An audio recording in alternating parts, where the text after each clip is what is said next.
So if get back,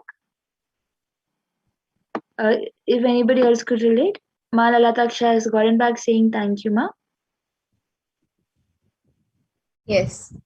And now with that, in the interest of time, we will be coming to the conclusion of the power manifestation segment. And we will be moving on to the further segments where we will be learning who is Devi Parashakti, the divine feminine consciousness. We thank all of you who have joined us today for the power manifestation segment and experienced these powers.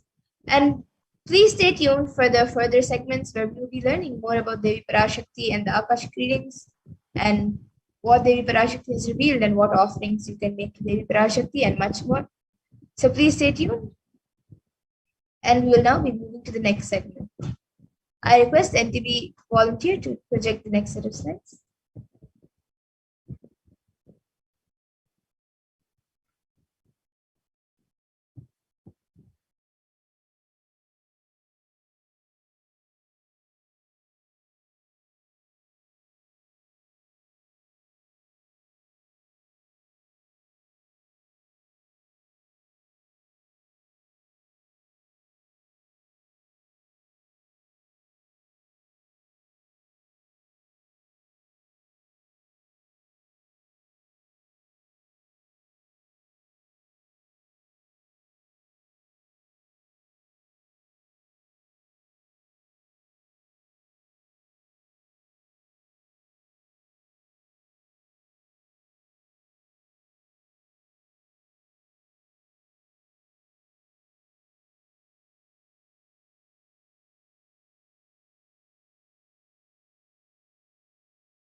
Yes, so now in this next segment, we will be learning about who is Devi Parashakti and about the divine feminine consciousness. So the first was the Dhyana Shloka of Devi Parashakti is from the Lalita Sahasranama. Sindhuraruna vigraham trinayanam manikya spurat taranayaka shekharam smitamukhi mapi navakshoruham panibhyamalipurnaratna chashakam raktotpalam bibhratim सौम्यां रत्नघटस्थरक्तचरणां ध्यायेत् परामम्बिकाम्.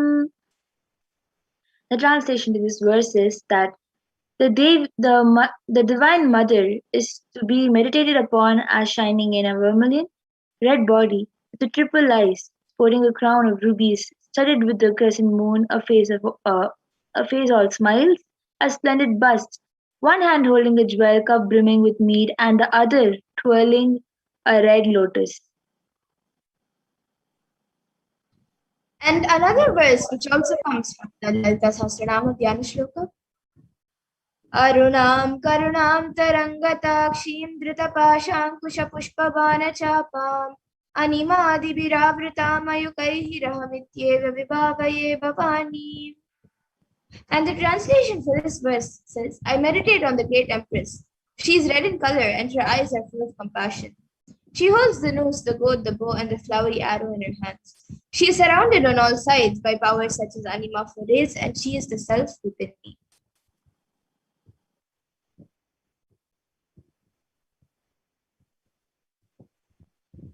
Devi, the ultimate pure feminine consciousness Parashakti, is the cosmic mother.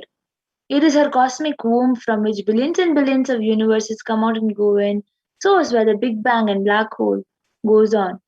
Source Shakti, source energy, source power from which all of us came, in which all of us are even now, and in which all of us are going to.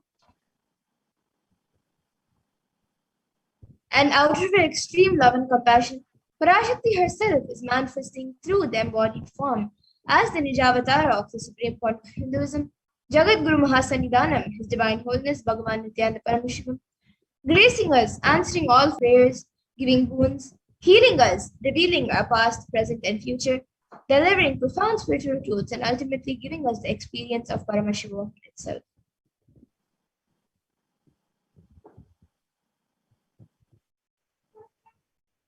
In the words of Devi Parashakti herself, raising as Omkara, expressing as Vedas and Agamas, blossomed as Rimkara, filled as Parashodasi, living in 40 triangles, the Kailasa Swamini, who is in Kailasa Sri Purachintamani, Parashodasi, sitting as part of Paramashiva Parameshwari, who rules the world, Paramashakti Manonmani, Inakshi.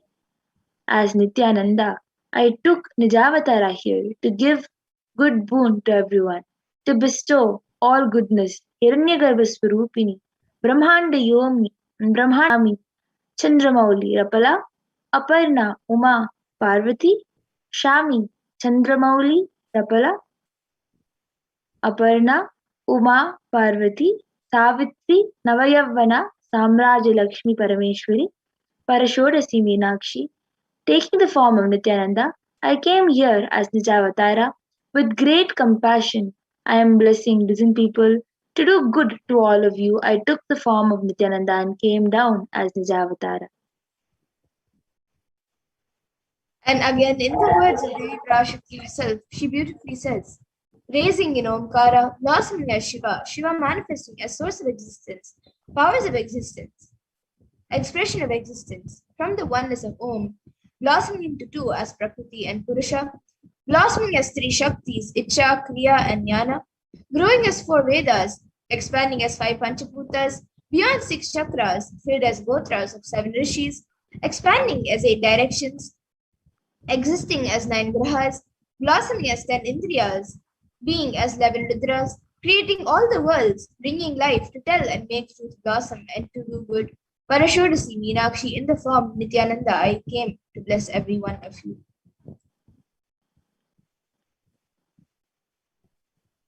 So now you'll be wondering how we can receive Devi Parashakti. Literally, you're seeing Paramashiva and Parashakti at Mum. She is there in your screens. Always receive her very traditionally. Keep two betel leaves, one banana, one betel nut, and one coin in front of the screen. Watch Devi Parashakti. The coins are considered very traditional, the traditional dakshina in the Hindu tradition. It can be to the lowest value. In India it can even be just 1 paise, and in USA it can be even a cent. I'm not trying to monetize. Keep even 1 cent, it is okay. So for 100 days, if you have darshan, it will add up to $1. In India, even 1 paise is okay. And you can offer that to Devi Parashakti. And once the darshan is over, you can do namaskar and eat the banana, the betel leaf, and the betel nut, taking it as prasadam immediately. And the coins that you collect, you can send it to the LA temple for the further procedures. And some of you might be wondering or thinking how this betel leaf and betel nut may benefit you. So this betel leaf and betel nut may look too small, but in a few days you will realize, you will see how much it adds to your sentiment that really she is there. You will not take the Devi Darshan for granted. Rituals will break your monotonous unconscious mentality and lifestyle and remind you and raise you to the powerful cognition. It will break your unconscious behavior.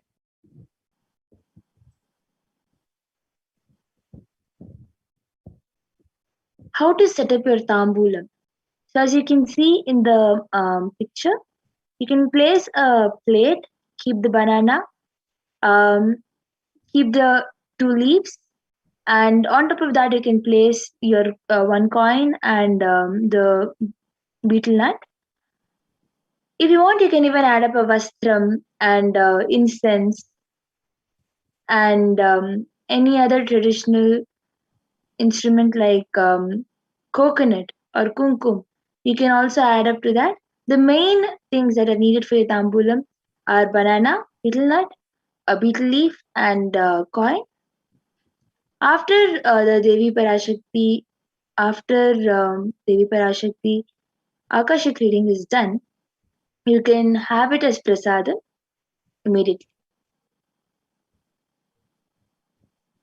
Yes, and now with that, we come to the conclusion of this segment where we have learned who is Devi Parashakti and how we can receive Devi Parashakti when she comes for the darshan.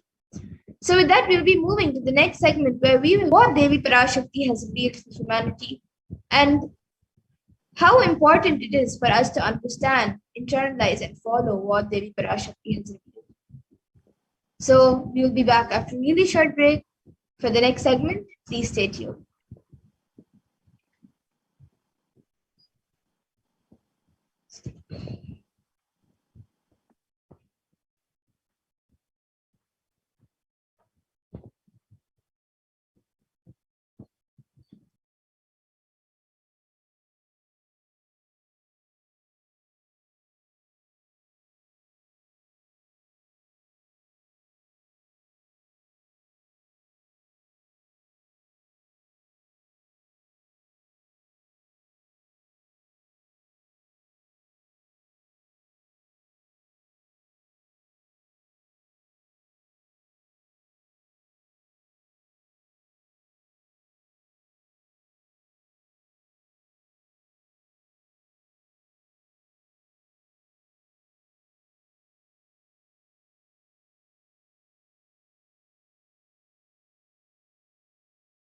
Nithyananda Paramashivoham. Om Nithyananda Paramashivoham. Om Nithyananda Paramashivoham. Om Nithyananda Paramashivoham. Om Nithyananda Paramashivoham. Om Nithyananda Paramashivoham. Om Nithyananda Paramashivoham. Om Nithyananda Paramashivoham. Om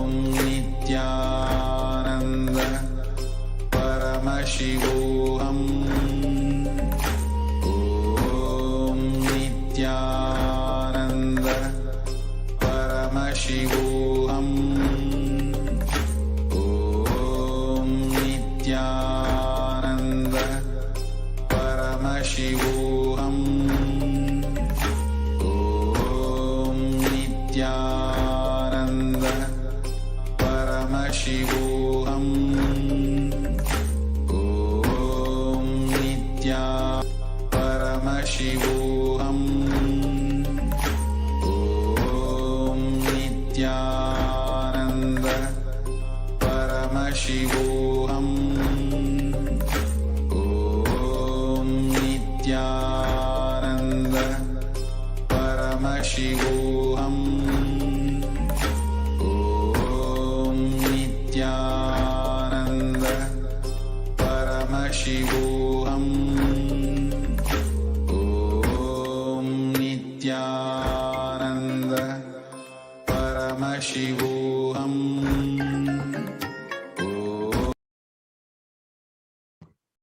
Nithyanandam. Welcome back, dear viewers. Now we will be entering into the next segment where we will understand some of Devi Parashakti's revelations about this pandemic and how we can benefit from the Devi's guidance. So let us begin this segment. If I could request the volunteer to set the slide share, please.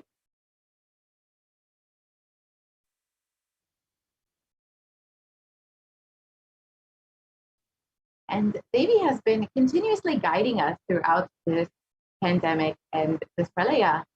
And she's been continuously blessing us to ensure that we are staying safe, that we are protecting ourselves during this pandemic. Devi has been continuously reminding us that our only priority for this year is to keep ourselves alive. And the Supreme Pontiff of Hinduism has also been telling us that our only priority should be to keep ourselves alive. So if I could request a volunteer to start the slide share on immunity, we can understand what Devi has revealed on how COVID-19 is affecting immunity.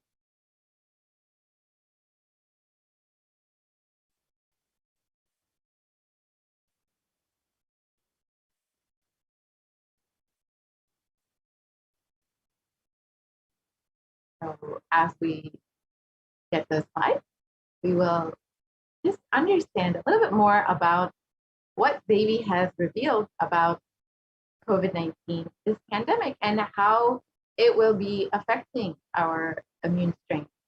Devi revealed that the COVID-19 will be affecting our immune strength and will be weakening our immunity over the course of this pandemic. And today we will understand exactly how this has been happening and how this has been manifested in our reality. So we will begin this segment and understand exactly what Devi has revealed.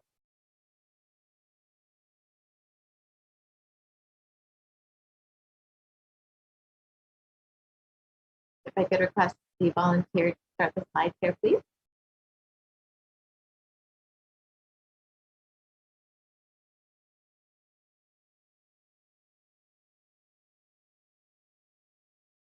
So Devi has been continuously blessing us, guiding us, answering all of our prayers, answering all of our questions, and individually attending to each person. She's been continuously holding our hand through this pandemic, continuously warning us about all of the upcoming after effects of this pralaya. She revealed about many aspects, including the fungal diseases that will be emerging, pandemic, and the multiple waves that will continue to be coming, and also the effects that the COVID-19 will have on our immune strength. And so let us understand some of these revelations and how it has been affecting us.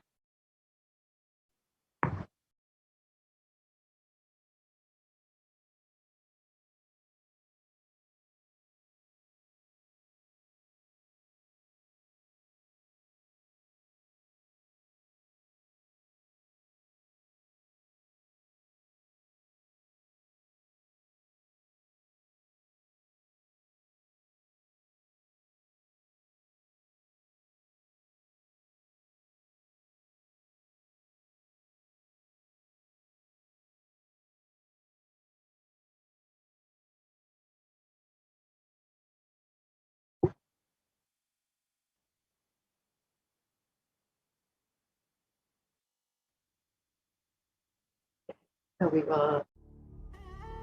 What I mean by the word e-Kailasa,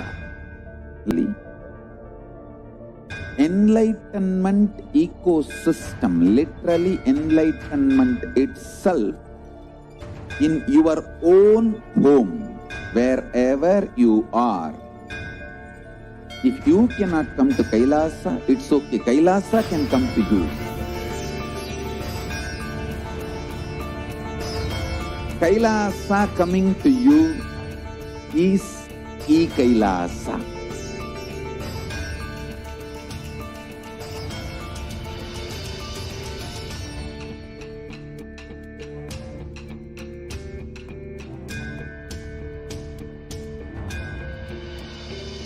I will revive Hinduism.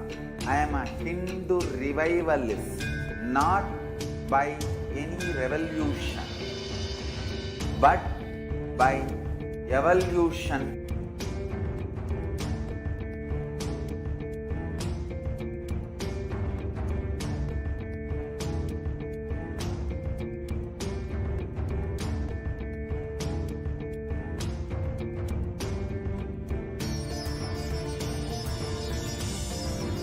And setting model communities.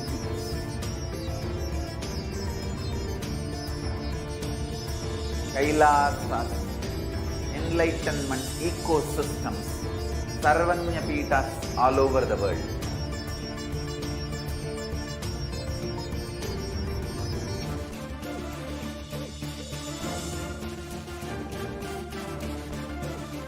all powerful cognition, knowledge. Only when you live, power manifestation and possibilities manifestation happens. It's a fundamental truth.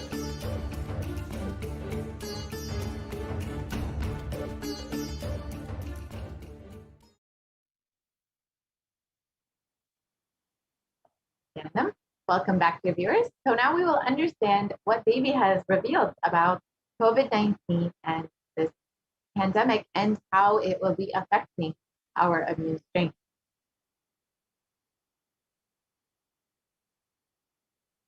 Continue to the next slide, please.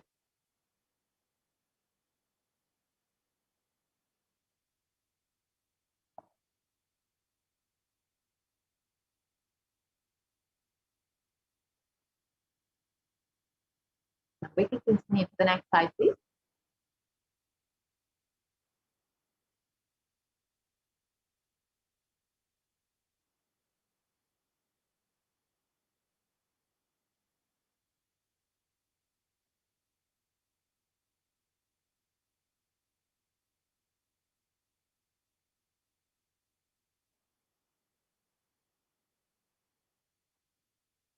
Yes. I request the volunteer to go to the next slide, please.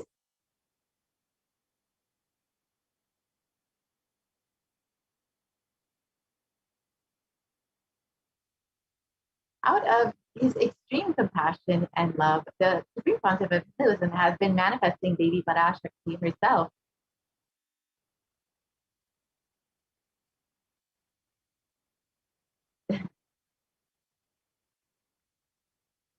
And gracing us, answering all of our questions, attending to our prayers, giving boons, healing us, revealing our past, present, and future, delivering profound spiritual truths, and ultimately giving us the experience of Paramashivoham itself.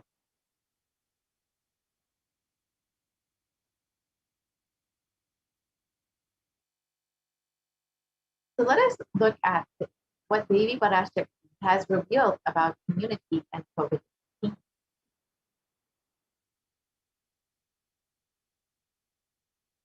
So first, let's understand what is happening in the world. As many of us, as almost all of us know, the COVID-19 pandemic has been ravaging the world.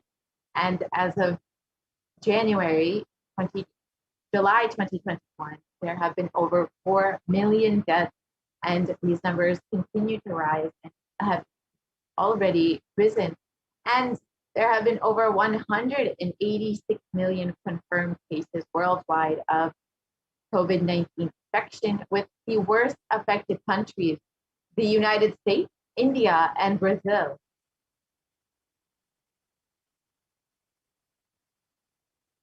So let us listen to what Devi Parashakti revealed on the 18th of June, 2021 about COVID-19 and immunity.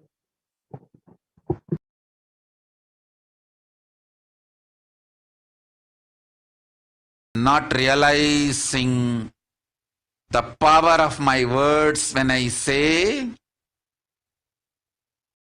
Corona is very much out there, with the support of decision makers, rulers, people who are supposed to protect all of you.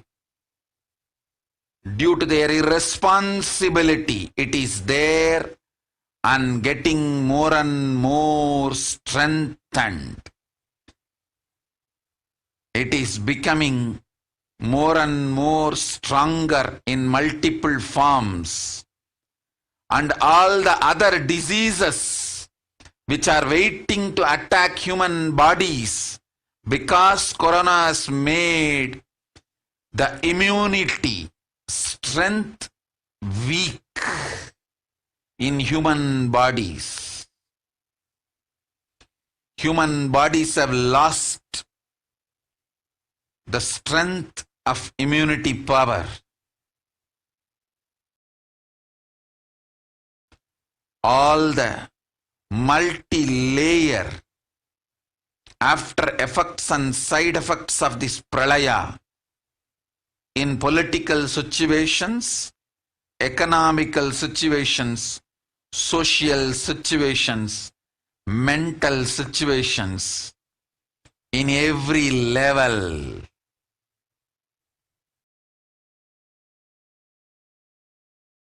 Cannot be described. Wait. This year, focus on keeping yourself alive.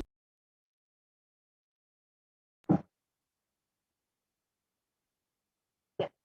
Kingdom.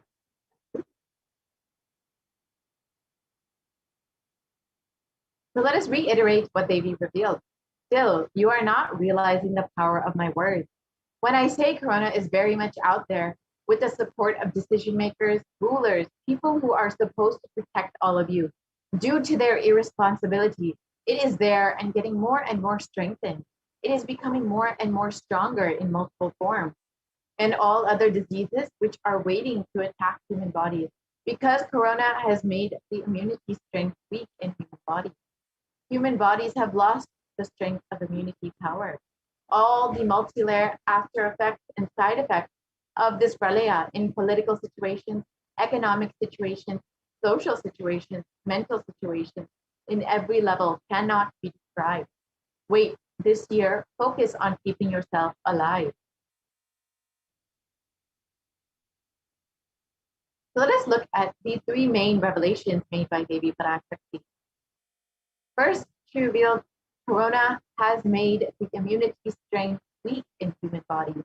Let us understand what that means and how it has been manifesting in our reality.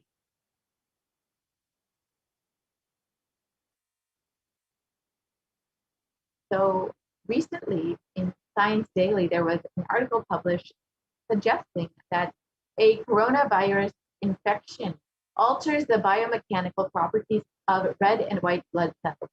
In some cases, for months, a possible long explanation for long COVID. And this article was published on June 29, 2020. And this was just 11 days after Devi's revelation.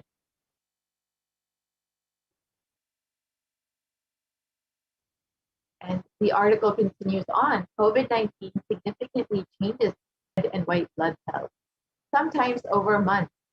These results may help to explain why some affected people continue to complain of symptoms long after an infection.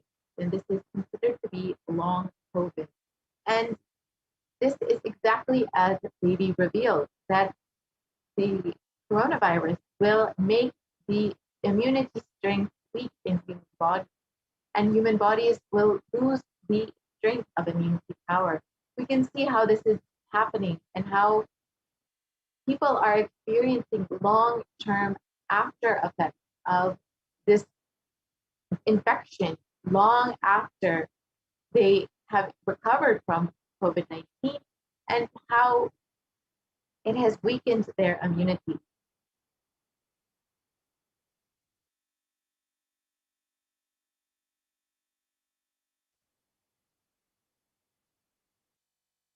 We can continue to the next slide, please.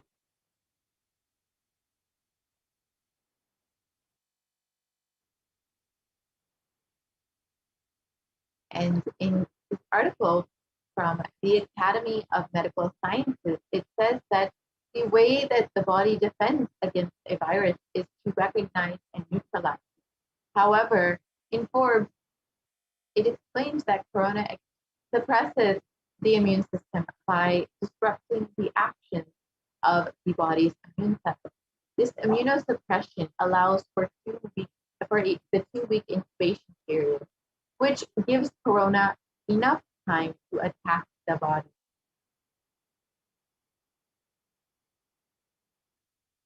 And here you can see the graph of a typical timeline for someone who has been 0 and 5 days. It is the incubation period, and between 5 to 10 days, it is known as the prodromal period, and between 10 to 15 days is when most people experience, where they many times can end up in the ICU. after this, many people are able to recover, but many people also continue to experience symptoms long after the infection and after their recovery. And this is what is considered to be long COVID, where people are experiencing symptoms well after months after their recovery and their initial onset of infection. And here you can see the impact of COVID-19 in comparison with other deadly diseases throughout our history. You can see HIV on the far left side, which is considered to be one of the most deadly pandemics throughout our history, and this has been affecting the world for the last 40 years since the 1980s, and has taken the lives of over 35 million people. However, COVID-19 has been only around for the past 1.5 years, and it has taken the lives of 1 million people. This is not a small number, and the impact of COVID-19 cannot be dismissed.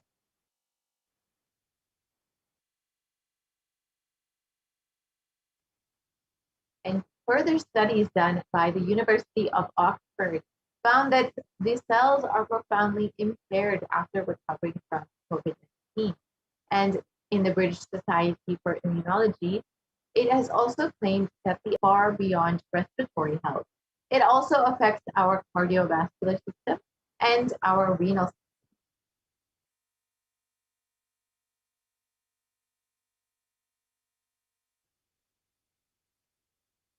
And a excerpt from research published has stated that exposure to the disease COVID-19 causes symptoms in multiple organ systems across the body and is not limited to only the lung and respiratory system, as was originally thought. In addition, patients are reporting that chronic symptoms such as fatigue and shortness of breath can last for months after their original infection. And the name given for those suffering from COVID-like symptoms after the infection has passed is called long COVID. And long COVID can affect the lungs, the cardiovascular system, the circulatory system, and it can cause fatigue and inflammation. And this is exactly as he revealed, that COVID-19 will affect the body and will make our immune system weak. It will make us susceptible to other diseases because our immune system has been weakened. And here is an example of how the lungs can be affected in someone who has suffered from COVID-19. You can see on the left side the healthy lungs, and on the right side the COVID-affected lungs, which shows significantly more scarring than the healthy lungs.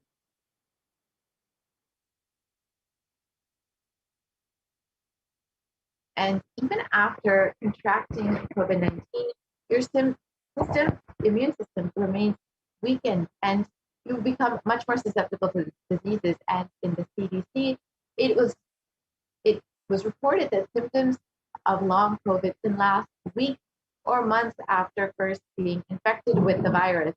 And this can affect multiple organ systems and is not limited to just the lungs, but includes the heart, the kidney, the skin, and the brain function.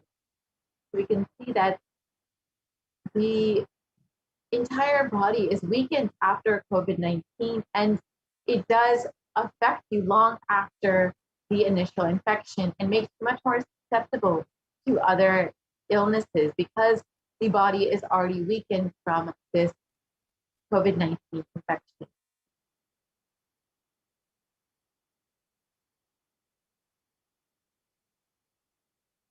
So let us look at the second revelation, when Devi revealed that because Corona has made the immunity strength weak in human bodies, all other diseases are waiting to attack human bodies.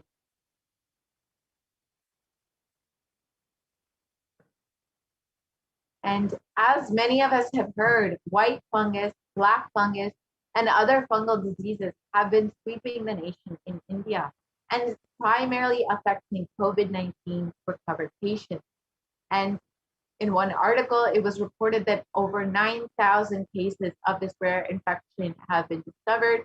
And in another article, it reported that over 4,556 patients of 5,424 have reported that they were previously suffering from a COVID-19 infection and are now experiencing these fungal diseases.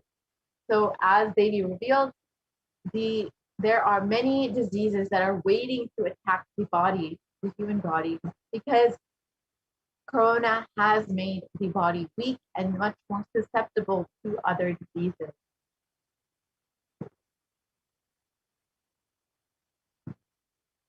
And here you can see how many patients and how they are being affected by these fungal diseases, and especially after recovering from COVID-19, it's literally eating their brain and their skin tissue.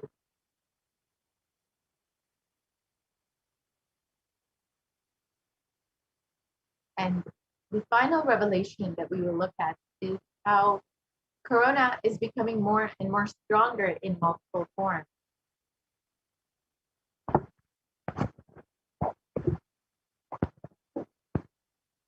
And as many of us have heard, that variants of Corona many variants have been discovered over the past several months.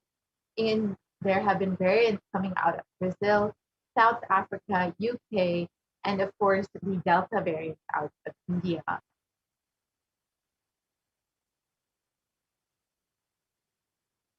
And some of the variants and where they've come from include Alpha variant coming out of Kent, UK, the Beta variant coming out of South Africa, the Gamma variant coming out of Brazil, and the Delta variant coming out of India. And viruses generally mutate, but in the case of COVID, we have seen that they are becoming much more dominant. And you can see above the table of variants that have been spreading across the globe.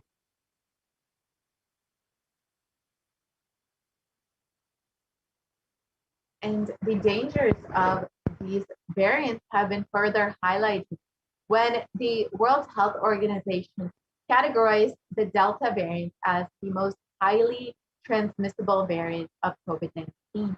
And in the article below, it indicates that the Delta variant is the primary cause behind India's second wave of COVID-19. And as India gears up for its third wave, there have been a very significant number of deaths due to this Delta variant and the other many emerging variants coming out of various countries.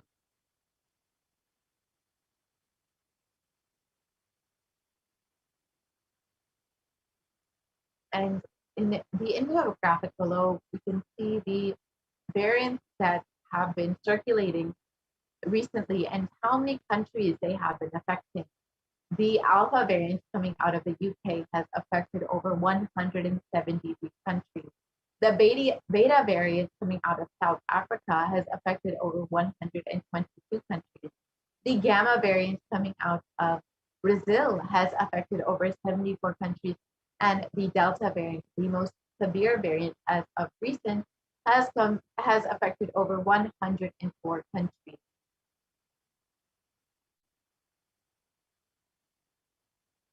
And other variants of COVID have also been recently discovered, as many of us have heard from the Supreme Pontiff himself. The Delta Plus variant and the Lambda variant are said to be affecting India very, very soon. So it is highly vital that we keep our guards up and ensure that we are protecting ourselves during this time. Studies have suggested that the Delta variant, the current variant that has been affecting India and caused the second wave, is 60% more transmissible than the Alpha variant, which was much more contagious than the original strain that emerged from China. And secondary attack rates have been known to be between 51 to 60% higher than that of the Alpha variant, the Delta variant. So as the Supreme Quantum of Hinduism already revealed many, many months ago, that just because you have already been infected with COVID-19 does not mean that you are protected and that you will not be affected by the other variants that are emerging. So it is highly important that we continue to protect ourselves, continue to be in quarantine, and continue to take heed of the advice and guidance given by Devi Parashakti. The death tolls worldwide, and especially in India, continue to rise as more waves of COVID-19 continue to hit India and affect the large population. And the numbers that have been reported in the media are severely underreported. And a statistical analysis done by the New York Times has shown that the numbers are far worse than what is being reported. In a best case scenario, in the numbers are said to be double what the number of deaths have been reported. And in a worst case scenario, nearly half the Indian population may be affected by COVID, may be infected with COVID-19. And nearly 4 million people in India alone have died from COVID-19, and this is in the worst case scenario. So the Indian population is around 1.4 billion people, and nearly half, so 70 million people, 1.4 billion people, and nearly half, 70 million people could be infected with COVID-19. With these numbers, it is very, very important that we keep our guards up and that we ensure that we protect ourselves during this pandemic. And if you take a poll personally of your own family members, of your own loved ones that you know in India, ask them how many people they know who have personally been infected with COVID-19 or who have died in their own inner circle from COVID-19. This is what the Supreme Quantum of Hinduism had explained for us to understand how many people have actually died from COVID-19 and how bad the numbers are, how severely underreported these numbers are. If you take a poll of your own family and friends, you will understand that nearly every single person that you know has either known someone who has been infected or who has died from COVID-19. And this is, if you consider this, the numbers that are reported right now are very, very severely underreported. Just from your own understanding and your own family members, you can understand that the scenario in India is much worse than what we know. So it is very, very important that we continue to protect ourselves. And as many more variants are coming and rising, it is very, very important that we ensure that we protect ourselves. Devi has already revealed that this pandemic will not end anytime soon. So let us listen to Devi's revelations on this.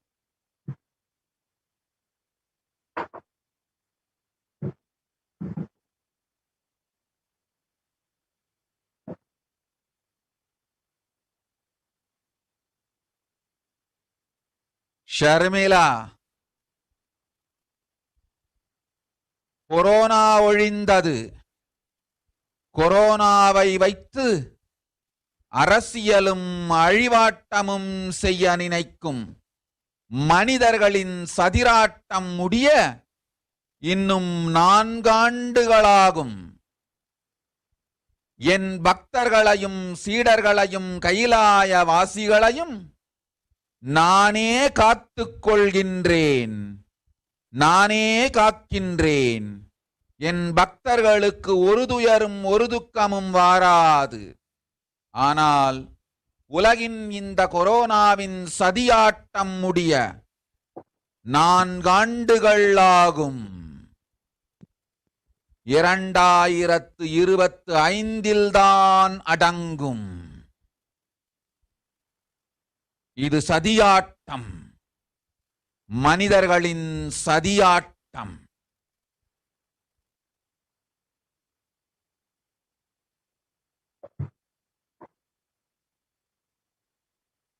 to the translation of Devi's revelation, the corona is destroyed, but it will take 4 years for the political conspiracies done by humans to end. I will protect my devotees, disciples, and Kailasavasis. No suffering will come for my devotees, but it will take 4 years for the conspiracy of corona to end. It will come to an end only in 2025. It is a conspiracy, a human conspiracy. And in the article below it said there are many more waves predicted for the future of COVID in India. And as for Devi's revelations, we can see from the below article that there is yet more COVID come for India. And the article continues to say that if a new variant is discovered, it would spread much faster in this third wave. And it stated that the third wave is to peak between October and November. So we are very quickly approaching this peak of the third wave. And as the Supreme Pontiff of Hinduism has already revealed, the main priority for this year is to keep ourselves alive. There are already many new variants discovered that will be affecting the country. And it is very vital for us to ensure that we protect ourselves with all these waves of COVID-19 coming up. So what is the best way to protect ourselves? Does anybody have a solution for us?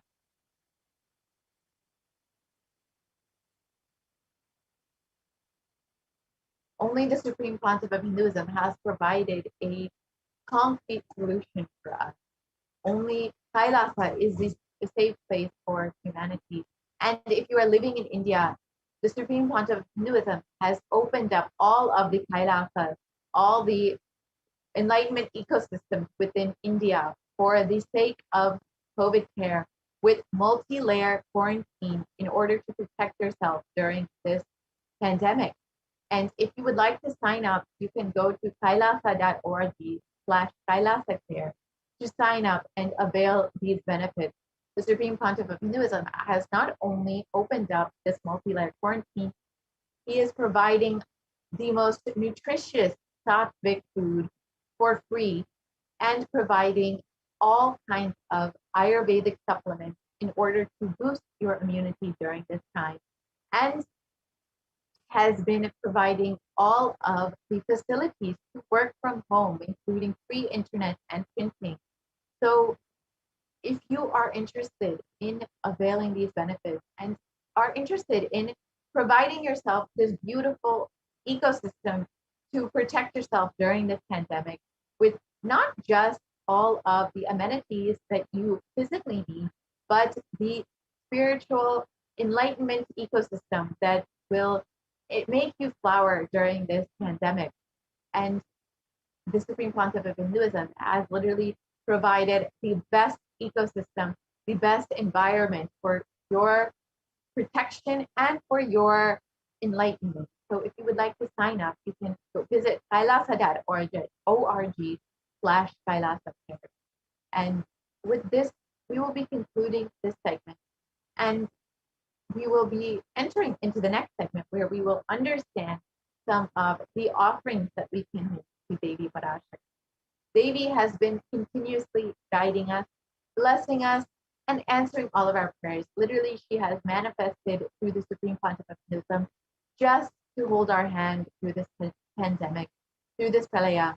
So if you are overflowing with gratitude for Devi and for the Supreme Pontiff of Hinduism manifesting in your life, you are welcome to stay tuned for the next segment where you can understand some of the offerings you can make to Devi in order to show your gratitude. With this, we will be concluding this segment and have a short break before we enter into the next segment.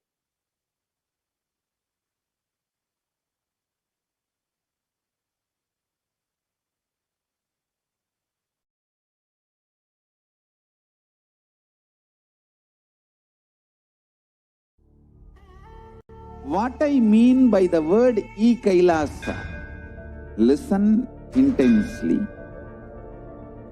enlightenment ecosystem, literally enlightenment itself, in your own home, wherever you are. If you cannot come to Kailasa, it's okay. Kailasa can come to you. Kailasa coming to you is E-Kailasa.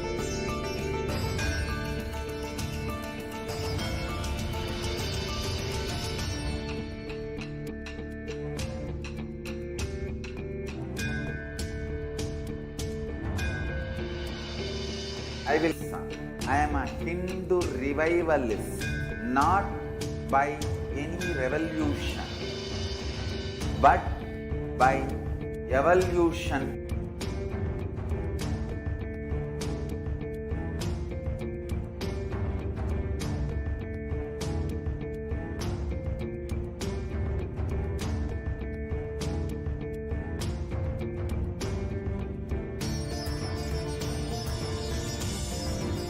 And setting model community.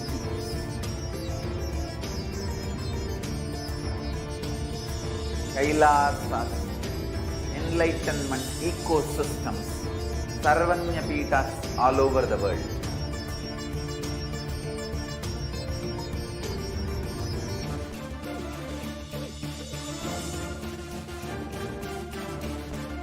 All powerful cognition, knowledge, only when you live, power manifestation and possibilities manifestation happen. This is a fundamental truth.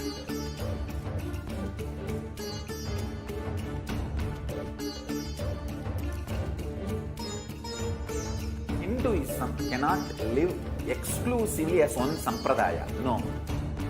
All sampradayas of Hinduism is an ecosystem.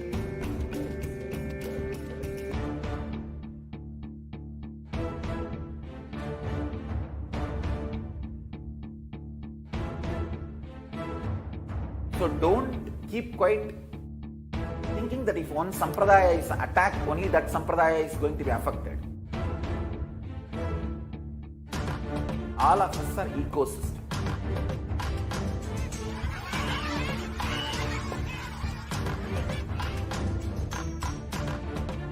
I invite, get involved and enjoy Hinduism by the principle of Dharmo Rakshati Rakshitaha.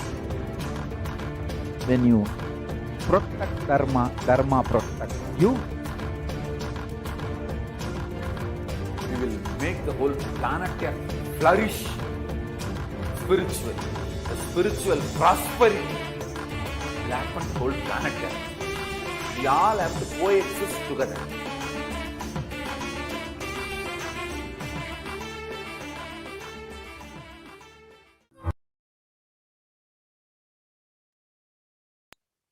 Nithyanandam, welcome back to all of the viewers who are joining with us right now for the Devi Parashakti Akashic reading program. And I am able now to go on to the next segment for the offerings that you can make to Devi Parashakti. And as you can see, we have announced the live Parashakti Akashic reading today, and you will be able to literally ask your questions, have the divine darshan, receive the boons and the profound revelations of the past, present, and future from Devi Parashakti in just a few hours. So make sure that you're staying tuned to receive the updates and to get prepared for the live Devi Parashakti Bhava Samadhi and the live Parashakti Akashic reading. Now, we are going to be going into the next segment of today's program, the various different offerings that you can make for Devi Parashakti.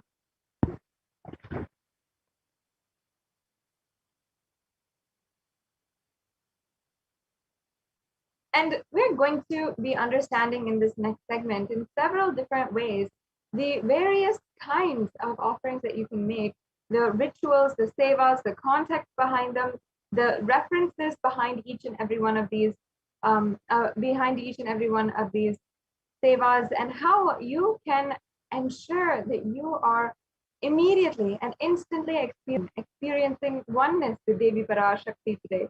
And especially because the avatar is in the physical form, and we are literally able to experience his physical darshan, and Supreme Pontiff of Hinduism is manifesting as the Devi Parashakti, and she is literally in the human form for us and able to give us darshan live. And we are able to even mirror her neurons. In this way, we are able to simply manifest the purpose of our life, of enlightenment itself. And each and every one of these offerings has just that significance. It's only for the purpose of enlightenment, and there's not any ounce of fear or greed that is associated with any of these offerings. There's no way it's saying that if you do this, then only you will get the grace of Devi Parashakti. As many of you know, and already some of you have experienced, the grace of Devi Parashakti, she is bestowing on everyone, the whole humanity itself, individuals, and so many different people, on how she literally is able to answer each and every one of us personally, give us the boons that we want, give us the healing prayers and blessings that we are seeking for. And she has already fulfilled so many aspects of our lives, whether it is the relationships or the wealth that we want or anything that we are seeking. Devi Parashakti has granted that. And even if it is a small knee pain or the very purpose of our life in its entirety, Devi Parashakti has literally fulfilled so many thousands of people until now. So if you're out there, you already feel that Devi Parashakti has given you what you want in your life and has fulfilled you entirely, then you can offer one of these offerings today, and out of your deep love, devotion, and ultimately to experience oneness with Devi Parashakti. In the Hindu tradition, of course, many of us know that the offerings are done many times during the year. And for all of us, during our birthdays or our anniversaries, or when we are starting a new venture, a business adventure, or if we are even buying a new home or even buying a new car, it always starts with the ritualistic sevas. It always starts with the offering in the temple. Even I remember as a kid, my family, whenever we buy a new car, if it was my new car or if it was my parents' new car, it was always first we would go to the temple, we'll offer the puja for the new vehicle, and then we will proceed. And I'm sure many Hindus all know this sacred sentiment. Whenever we first receive anything new, we offer our gratitude for it. And whenever we receive anything in our lives, we offer our gratitude. And in this way, gratitude is an essential, most divine aspect of our life. Gratitude, as we know it and recognize it today, is the highest, utmost of all the emotions, if you can call it an emotion, that you can feel. And invoking more and more devotion, more and more gratitude in our lives is ultimately the purpose, the enlightenment itself. So these offerings are all intertwined with sacred contexts such as this, where it invokes more and more gratitude, it ignites more and more devotion, and it is truly a most intimate, romantic way of interacting with the universe itself, with the divine cosmic beings. So you now, before entering into the next segment, as we are going further, let us now chant the Dhyana Shloka of Devi Parashakti and invite her beautiful, graceful presence today. Induniva Veda Karavahninayam Syat Pankajavaraabhaya Japakshasarayuktam Angahima Bhushana Vichitravasanam Syat Tungamukutotvala Manonmani Swarupam. Yes, and the English translation says, sorry, we can go back. English translation says, moonlight face, holding the Vedas on hand, fire in eyes, with lotus flower, gracing and blessing hands, and one hand with the Japamala. beautifully decorated with jeweled ornaments and wonderful clothes, a shining bright crown. Her name is Manonmani.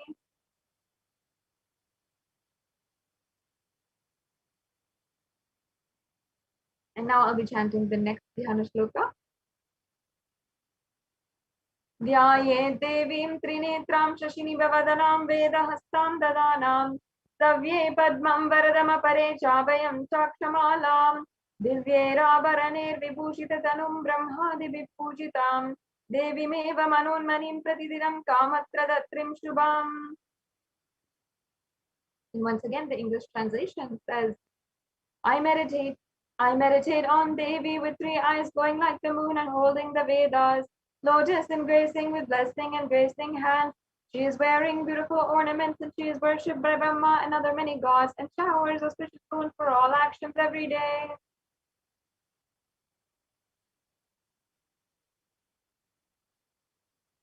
Yes, so we have now invited the loving, graceful, compassionate presence of Devi Parashakti. So let us enter into the significance of the element gold. And in this segment, we are literally peeling layer by layer of the context behind these offerings, because ultimately it's the powerful cognition that must be delivered to you at the end of the day. And in order for this powerful cognition to manifest into reality, we have to set the context right. And that's why in this segment, we literally peel layer by layer of the significance of these offerings.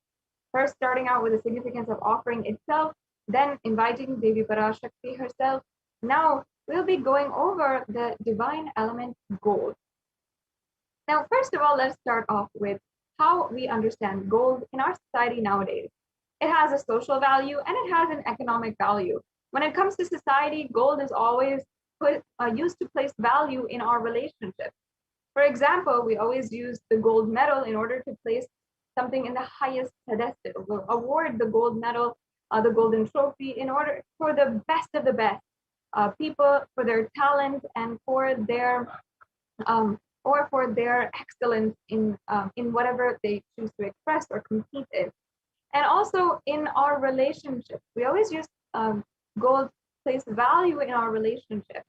And often it is a symbol of value. When we want to say, I love you, or we want to say, I value you in my life, we give gold gifts. And that's just a part of our society, golden jewelry. Even our, even marriage, the ornaments that we exchange during the marriage is gold rings in most customs and traditions. As a way to place value in our society. And of course, we also know that it has a lot of economic value. It's one of the most precious metals, and it's worth so much of modern day currency. And yet, we still do not understand the value behind gold, even though we might place it highest in our society and give it only to the best of the best people. Still, we don't understand the way that gold actually is a divine element. It's a sacred element. It is something that can take you from man to superhuman. It's something that can literally make you into divine, because it has the power, the unique quality to simply purify anything that it touches. It's an element of significance and great spiritual power of healing and enlightening. And the vibration of gold has the power to infuse sattva energy, the pure energy and positive thought currents, in anyone who wears it, or anyone who sees, or even anyone who operates in its vicinity. And knowing this, in the Hindu civilization, we have literally been using gold everywhere. And in fact, in the Atharva Veda, there's a verse where it speaks about the virtue and power of gold. And the English translation says, triply born by birth is this gold. From atoms of Agni is one. It becomes dearest to Agni. One fell away from the Soma when it was heard. One they call the seed of virtuous and powerful Apaha. Let that triple gold be for your long life. So here, the gold is referred as the virtuous and powerful. And not only that, it is associated with a long life, with immortality. For many of you, this might strike a chord. Gold being associated with immortality is also a part of our popular culture nowadays. If you are following any popular culture, you read folklore, you read the most popular books, the fantasy books and the science fiction books, you also see that gold in there is also associated with great power and supernatural powers, with longevity, with immortality, and throughout history has always been associated with sex. But it's only in the Hindu civilization we have found the science, we delivered the science to the world, and we knew the science as a way to literally awaken super consciousness inside of every one of us. And a reason gold was used in every single aspect of society. In Hindu scriptures, it is abundant and also told that it's the most auspicious and purest metal which can purify the very being, gold, and even exchanged in gold. And even when one had a life-threatening disease, they would offer the gold as a ritual fee. And gold was in abundance for weighing equivalent amounts of commodities, including cows, and even the horses, cows, the elephants, and all of the different animals that lived in coexistence in society were always dressed in gold as well. Yes, we can go on. And in the Hindu civilization, literally thrived on the banks of rivers of gold. It was called the Hiranyamaya in this river in the Rig Veda, and the river Saraswati was called the Hiranyavartani in the Atharva Veda. Gold is a supreme element, as we had discussed, for even offering gifts. And because Devi Parashakti is the divine, most intimate deity being whom we interact with, we always offer with the best of the best, which is available through nature to us, which is gold.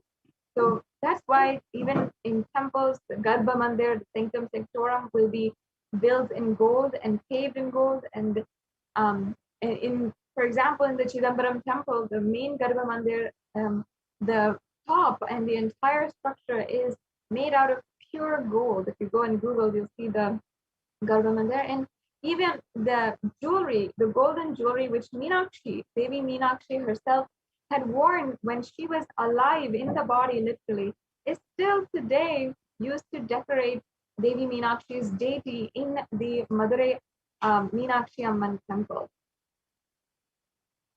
So you will see that many of these offerings are in gold for that very reason. And literally, they'll be offered to Devi Parashakti, and for thousands of years radiate that enlightenment energy. Now, the E-Hundi offering is the first offering that we are going to be sharing with all the viewers today. And in the Lalita Sahasranamam, there's a beautiful verse where Devi Parashakti is referred as Bhakti Priya. We can go back to the last slide. And I'll just chant that verse before going on. Bhakti Priya, Bhakti Gamya, Bhakti Vashya Vayapaha, Shambhavi Sharadaradya, Sharvani Sharmadayini. And the line goes, Devi is fond of true devotion and is realized through true devotion. She can be won over through true devotion, and she removes all fears. Here is that if there is any fear in the minds of a devotee, Devi Parashakti is sure to remove that fear. And just with surrendering our love and pure gratitude to Devi Parashakti, she removes everything which you ask for as an option, which you request her to remove. And she also gives you more than that, showers more than that on you. And if there is anything that you like, of course, you can always make the conscious resolution and offer that towards Devi Parashakti as well. And we'll be going over the conscious resolution as the offering next. And now you can offer this E-Hundi offering either through the registered registration forms or through the payment gateway, or you can offer through the very unique way that you can offer is the YouTube Super Chat. So as you're watching right now, if many of you are logged in through YouTube, I request you can go and right now just join as a member of the YouTube channel. There's several different benefits of being a member of our channel, of Kailasa's channel, as well as the official channel of the Supreme Pontiff of Hinduism. And you'll be able to get access to more than 7,000 videos, which is actually 20,000 hours of content which the Supreme Pontiff of Hinduism has spoken, given dikshas, discourses, and so much more. And so much more just to simply offer your gratitude as well right now for through this Ikundi offering. So you can make a donation either through this super chat or through the payment gateway, which the link is also available on these slides as well as in the scroll below. Yes. Now let us understand the next offering, which is a conscious resolution, the Sankalpa. The Sankalpa is a very elaborate Sanskrit mantra, which is offered before any ritual. We can go on to the next slide. And the Sankalpa can be an offering in itself. And in the Devi Mahatmyam, chapter 12, verse 34, it refers to Devi Parashakti. It says that the goddess enchants this universe and she herself gives birth to this universe. The goddess, being prayed without interest in anything, gives a knowledge that leads to salvation and gives wealth in the materialistic sense. The Devi Mahatmyam is literally the glory of the goddess, and it sings the praises of all and the glory of Devi Parashakti. And literally, it is a way that we also see her compassion, how much she has fought off the negativity that has plagued the world in Hindu history. And no matter how much you might feel, Devi Parashakti is absolutely real. And even every one of the Puranic references have happened on planet Earth. And there are so many historical references as well. The Devi Mahatmyam is one of those records for the ways that Devi Parashakti has manifested and has answered the prayers of even the Devas and all of the greatest beings of the whole universe. When all the Devas could not do anything in order to grant their wishes or in order to slay the demons that were plaguing the whole world, they prayed to Devi Parashakti, and she herself manifested and slayed the demons and destroyed all the negative forces of the world. In this way, you can simply pray to Devi Parashakti with this Sankalpa offering and just offer your conscious resolution. If you feel you want to manifest your reality in some way, you want to have a purpose for which you are working towards, and you want to align all of your energies that you have day to day, and continuously you're replenishing from every single day, you can make this conscious resolution, and you can offer this Sankalpa to be offered on your behalf in order to have receive the fruition of all of your desires. And as you can see, the next offering we have is the Sahasranama Swarnakasu. And the Swarnakasu is a golden coin, actually, which is inscribed with the 1008 names of Devi Parashakti. And in fact, in this Lalita Sahasranamam, in the verse 734, Devi Parashakti is referred as Nama Parayana Prita, or she who likes repetition of her various names. And this is once again from the Lalita Sahasranamam, which is the 1008 names of Devi Parashakti. And it's a very special and unique archana which is offered to the Mahameru of Devi Parashakti. And you can offer a gold coin inscribed with each and every one of these 1008 names and receive the blessings to have the Ananta Kalyana Gunas, all the divine qualities of Devi Parashakti.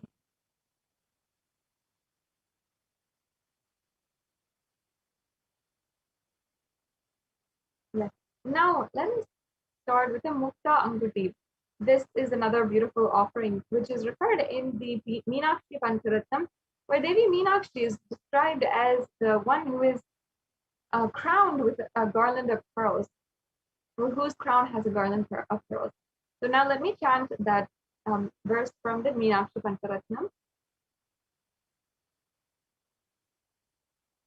मुक्ताहारणलसच्चिरीटरुचिरां पूर्णेन्दुवक्त्रप्रभां शिञ्झन्नूपुरिकिङ्किणीमणिधरां पद्मप्रभाभासुरां सर्वाभीतफलप्रदां गिरिसुतां वाणीरमासेवितां मीनाक्षीं प्रणतोऽस्मि सन्ततमहं कारुण्यवारां निधिम्.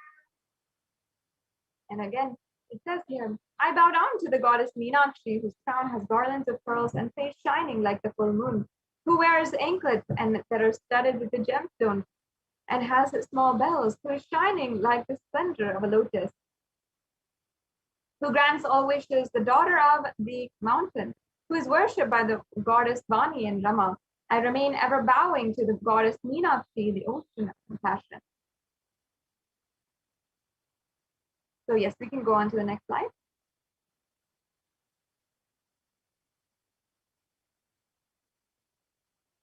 And Devi Meenakshi is referred as the one who is crown is adorned with pearls. And actually the pearl is representative of the compassion. It's a symbol of compassion. And Devi Meenakshi is very being itself, very advent onto planet Earth. Her entire life was out of deep compassion to the whole world. In fact, Devi Parashakti had manifested Kailasa on planet Earth just for the whole humanity to literally manifest a breakthrough. And if you see in the human history, there was a huge pralaya in the human history, just like we are going through right now. And during that time, after that pralaya, when human civilization was starting once again, and the few beings that were saved by Manu's ship had come and had landed in India once again.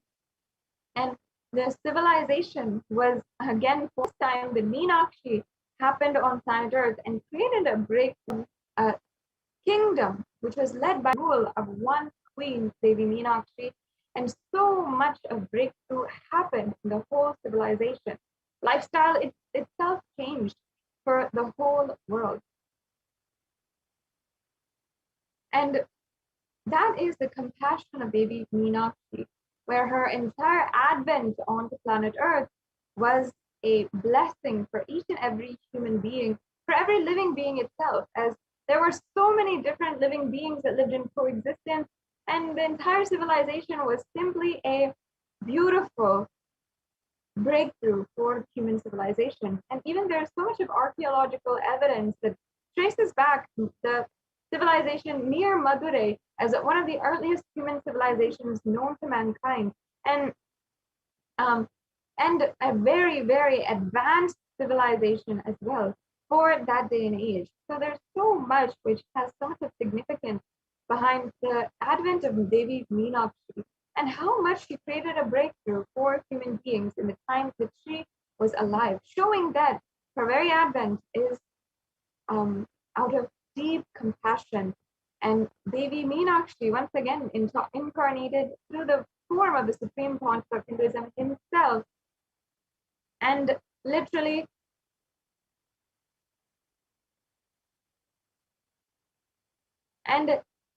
is manifesting for each and every one of us to have the blessings, and out of her compassion, blessing us for achieving the space of Kailasa in all of our business endeavors and all of our ambition. So you can offer the Mukta Anguti as well. Now, the Swarna Padma Pushpa is the next offering we have. And in the Kamikagama, it says that all the kalashas should be wound around with a suitable thread and covered with a new cloth. They should be adorned with a lotus flower made of gold. And there are so many hundreds of scriptural references for the Swarna Padma Pushpa, or the golden lotus. We can go on to the next slide. And the golden lotus has divine qualities as well that is associated to it, being gold and being elegant and radiant, resilient, no matter what kind of situation it might be in. And that is the beauty of the lotus. So you can offer this golden lotus in any size that you wish and be blessed to have state powers and being of Devi in inner space amidst any and every situation in your life.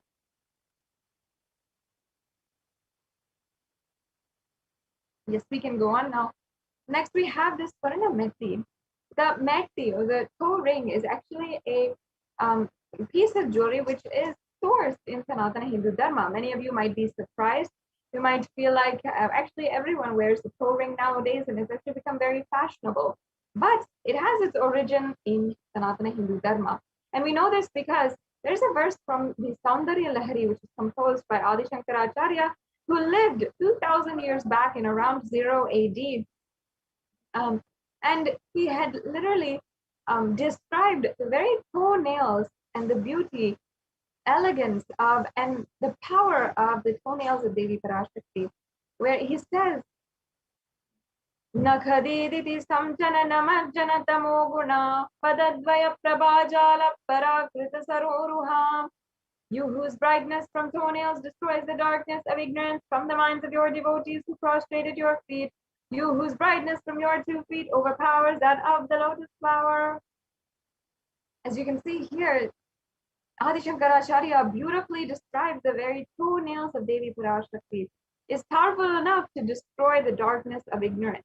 And for you to experience the ultimate experience, the enlightenment experience, remove all the darkness in your life, you do not need even the full form, the full Vishwarupa darshan of Devi Parashakti.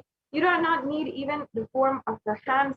You do not need even the form of her face or her smile. Just even the last inch of her body is enough to simply remove anything and everything that you are facing in your life, any kind of adversity, and just bestow you with the ultimate experience. And that is the grace of Devi Parashakti, and the most beautiful way that we can describe Devi Parashakti, which of course has no comparison when it comes to the composition of the great incarnation Adi Shankaracharya himself. So this verse literally shows so much significance. And in fact, this verse where it describes the toenails is actually the root of the custom where in the Hindu marriage, we always offer the toe ring for the bride, and for the woman who is being given away in the marriage ceremony. And in that sense, Devi Parashakti is literally invoked, worshipped in the woman or the bride, and her toenails are adorned just for being a representative of the power of Devi Parashakti and adorning her sacred feet. So this toe ring can be offered to Devi Parashakti by you today, and you can offer this beautiful toe ring and receive the blessings for the gratitude, overflowing gratitude and phase of complete completion to be achieved by you as well. Yes, now let's go on. We have the offering of the Swarna Mantika.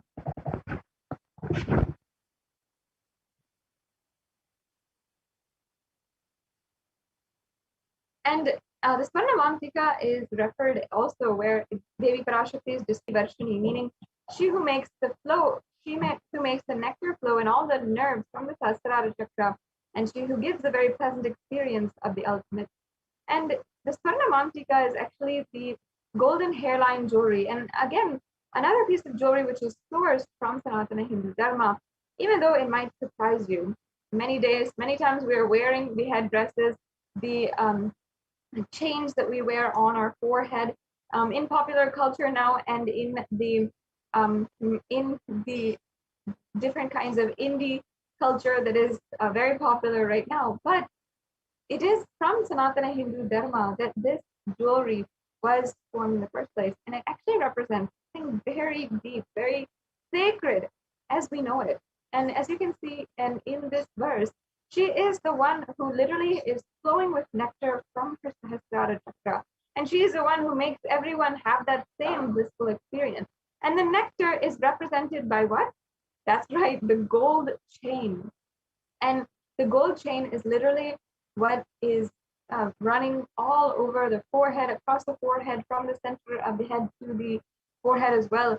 And that is what is just oozing out, the golden nectar which is represented, and that blissful experience which is represented here physically with that golden hairline jewelry. Another such a beautiful context, if you see, behind such a simple piece of jewelry that today we might see in all kinds of pictures and all kinds of photo shoots with all kinds of models, but it goes back to the most sacred context the Devi Parashakti herself, the divine feminine consciousness, and the divine cosmic mother.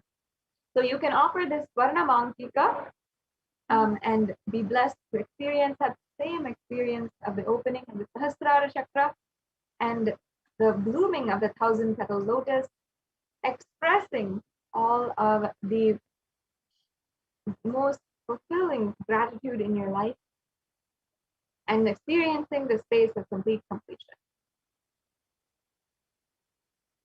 The next offering we have is the Pratyaksha Pada Puja.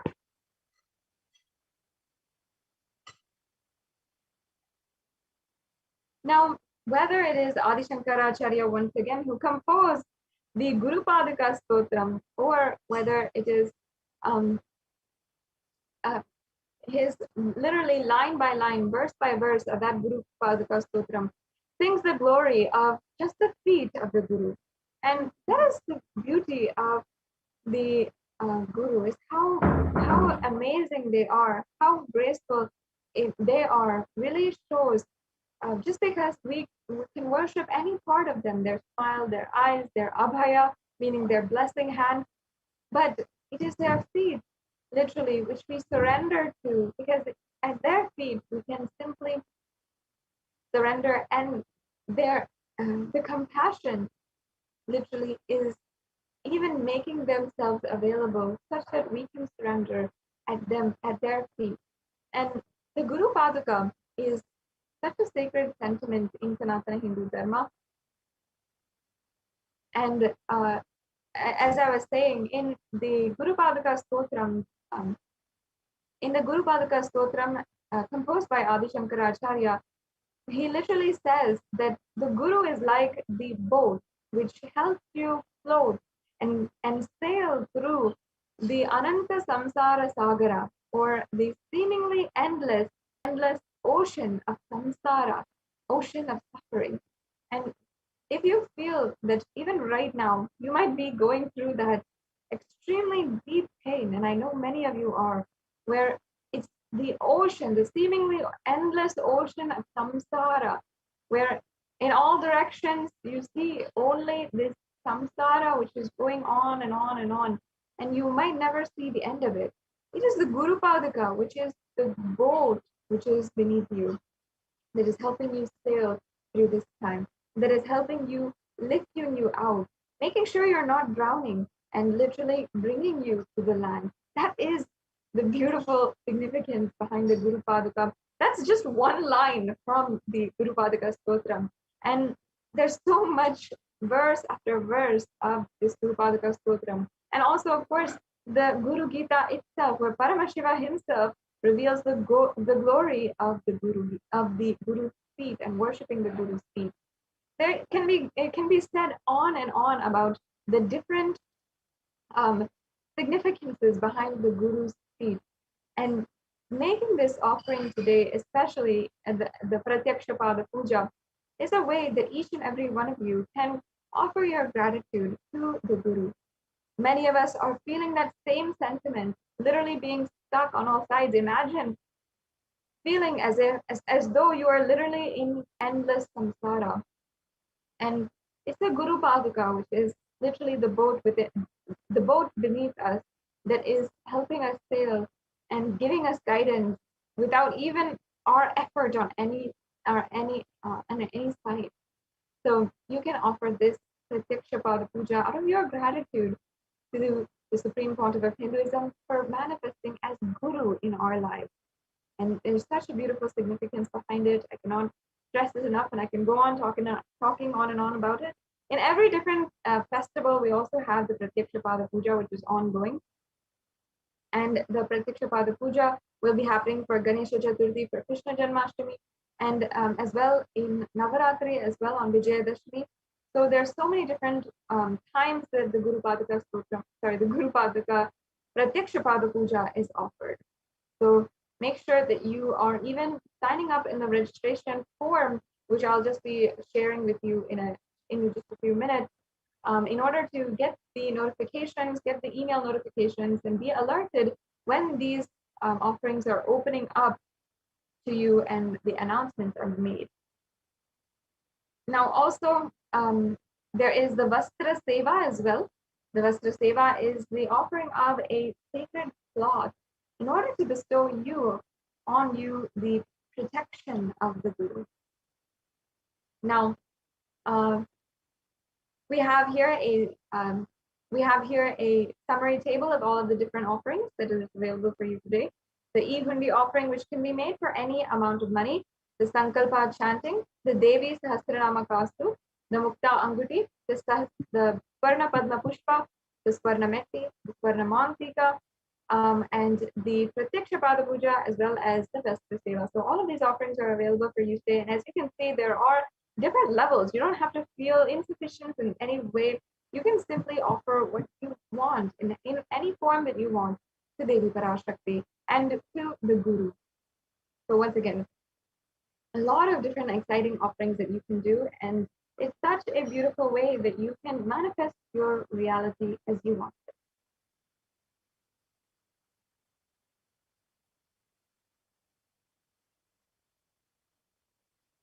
Yes.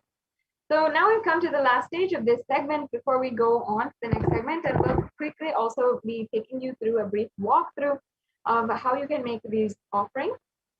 So the first stage is if you are interested in making any of these offerings, if you want to make any of these offerings and you are simply interested, you want to, and one of these offerings is igniting your seeking, or you feel like, you have to offer the Pratyaksha Pada Puja today, or any one of these offerings which has so much of sacred context. I myself would offer any of these offerings if I could, and literally give my life to making these offerings to Devi Parashakti because of the sacred context that they hold. What beautiful sacred sentiments that each and every offering holds is exactly how we hold ourselves, and that is exactly how we manifest the oneness with Devi Parashakti. Now, you can register in tiny.cc/bhavasamadhi if you are interested in making any one of these offerings. And we also have the payment link here, which is the second stage. If you're ready to make a payment, you can go to tiny.cc/Devi-offerings and make the offering right now itself. And after the payment, we request all the viewers, all the participants in the Yajaman to fill out the form at tiny.cc/Sankalpa2021. This form is very mandatory for you to, especially to ensure that your names are chanted during the puja as well. So yes, we can now show these links. Yes, we're going to briefly run you through how you can make a payment. As you can see, it's going to be very easy. And I also invite all the viewers, if you want to, you can comment your experiences with Devi Parashakti. You can comment down below about how you have experienced the grace of Devi Parashakti. If you are a Kailashian, it's always so good to interact with each and every one of you. And you can comment down below as well. So yes, as you can see, this is the payment link, and you can go to this link, which is the tiny.cc/Devi-offerings, and you'll be directed to this page. You can select in the drop-down menu which offering you'd like to make, and then you can proceed to make the offering, and then you can review your cart. And here you can also, remove any offerings if you don't want to make them, and then you can proceed for checkout. And once you've proceeded to checkout, then you can fill out your billing details, your payment details. You'll see what kinds of accepted and everything as well. Yes. And that's it. All you have to do is just 3 steps away from just making a payment and making an offering today. Yes, it's extremely easy, and you can immediately and as soon as you are ready to do so. Now, after you've made the payment, we request that all of the people who have made the payment, once you're done with the payment, please ensure that you are going to the Sankalpa 2021 form, and we're going to show that form. It looks like this. It's available at tiny.cc/Sankalpa 2021. You're going to fill out this form. You're going to press the button, and you'll see the form which comes, and you'll be able to just simply fill out this form. You're going to input your name and the names of the people on behalf of whom you're offering this puja. And it's also going to ask for your payment order number. And make sure you keep that on hand so that you can fill out the form as well.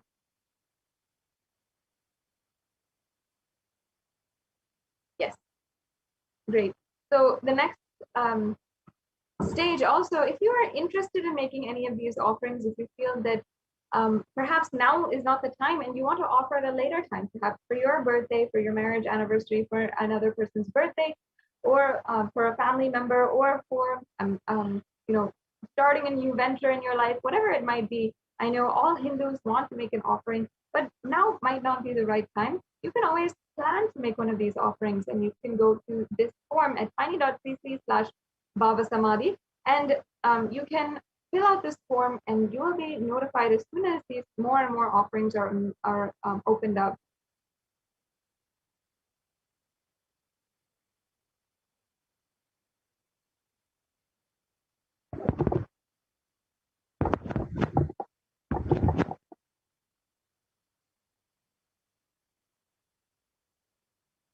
Yes.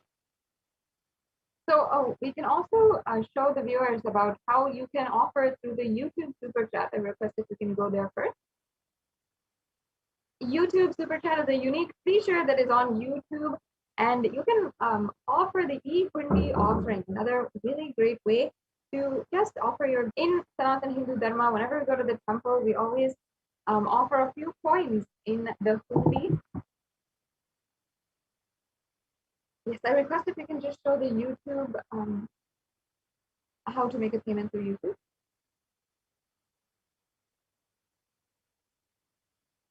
And yes, and we can basically, first of all, make sure that you're joined as a member. And you can join, as you can see in the, by clicking on the button below, make sure you're joining at the Kailasa's HDH Nithyananda YouTube channel. And then once you're joined as a member, you'll see a icon for how you can make a donation. And we can show the viewers also about how you can exactly make the donation through the super chat and the super sticker. And you can as well ensure that you are making a super chat, and there's a way that you can adjust. You can pay through credit card, through debit card, or through PayPal. If you'd like to make a payment through PayPal, this option is available for you right now. Super chat as well. Yes, there we go. So as you can see here, you can make an offering through the super chat. And you can adjust the offering, adjust how much you want to pay, and you can just simply go through the steps.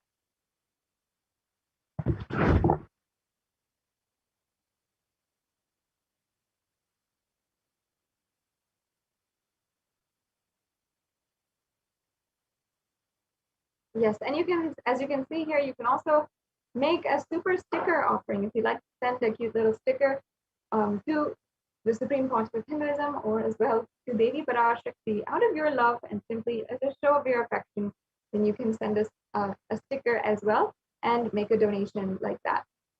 So this brings us to a conclusion of this segment in today's program, where we have gone over the various different offerings that you can make to Devi Parashakti. I hope each and every one of you was able to imbibe some of these offerings of powerful cognition and be able to deeply see your how you can make these offerings. Now, yes, let us understand how we can ask our questions today.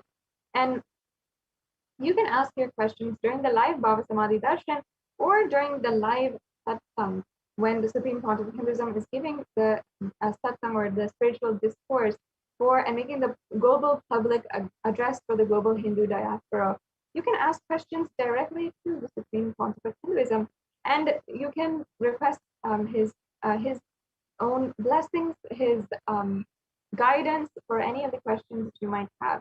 So as you can see in the super chat as well, you can ask your questions on YouTube, and we can go on to the next slide. You can also ask on Facebook. I highly recommend that each and every one of you also make sure that you are on you're liking and following the Kailasa's official Facebook page.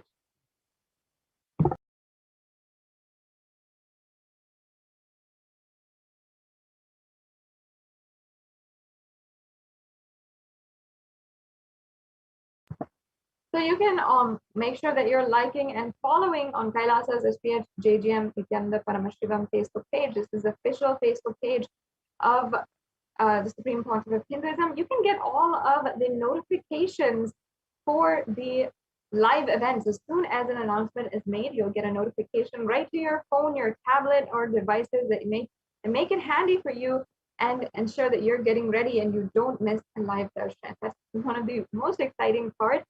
And it's, of course, the best reason to ensure that you are staying tuned and you're staying connected to Kailasa. And as well, if you want to, you can ask your questions in the comment section beneath the live video. Yes, let's go on.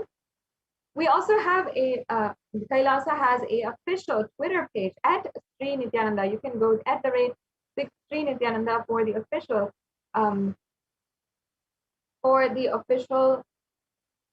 Twitter page. And you can ensure that you are following. Once again, make sure that you don't miss a notification as well. And also you can hit reply to the live feed that's going on. And you can ask your question also during any Nithyananda satsang or during the live Bhava Samadhi darshan as well. And you can ask your questions by hitting reply and using also the hashtag #AskTheAvatar. We also have the option of Instagram. Make sure that you're following on Instagram at Sri Nithyananda is the official Instagram handle. And you can ask your questions in the comments of any of the posts. And we also have a way for you to interact and ask any questions you have on kailasa.org. On WhatsApp as well, you can ask your questions. And you can also ask your questions through the live chat. It's another way that you can interact personally with and have your questions answered by the Supreme Pontiff of Hinduism. So now this segment is today's program, and we'll be moving on with the next segment after a very quick break.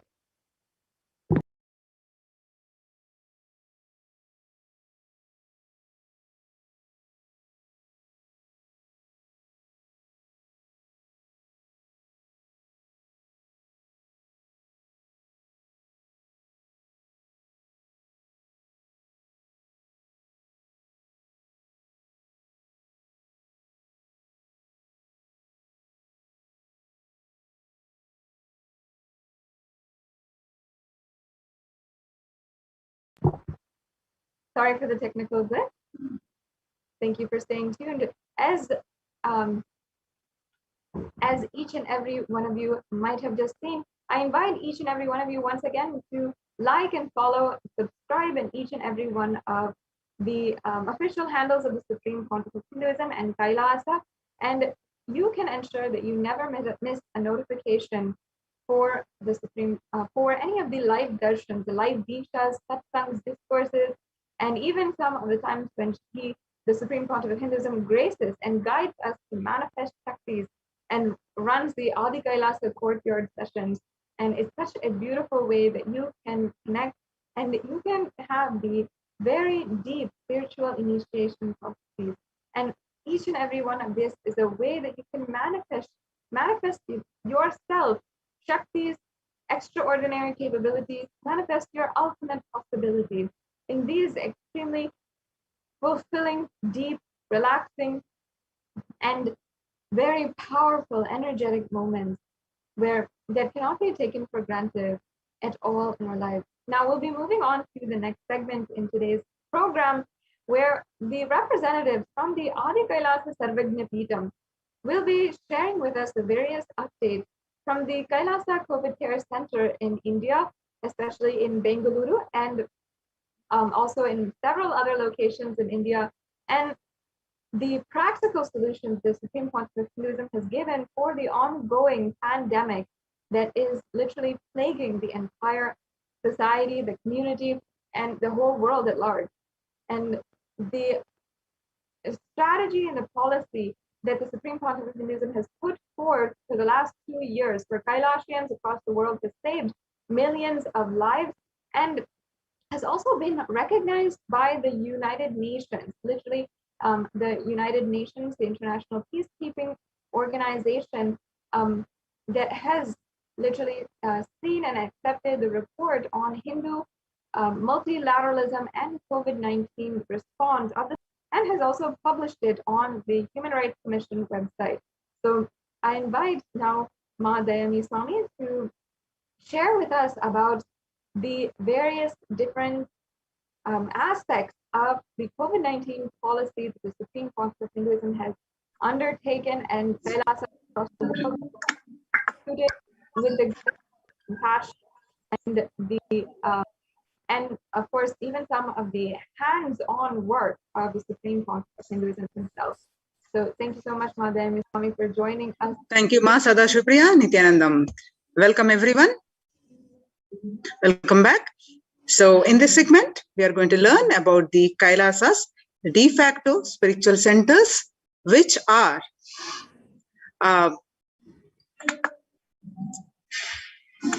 spiritual embassies, which are working continuously, tirelessly to protect the COVID care as a protection centers. And not only that, for each and everyone, their well-being in all aspects of their life. So, and these Kailasas de facto spiritual embassies are actually recognized. The report on these centers by the ASMT, Adi Shaivat Minority Tradition, the Kailasa Union, submitted last month, June 2021, and recognized highly, and that report also we are going to see, and how these Kailasa de facto spiritual embassies are functioning. And let's understand in more detail. So with the blessings of the Supreme Pontiff of Hinduism, Jagat Guru Mahasannidhanam, His Divine Holiness Bhagwan Nithyananda Paramashivan's blessings, let's start with the Sadguru Vandanam. Nithyanandam Paramasugadam Kevalam Jnanamurtim Dvandvatitam Gagana Sadusham Tatvamasyadilaksham Ekam Nityam Vimalamachalam Sarvadi Sakshibhutam Bhavatitam Trigunarahitam Sadgurum Tam Namami.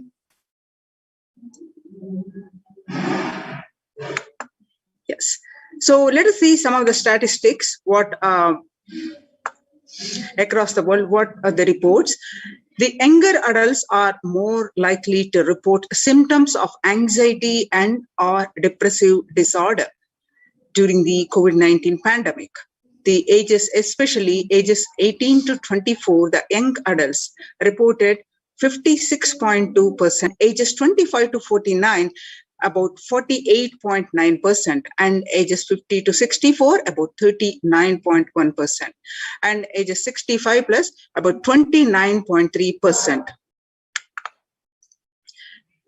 Average share of adults are reporting symptoms of anxiety disorder and or depressive disorder, what it was in 2019 in the period of 6 months from January to June. About a 6 months period, 11% reported.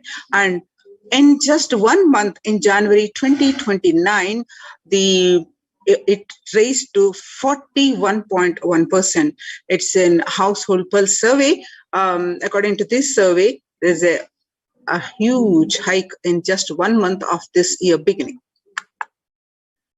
The share of adults reporting symptoms of anxiety and or depressive disorders during the COVID-19 pandemic by age, again, young adults average 18 to 24 is 56.2, and whereas the 65 plus it decreased to 29%. So how are you? What employees say they feel more than half the time at work? They feel tired. 34% say they feel tired. 34% say they feel stressed, and 27% say they feel burnt out, and 22% say they feel discouraged, they feel distracted, and 17% say they feel depressed. So nearly 8 in 10, that is about 78%, say the coronavirus pandemic is a significant stress in their life. And nearly 7 in 10, about 67% say they have experienced increased stress over the course of the pandemic. 1 in 4 essential workers, about 25%, diagnosed with mental health disorder since start of this pandemic. The COVID-19 could exacerbate doctors' existing mental health burden. More than 60,000 US healthcare workers have contracted COVID-19 and 300 have died. About 300 to 400 physicians die by suicide every year. Of the health workers who treated patients during China's COVID-19 outbreak, 50% showed signs of depression. 45% showed signs of anxiety. According to the Prundy research, the source is JAMA Network Open. Now, self-reported mental health among pregnant women, the new mothers. Before COVID-19 pandemic, the depression used to be 15%, and now during the pandemic, it raised to 40.7%, according to the Helio report. Now, before COVID-19 pandemic, the anxiety levels were 29%, and during the COVID-19 pandemic, it's up to 72%. US cases of depression have tripled during the COVID-19 pandemic. A large study finds a dramatic increase in the number of adults in the United States reporting symptoms of depression during the COVID-19 pandemic. The number of adults expressing depression in the United States has tripled. According to a major survey, the researchers estimate that more than 1 in 4 adults now report experiencing symptoms of depression. Before the pandemic, 8.5% of US adults reported being depressed. That number has risen to 27.8% as the country struggles with COVID-19. The young workers hit the hardest. They say burnt out. US employees are currently experiencing worker burnt out. That is, ages about 22 to 25 age group, about 89% say they are burnt out, and about ages 26 to 37, 83% say also they burnt out at the workplace. And about age 38 to 54, about 73% say they burnt out, and 55 to 74 say they burnt out. So what are the contributions now from Kailasa's Department of Human Services? So Kailasa's enlightened civilization presents with the blessings of the Supreme Pontiff of Hinduism. Let's understand more about this. Kailasa is Kailasa's Department of Religion and Worship and Department of Human Services. And each of Kailasa's temple ecosystems consider right of happiness to be the highest fundamental right of all humans, in fact, all beings. The ultimate goal for Hinduism and Kailasa, led by the Supreme Pontiff of Hinduism, Jagadguru Mahasannidhanam, His Divine Holiness Bhagavan Nithyananda Paramashivan's blessings, is the material and spiritual well-being and prosperity of humanity.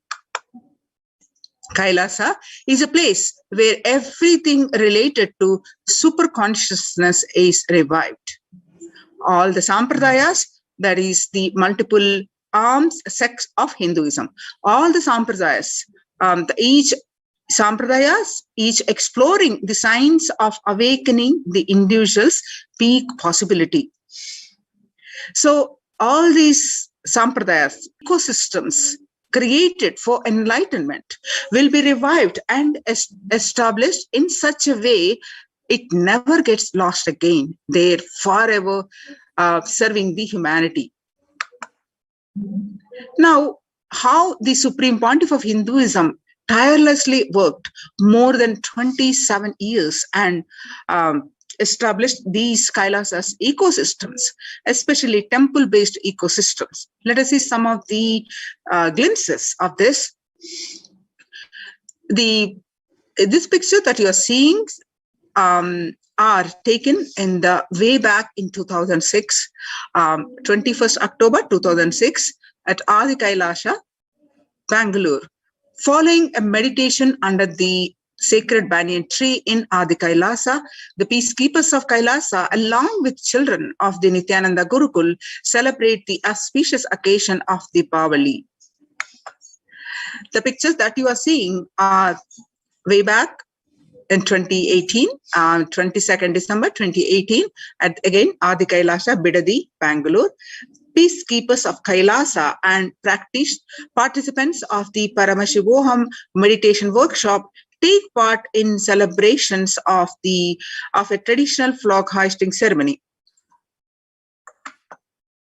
Now you're seeing the pictures are from the way back in 14th December 2006 in Chennai, South India, where you find the Supreme Pontiff of Hinduism himself conducting the Nithyananda Spurana Convention, which is also called Life Bliss Program Level 2, a meditation workshop.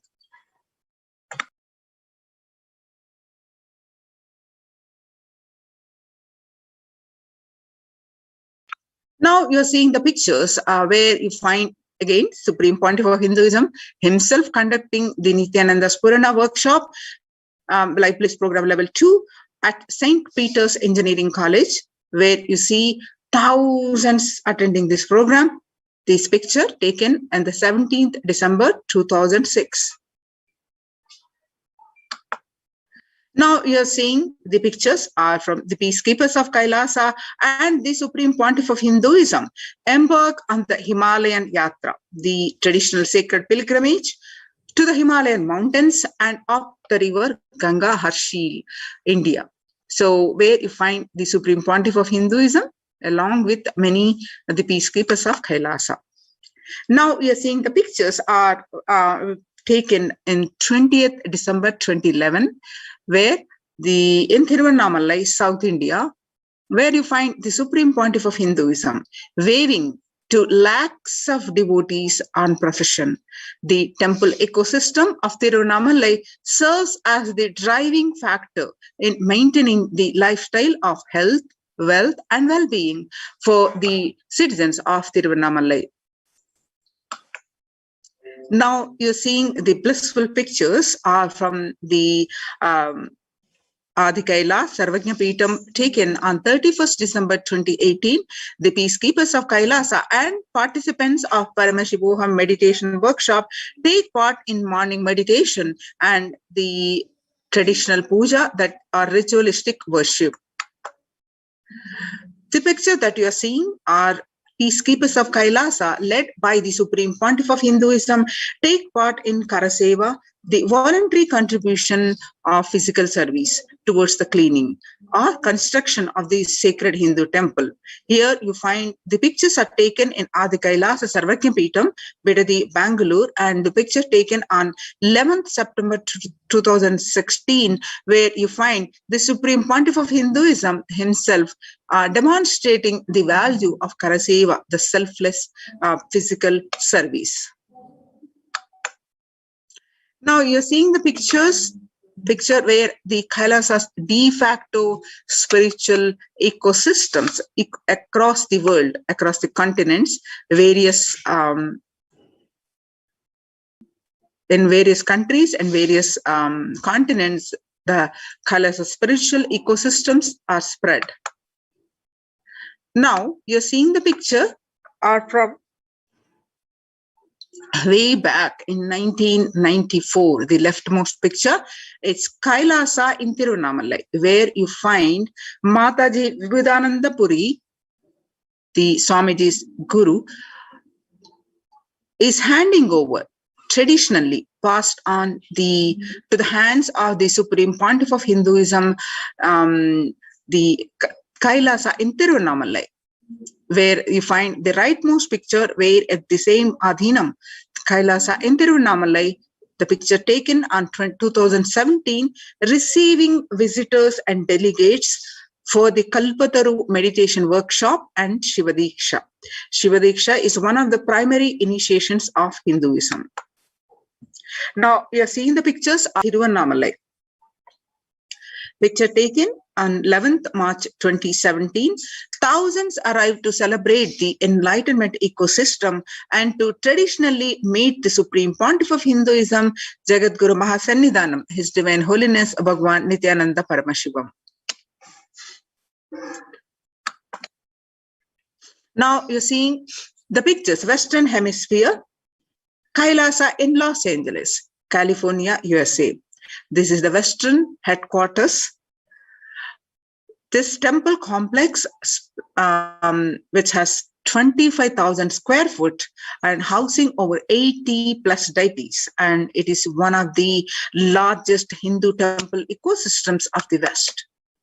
Now you're seeing the pictures are from Kailasa in Columbus. The first temple established by the Supreme Pontiff of Hinduism outside of India. The temple physically came to life in just 9 months. The chief presiding deities of the temple are Sri Nithyanandeshwara Paramashiva and Nithyanandeshwari Paramashakti. The deities are 7 feet tall, made of granite, weighing 6 tons, and their divine faces have been directly hand-carved by the Supreme Pontiff of Hinduism. Now you're seeing the pictures are from the Seattle, Kailasa in Seattle, Washington, where the housing the blissful dancing form of Ganesha and the largest living Nataraja deity outside of India. Kailasa in Seattle is also known as Chidambaram of the West. The Chidambaram temple, the ancient Hindu temple where Paramashiva resides as Nataraja, the cosmic dancer and expression of Akasha and space. The Nataraja, the big toe of Nataraja, also has been revealed to be the center of Earth's magnetic equator. Now you're seeing the pictures are from Kailasa in San Jose. Inaugurated in 2009, Kailasa in San Jose radiates the energy of the Madurai Meenakshi Amman temple.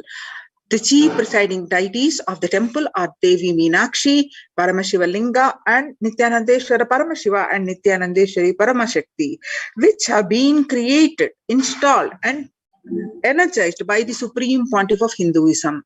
The Madurai Meenakshi Amman temple, the home of Devi Meenakshi, the divine cosmic mother and the consort of Lord Sundareshwara and the most blissful form of Lord Shiva.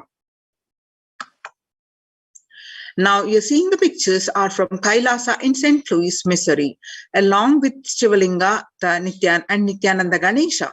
Kailasa in St. Louis carries the energy of Tirumala Tirupati of South India and houses one of the tallest Venkateshwara deities in North America, along with his consorts Sri Devi and Bhudevi. The beautiful landscape nestled among the woods and rolling the hills of Missouri stretches for 20 acres. Tirumala Tirupati is one of the most beloved of Lord Vishnu, whose temple is the most Vishnu visited of any religion in the world.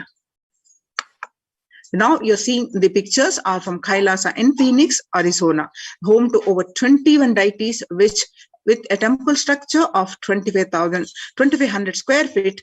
Kailasa in Phoenix has been directly established by the Supreme Pontiff of Hinduism, serving as an energy field of worship, meditation, and celebration for over 7 years. Now you're seeing the pictures are from Kailasa in Houston, Texas. Formerly inaugurated in 2017, the Supreme Pontiff of Hinduism has declared Kailasa in Houston as the Parihara Sthala for all the Navagraha doshas.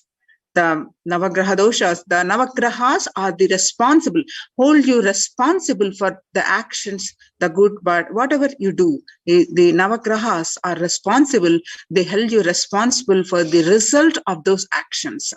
But in the course of time, if you realized what you did and do the prayaschitta, that is also called Parihara.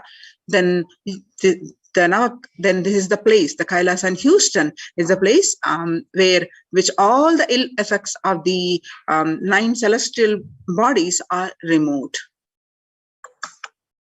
Now you're seeing the picture from Kailasa in Toronto, Canada. Inaugurated in July 2011, Kailasa in Toronto is the only Hindu temple in the West with all 63 Naimanas. Naimanas are the most endearing and the notable saints of Hinduism, and 18 Siddhas. Siddhas literally meaning the accomplished or perfect, residing as deities. The temple deities here are seated exactly as they existentially preside in Kailasa around Paramashiva, the primordial deity of Hinduism. Now, some more pictures are from the Kailasa in Toronto, Canada. Active and alive from 2011 onwards, Kailasa in Toronto has been blessed to radiate the super consciousness energy of Kailasa. This temple ecosystem goes on providing various temple services to the community, such as Annadan and traditional Hindu ceremonies. Now, let us see the morning spiritual routine and enlightenment ecosystems in all these enlightenment ecosystems. With the blessings of this Supreme Pontiff of Hinduism, let's understand more about this. So the importance of doing these spiritual practices, before understanding this, what Devi revealed on 12th May 2021. The Devi Parashakti revealed that I came as Nija Avatar. I am blessing you, listen. People, listen. To do good to all of you, I have taken the form of Nithyananda and came down as Nija Avatar. People of India, listen. Carefully listen. Time after time, Bharatam is Jnana Bhumi, where enlightened beings comes. We cannot make Jnana Bhumi as infertile. Enlightened beings have to come. They have to live, and it has to flower. Few hypocrites, because they stuck in delusion, we cannot sacrifice the world. Cosmos cannot be destroyed.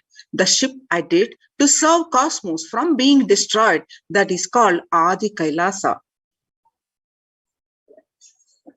The ship I did to protect beings from Pralaya is Adi Kailasa. Because of conspiracy of Drohis and enemies rule, the captain has to leave the ship.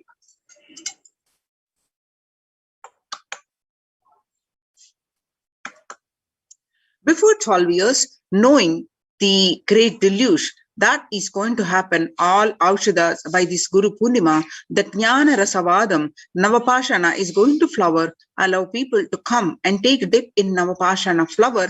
People, whoever comes and dip in Vaidya Sarovar, they will not have death. They will not have corona. Crores and crores of people will come in line. Every day they will take a dip in the Ananda Lingam. On 13th May 2021, Devi continued to reveal that, listen well to my words. For India, I made ship as protection, the Nithyananda Navapashana Lingam in Vaidya Sarovar. Go to Adi Kailasa, O Indians, listen. All those regretting losing Nithyananda Nija Avatara without confusion and without taking just as a lip service, go to Adi Kailasa. On 13th May 2021, Devi continued to reveal that scores of people will come there looking for health, Navapashana water feast and medicine, to get health and protection and enlightenment. To protect India from the great destruction, I, Parashakti, made this huge ship. Even if captain is not there, ship is there. So when the first world countries closed their borders during a massive global emergency, Kailasa has opened its doors to all without exception. Now, what we do in the Kailasa's de facto spiritual ecosystems, the first thing that we get up is the the morning spiritual routine. It spans about 4 to 5 hours. The morning spiritual routine is the fuel to reach Kailasa. Morning routine and the chemical changes it brings in you, and the healing it does in your system, and the biological rhythm it sets in your system. All of them are very important.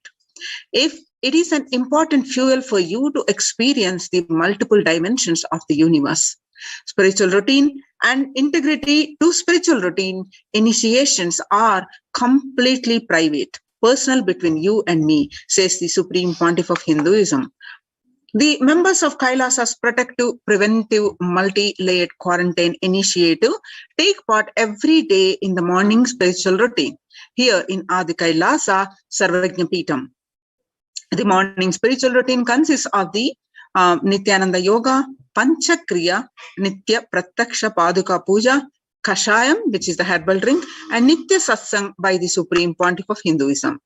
So morning spiritual routine tune your biological clock to the spiritual practices, because the chemistry you enjoy inside matters. That decide the kind of plane of the universe, dimension of the universe you are going to experience. Kailasa or Patala. Kailasa is the place where the Paramashiva resides, the highest abode. Patala is the place where the demons live, the lowest abode.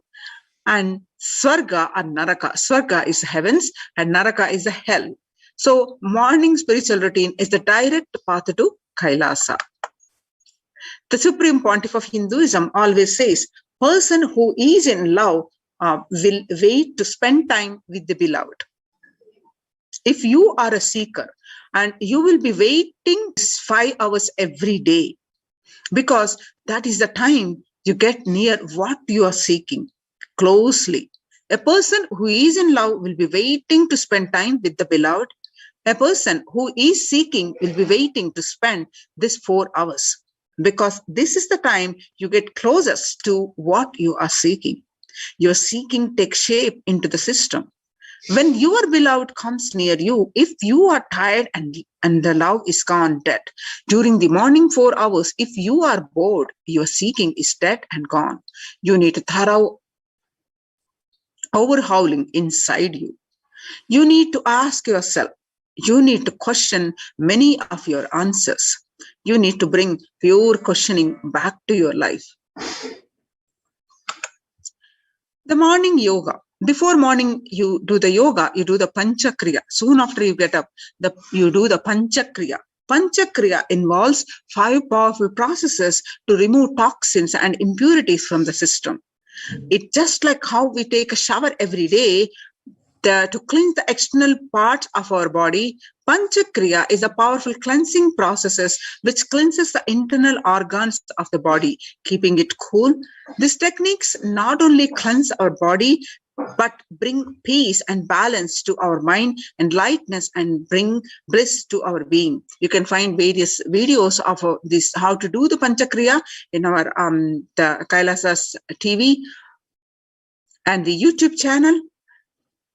Now, after the Panchakriya is over, you will be doing the yoga. By morning 4 o'clock, we do the yoga. We wake up at 3 o'clock, and 3 to 4 a.m. we do the Panchakriya, and morning 4 a.m. we do the Nithyananda Yoga. When you do the yoga, you experience your entire body become Amrita Sharira. The Amrita means the nectar, and Sharira is body. So Amrita Sharira is body filled with the nectar. It becomes an ecstatic body just by the air, without any external touch.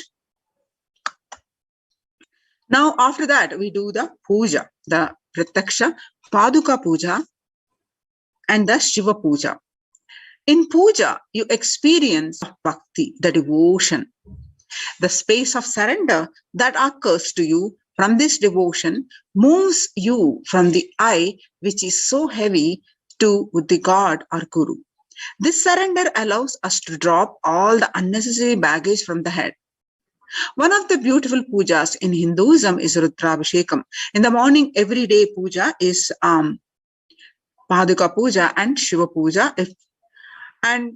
Also at the temple, the Rudrabhishekam happens. One of the beautiful pujas in Hinduism is Rudrabhishekam.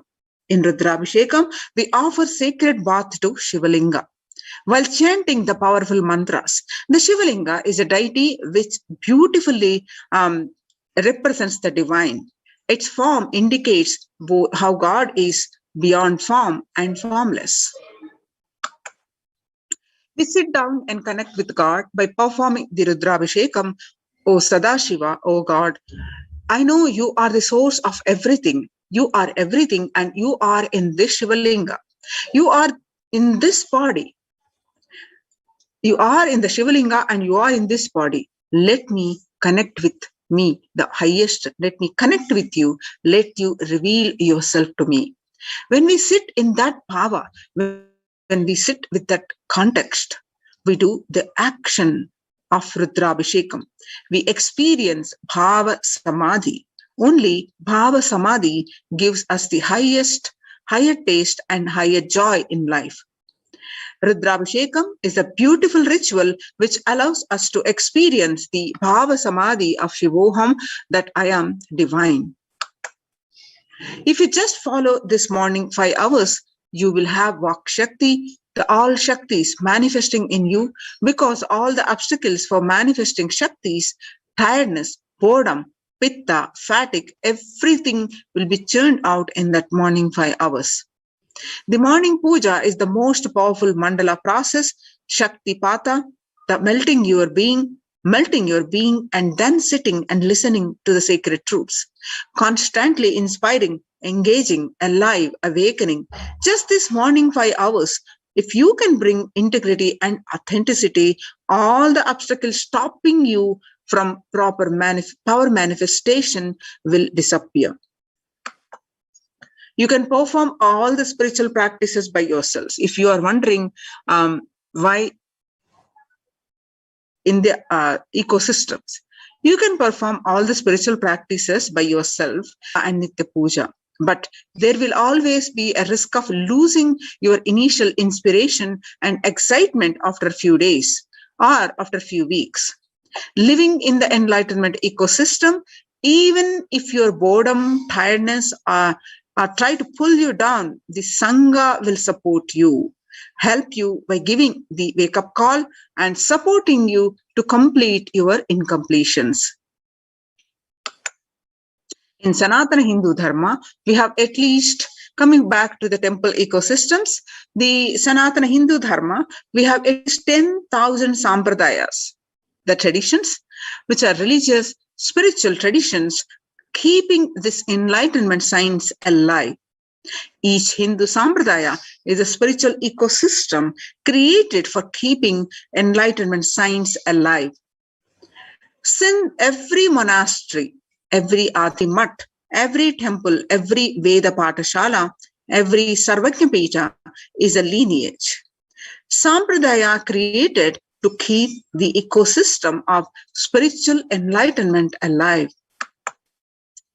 So in these many traditions like some may be Shakta, some may be Yoga, some may be Vedanta, some may be Tantra. Some may be Shakta Vedanta, some may be Shaiva Tantra. Some may be Yoga Vedanta, some may be Yoga Shaiva. Some may be Vaidika Shaiva, all kinds of permutation and combination. Each temple, each mat, each monastery, each adhinam, each Veda Patashala, each Sampradaya is a spiritual ecosystem created to keep the enlightenment science alive of that Sampradaya. So join in these spiritual ecosystems, protect yourself and save from Corona pandemic. Register now through the link below, https:// kailasa.org, kailasa.org/Kailasa Care, KAILASACARE, Kailasa Care. So now we'll be continuing with the glimpses of the spiritual routine in the Adi Kailasa Sarvajna Beetam, one of the main ecosystem in India, the headquarters. The you're seeing the glimpses of the participants of this, the ecosystems, the Kailasa's protective, preventive ecosystems, the participants doing the morning spiritual routine. You can see the glimpses. The morning spiritual routine makes up the first 5 hours of every day and is one of the most fundamental and vital practice for a seeker. Anyone on the path to achieve enlightenment or to achieve the ultimate super consciousness space of Paramashivoham.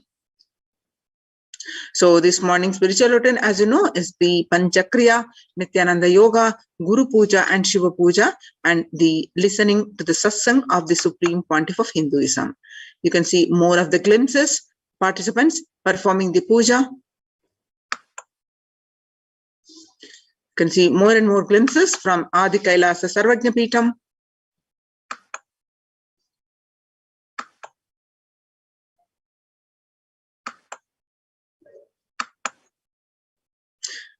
And you can see more glimpses here.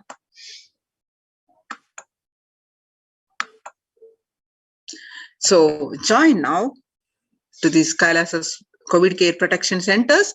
Register now through the link below, https://kailasa.org/Kailasa care. Now we'll be continuing after a very short break.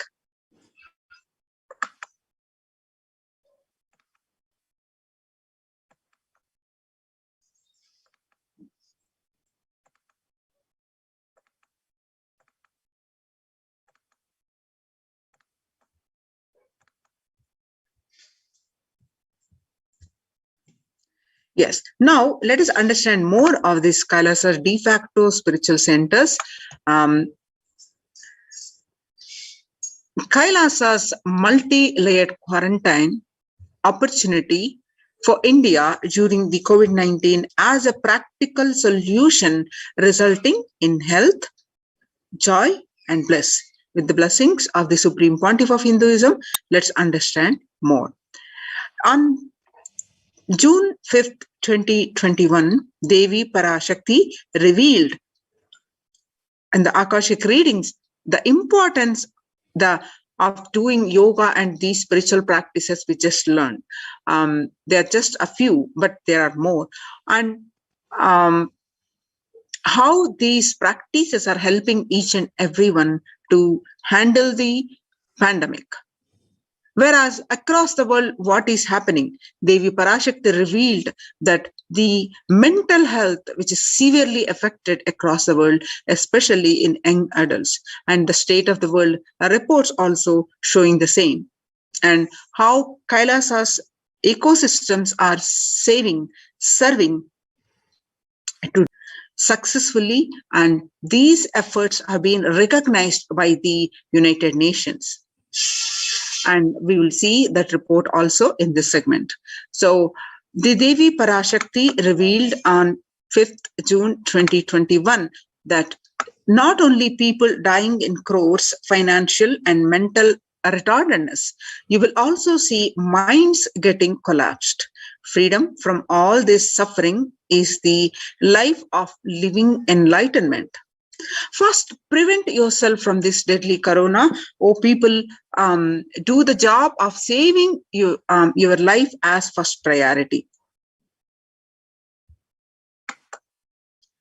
Listen properly, people. The only way to protect yourself from this overflowing cosmic pralaya and from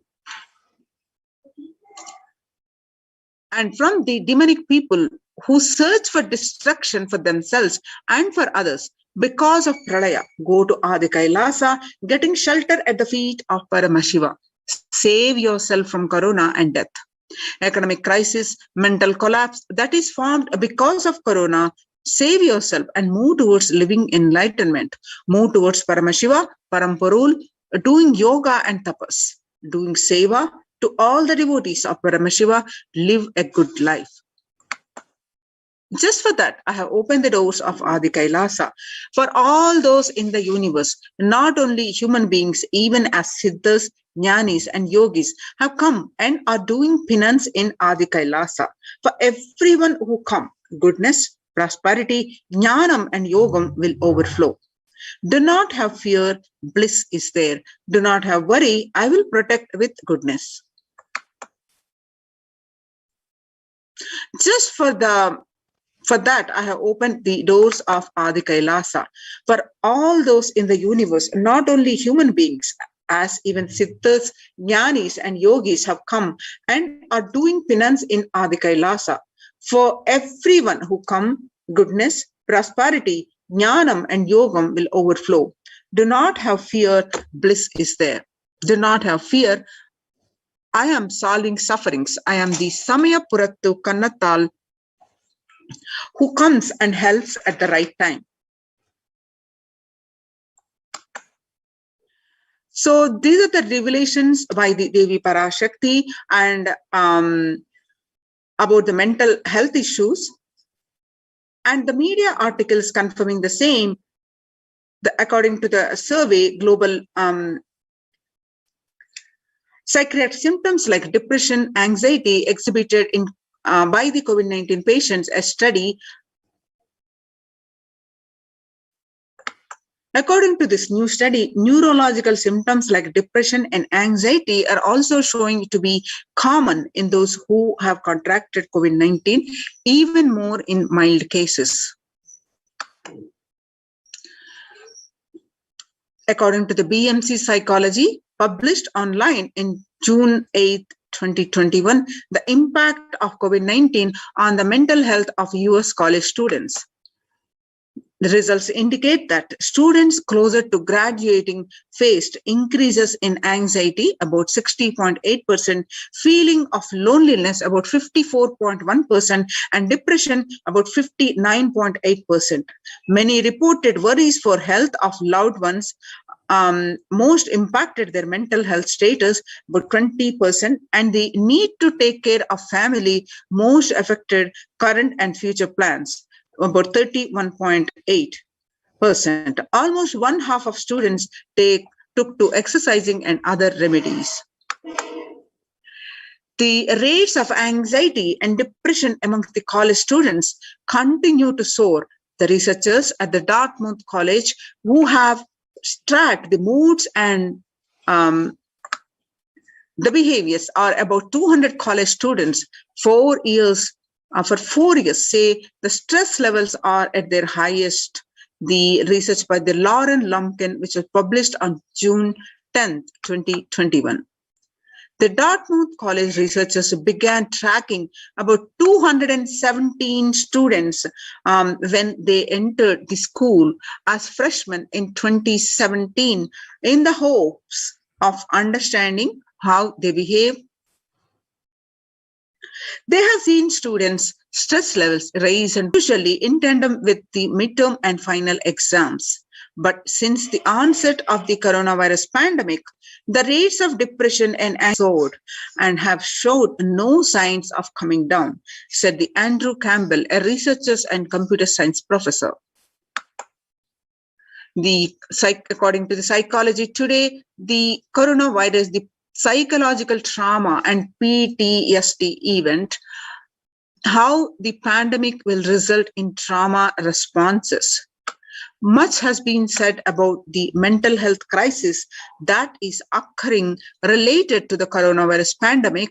Much of this information has focused on all-consuming anxiety, panic, and fear that many are experiencing. While this is important and needs to be at the forefront of discussions, something that has not been discussed, psychologically traumatic nature of what our nation and our world is experiencing.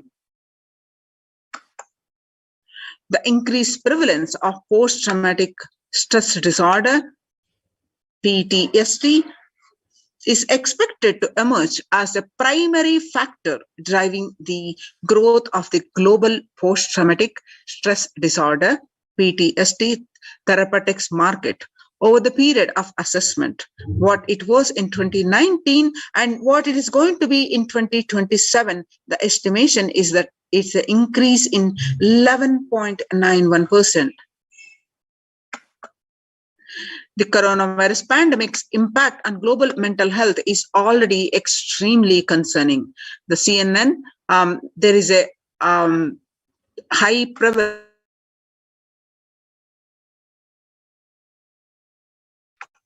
There's a high prevalence of mental distress in countries across the globe due to the coronavirus pandemic, especially among healthcare workers and children. According to the United Nations and the World Health Organization, the impact of pandemic on people's mental health is already extremely concerning. World Health Organization Director General Tedros Adhanom said in a CNN recently, it is now crystal clear that mental health needs must be treated as a core element of our response to and recovery from the COVID-19 pandemic, Tedros said to the CNN recently. Now, the importance of yoga. Yoga greatly improves mental, spiritual, and physical health. Devi Parashakti revealed in her Akashic readings to combat this, to handle this mental stress that we all are going through, to do the yoga, do the spiritual practices, and also Supreme Pontiff of Hinduism stressed in so many satsangs, doing the spiritual practices, including the yoga. Yoga greatly improves mental, spiritual, and physical health. People who practice yoga experience less anxiety, less depression, and fewer symptoms of post-traumatic stress disorder. Yoga also improves well-being, including increased gratitude, relatedness, acceptance, centeredness, empowerment, self-esteem, compassion, self-awareness, and hope. Yoga can help us to manage stress and self-regulate, an important tool in the current time. We are all equipped with the innate coping strategies for responding to stress. But sometimes our stress response can become out of balance. We are living in a world that regularly activates our sympathetic response, our body way of responding to stress, sometimes called fight or flight. This is balanced by our parasympathetic response, the way our body helps us to rest and relax. Yoga can help bring our parasympathetic response and allows us to find balance. Activating our parasympathetic response brings us into a more restful space and allows us to find calmness, connection, and compassion. The deep mindful breathing of yoga and meditation stimulates the vagus nerve, which activates the parasympathetic nervous system and supports self-regulation and stress management. Yoga can be a valuable tool for self-care, especially in challenging times. Yoga is now being used as an empirically based treatment, often in combination with other interventions, with benefits for both physical and mental health. Many clinicians are recommending yoga as it may help support the effectiveness of traditional treatment approaches. Revelations to the world by the Devi Parashakti. According to the Psychology Today, what Devi revealed, the mental stress affecting across the world, confirming by the Psychology Today that when we actively choose a tool of self-care, we better equip ourselves to survive and seek resilience in difficult circumstances. While it is but one tool, yoga offers the potential for connection and well-being, even in these challenging times. Research shows that spirituality benefits mental health. The individuals have better mental health if they belong to a particular community or have religious beliefs. Spirituality can help people in many ways. First and foremost, spirituality or religion can help people find meaning in their lives, which is instrumental in improving one's mental health. In spirituality can perhaps help you to connect with your divine self. In addition to endowing meaning to your life, it has the potential to improve mental, physical, and emotional well-being as well. It has been a source of relief and comfort from various challenging issues for thousands of years. Now, let us see the revelations to the world by the Supreme Pontiff of Hinduism, His Divine Holiness Bhagavan Nithyananda Paramashivam, on 22nd May 2021. Paramashiva is very clear. Focus on making your body alive, life alive. Mind is obsessive compulsive reaction. It is nothing but a bunch of unconscious reactions. Do not try to sympathize with the mind. Make your body and life alive. That is the only priority for all of you. I am talking to everyone who has a little love and sympathy for me. For all of you, take this as a guru walk. Make your body consciously strong. The gym will build muscles, make you look very nice in the outside, but only yoga and Ayurvedic lifestyle will make your body conscious. Just see all over the world, all the gym bodies are just dropping dead. Only yoga will make your internal organs strong and your ability to manifest consciousness strong. Let me give you the solution from Paramashiva to protect yourself from this whole pralaya, not just from corona. The amount of depression, mental suffering, the way the whole world is suffering, the kind of poverty happening, people losing their job, income, having insecurity, comforts being lost, so much. Just make your life extremely strong. 3 years back, I said, keep yourself alive for next 3 years. I have enough evidence that 3 years back, I trained the whole Kailasa, that first the devotees in their own homes, and second, Kailasa vasis inside the Sangha, physically, mentally, psychologically, or consciously for quarantine lifestyle.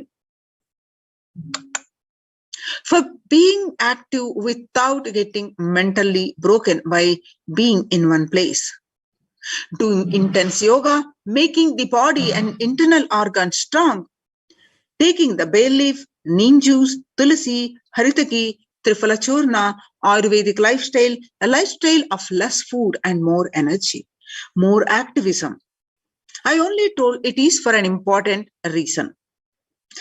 Please wake up. Quarantine yourself, build your body. Don't bother about your business or any other profit and anything else. This year, if you are alive, that is the greatest profit. Now, all this, what we are discussing now, are getting implemented in Kailasa's de facto spiritual embassies, especially in the temple-based ecosystems. And they're successfully a fair amount of success has been achieved by in these centers to combat this COVID care for all the participants. So a report has been submitted regarding this and the suggestions to the world across the world nations. That report has been submitted in June 2020 and has been published and highly recognized by the United Nations. The United Nations recognizes Kailasa's report on COVID-19 and the multilateralism. You can see the screenshots from the Supreme Pontiff of Hinduism Facebook page, and you can also go ahead and the Supreme Pontiff of Hinduism's Facebook page. Click on yourself and read this article by yourself along with the more supporting documentation.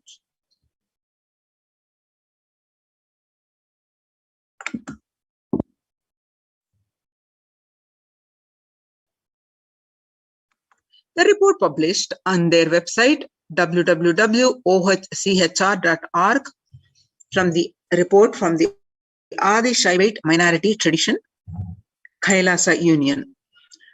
Globalization of disease has led the world to be only as resilient as the least resilient country and person, especially for highly contagious COVID-19, which has spread with a scale and severity not seen since Spanish flu. The variants of the virus, such as B.1, 0.617, and 0.2, Delta, Delta plus, Epsilon, Gamma continue to threaten even those vaccinated. Secondary diseases such as the black fungus are targeting COVID patients and killing almost 1 in 2 persons in such cases. Human life is more precious and important than all economic principles or systems in totality, because all these concepts are legitimate only because of their utility value, which is to fundamentally make human life better. At least until this ongoing crisis ends, all economic policies related to money, banking, fixing prices of commodities, etc., need to be revised to make sure no human being suffers from hunger or the absence of the required medical care. For this purpose, Kailasa has presented a detailed report on effective solution for COVID-19 through multilateralism that was published by the United Nations. In their website, www.ohchr.org.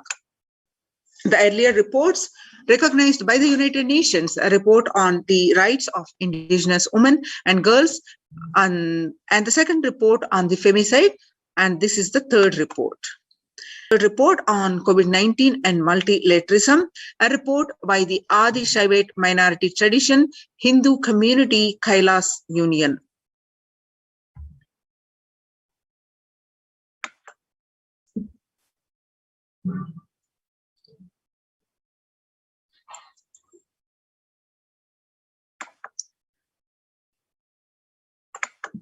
Let us see this report.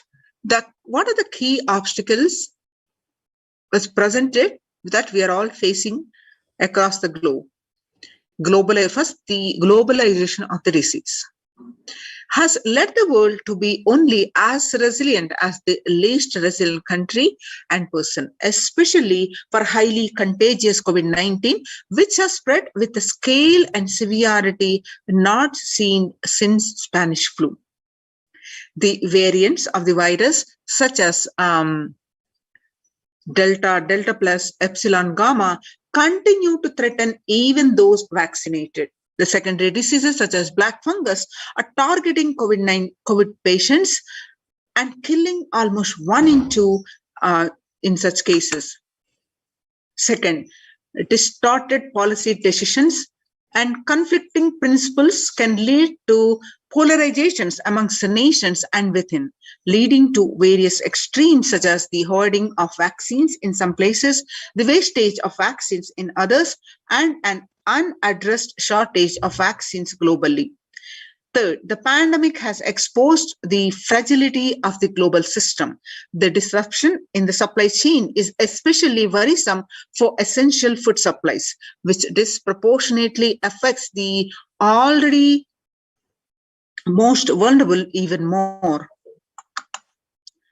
Fourth, the lockdowns have brought the global economy into crisis, bringing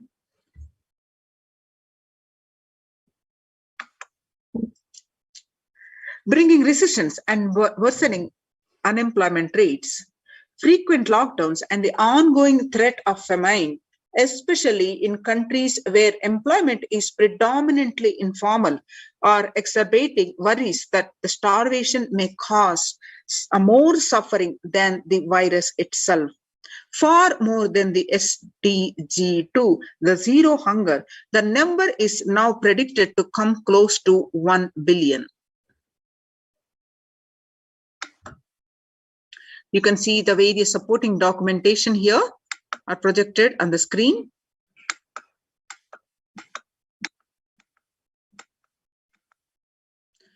Now, what are the solutions? The first solution presented in this article is revised economic policies. Human life is more precious and important than all economic principles or systems in totality, because all these concepts are legitimate only because of their utility value, which is to fundamentally make human life better. At least until this ongoing crisis ends, all economic policies related to money, banking, fixing prices of commodities, etc., need to be revised to make sure no human being suffers from hunger or the absence of required medical care. As per Hindu principles, the world, including the economy, evolves through 5 phases: creation or growth, sustenance or stagnation, recession or revitalization, reinvention, and breakthrough. As per Hinduism, conventional economic growth is observed when best practices are applied diligently. However, during times of crisis, led us to the 4th and 5th phases, wherein the need to reinvent and deliver a breakthrough becomes a survival need and an opportunity to surpass any means and measures of conventional economic growth. According to the Keynesians, the increased public expenditure during the Great Depression of 1929 improved the economy. However, the government never completely gave up trying to balance the budget, which resulted in its never spending enough to bring the economy out of recession until the Second World War.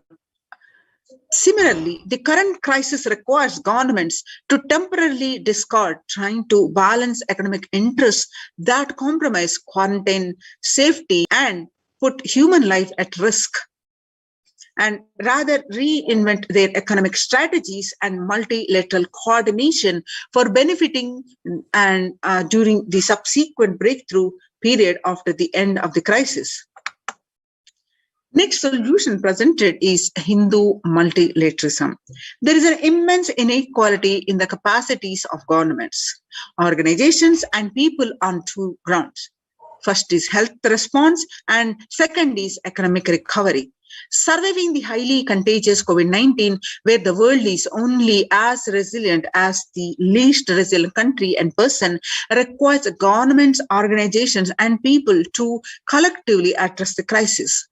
From 3200 BCE, 56 nations in Asia had multilateral treaties based on Hindu principles, Vasudhaiva Kutumbakam. This is the scriptural reference from Maha Upanishad, chapter 6, verse 71 and 273. The entire world is my family. You can see the scriptural, the various documentation here. The third solution is provide sustainable community livings with multi-layered quarantine. Home or self-quarantine is not a viable solution for a vast majority of people for either health safety or economic reasons. In Assam, home quarantine has been reported to be a primary reason for a large number of deaths. In some places, governments have moved people out of home quarantine to COVID care centers. Other issues linked with quarantine, especially in small houses, are mental health problems, such as an increase in suicidal ideation, especially amongst the younger population. This results friendly quarantine setups, which are self-sustained and sufficient in terms of food stock and supplies, recreation, employment, education. So state governments have attempted to provide free and paid solutions which face various challenges related to hygiene, exorbitant pricing. Some facilities have seen challenges related to a request to private accommodation. Experimental townships such as Araville have demonstrated a fair amount of success in creating a friendly, safe, and compliant quarantine facility. However, such as the solutions such as Araville are not open to public. For 2 decades, the leader of the ASMT Hindu community, the Supreme Pontiff of Hinduism, Jagadguru Mahasannidhanam, His Divine Holiness Bhagwan Nithyananda Paramashivam, had been creating townships like Araville across more than 100 cities in several countries.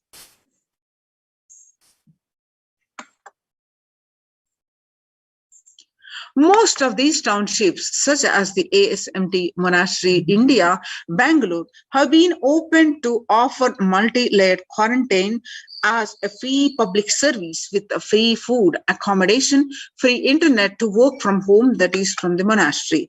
The ASMT community has seen a fair amount of success in these townships with 0 reported cases of COVID infection in the past 2 years and has already saved many lives. The Supreme Pontiff of Hinduism, Nithyananda Paramashivam, has urged citizens worldwide, especially from regions severely affected by the pandemic, to protect themselves as the topmost priority and avail these free quarantine facilities that the community has created, especially as home quarantine has failed for many and is known to be a primary reason for a large number of deaths in many scenarios. The Supreme Pontiff of Hinduism, Nithyananda Paramashivam, has emphasized the need and urged the government worldwide to provide food, safety and medical care, shelter and all survival needs to all human beings under their care with absolute multi-layered quarantine until coronavirus is eliminated from planet Earth, including all different strains of the virus.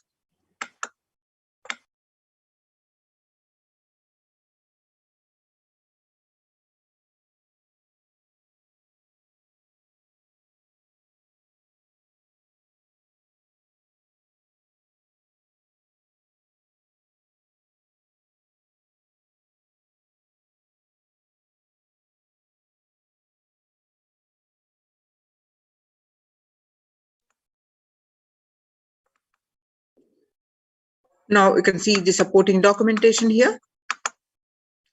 Next is the educate citizens on individual pandemic management.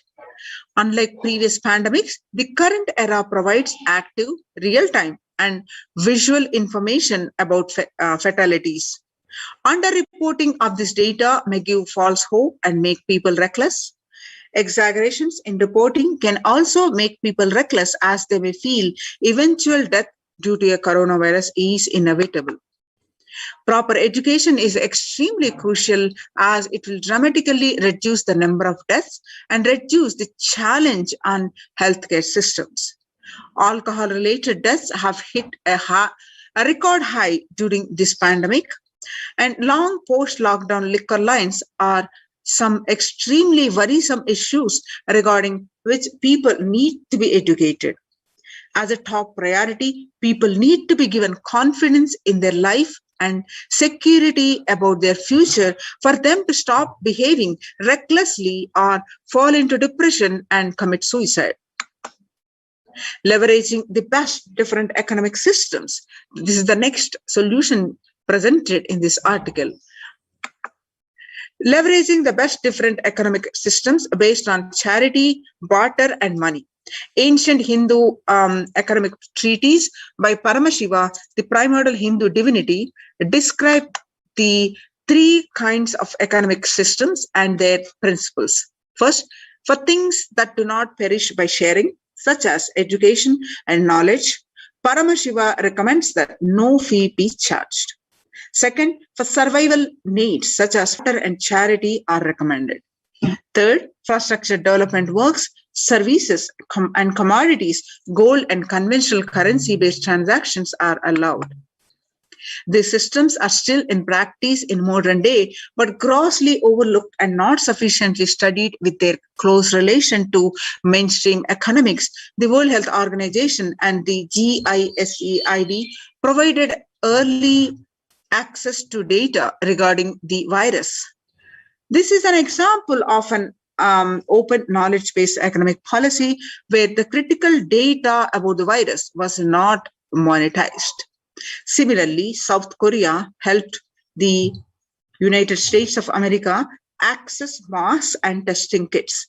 And there was a hope that these would lead to a reciprocal arrangement in terms of vaccines, which is like a barter-based model allowed in food and healthcare. Next solution presented is Hindu policies for food security. A highly effective concept for ensuring food security in ancient Hindu nations was that of food grain banks. This was prevalent until the 18th century. The elderly in villages would start food grain banks with the seed capital of grains collected by the fundraising. If any person met with a crisis such as the crop failure, the food grain bank would lend him grains in exchange for an interest. That is, compound interest was prohibited in grain banks, which the debtor was expected to return with the principal grain amount during the next harvest. The bank would expand its reserves of food grains based on interest earned and donations. At the time of crisis such as famine, the entire village would be able to withdraw these grains. And if required, all such grain loans would be written off on humanitarian grounds. In Hindu temples, food is shared for free as a policy. This was the case in both ancient times and in modern times. For 27 years, every month, the Hindu ASMT community has served more than 3 million free organic meals in religious gatherings to everyone without discrimination, and has served over 1 billion free meals in total. Such private and public efforts are crucial to ease the threats of starvation, which is estimated to hit 1 billion people worldwide. Next is the monitor global health. The crisis requires governments to take aggressive, proactive measures to monitoring health. Smartphone applications have been used by the governments that are based on health color code systems that categorize individuals into 3 color groups based on their health status and travel history, and then determine whether they need to be quarantined. You can see the supporting systems for accounting newly suspected, actively responding to curb the risk. Solution presented is traditional medicine. In Hinduism, nature and planet Earth are respected as divine mother energies capable of providing us with all our survival needs, food, medicines, etc. Through the traditional medicines such as TCM and Ayurveda are effective in addressing COVID-related issues, and a few years ago, a Nobel Prize was awarded for scientific work based on traditional medicine. The mainstream Western medicine has chosen to characterize Ayurveda as pseudoscience and TCM as unscientific. Such demeaning traditional medicine systems have led nations to consider taking defensive unilateral decisions to protect their interests. Outright rejection of traditional medicine is not wise, and such policies should be revisited, especially as these medicine systems are time-tested and have kept people healthy for several generations. Kailas Union recommends governments worldwide provide solutions like Kailasa's Hindu medicinal care, which includes completely free of charge services such as Ayurveda, Yoga, Siddha, and Western medicines, and multi-layered quarantines for complementing their ongoing public health efforts. You can see the supporting documentation here. Multilateral strategies and coordination for the pursuance of SDG 11, sustainable cities and communities, with additional emphasis on multi-layered quarantine protection without disrupting life and economy such that effects of lockdown are unnoticeable. Waiver of patents on extremely essential vaccines and common global funding of vaccines. Everyone should be provided access to traditional healthcare systems free from policies that are prejudicial and discriminatory towards these systems. The creation of food grain bank systems and other traditional economic systems as described in this report would help the most vulnerable people of the world. You can see the supporting documentation now.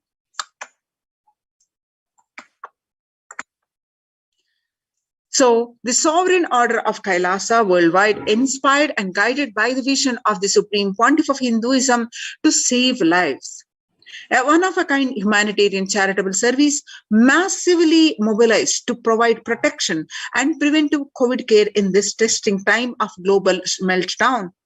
Through this initiative, Kailasa has been consistently supporting people through free food banks, that is Annadanan, free medical care, and many more services.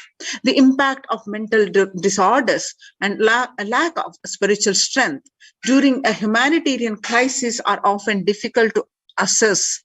They inflict lasting damage. To assuage this, Kailasa is offering spiritual programs and temple events and spiritual healing online. So Kailasa's recommendations on COVID-19 and multilateralism to be presented at the United Nations General Assembly and Human Rights Council.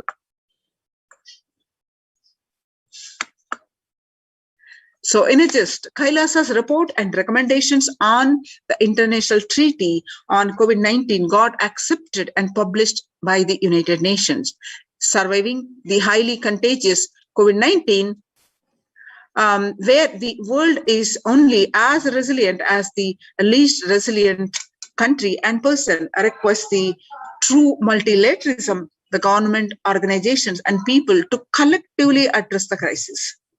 Kailasa has been successfully providing grassroots solid solutions in multifarious ways, including providing sustainable community livings with multi-layered quarantine, educating citizens on individual pandemic management, and leveraging best of different economic systems based on charity, barter, and money, providing food security and traditional Hindu medicines. These unique contributions have been recognized by the United Nations in their website www.ochr.org. So join now in this Kailasa's COVID Care Protection Centers. Register now through the link below, https://kailasa.org/Kailasa Care. Once again, https://kailasa.org, KAILASA.org/Kailasa Care, KAILASACARE, Kailasa Care. Now we'll continue this segment, the next segment after the very short break.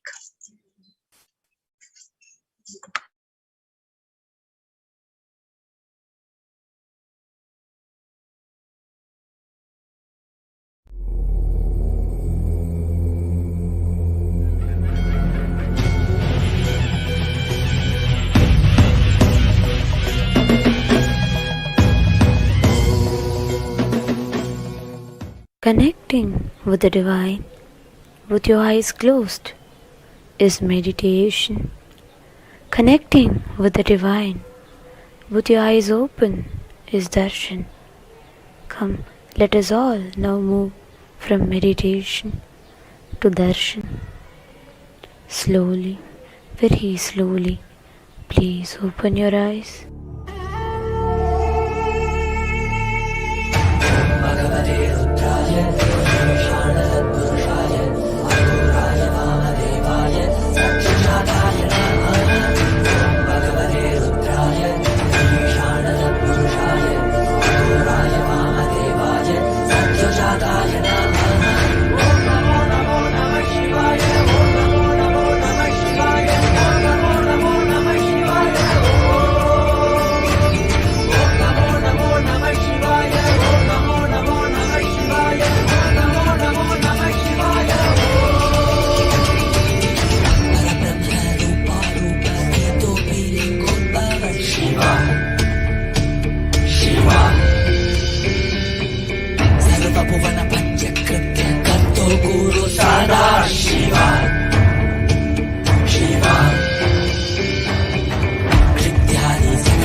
निलय निर्वाणधाम काषायं वरं संन्यास कृत्यनीश्वरा Shiv प्रत्यक्षदायक Nityanand Paramashiva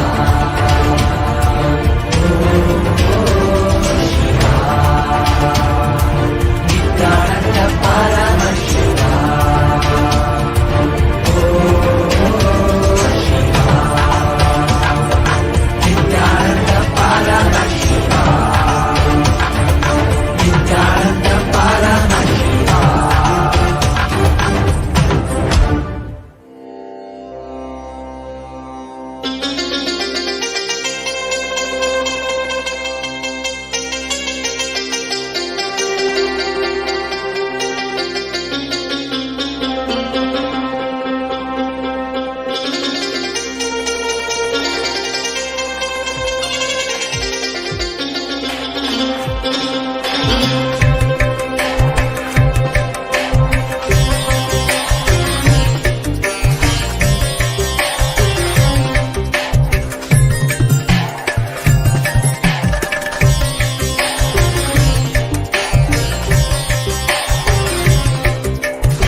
Nithyanandeshwara Paramashivoham Nithyanandeshwari Paramashakti Madhyamam Asmadacharya Paryantam Vande Guru Paramparam.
I welcome you all with my love and blessings.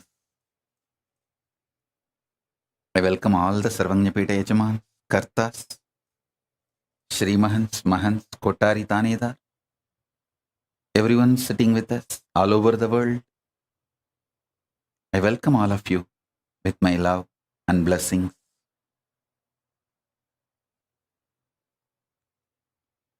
Paramashiva's message directly from Kailasa. Listen.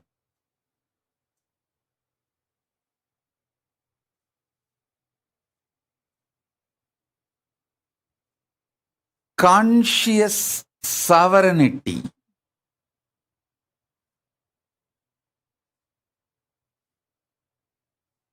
is manifested by you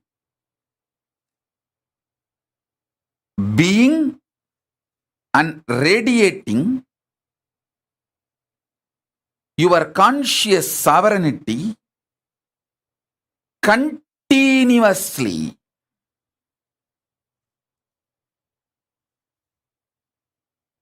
Do this Swarajya Siddhi Samyama.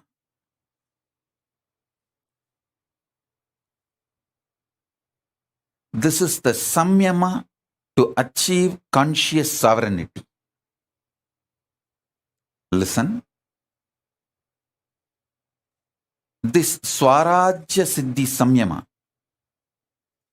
means Samyama for the conscious sovereignty I directly received from Raghupati Yogi and Isakki Swamigal. Isakki Swamigal, till the end of his life, he practiced this Samyama. Raghupati Yogi taught me from the yogic angle. Isakki Swami gave me as a Shaktipada itself. Now, this is the message from Paramashiva. Listen very deeply. I'm going to initiate all of you. Do the Shaktipada and Shaktinipada of this Samyama today. So if you want to call all your friends, family, you can call them for initiation. If you want to get your pets, get them for initiation. Actually, this is the important direct instruction from Paramashiva. That's the reason I came for the satsang today. Otherwise, originally I was planning that I will directly give the Devi Bhava Darshan on Adivelli, which is tomorrow. Tomorrow you are all going to have a darshan, Devi Bhava Samadhi darshan, as it usually happens in those days, with a sari and all the full Devi manifestation. You are all going to have Devi Bhava Samadhi darshan tomorrow. So I was originally planning I will come for Devi Bhava Samadhi darshan because too much samadhi. But this message just got downloaded into my system so powerfully, and it need to be delivered immediately, today itself, from the Akashic records. The whole science got downloaded. Please listen. I got these signs from Isakki Swamigal and Raghupati Yogi both. Now, Paramashiva gave this.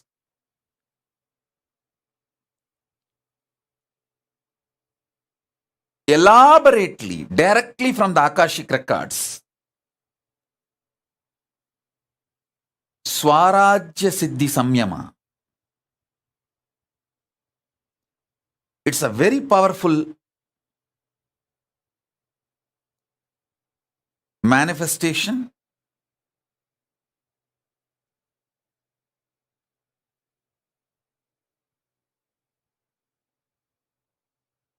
Directly from Paramashiva.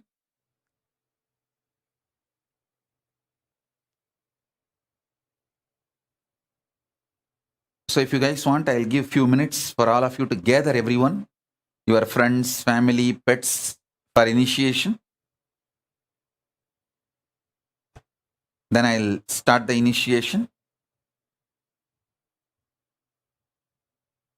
Shrikant, tell Prasanna Ramchandran to join. Tripura, tell Vedaswarupa to join. And tell Bhagavan Reddy also to join. Ramesh Ramani, I think in the car.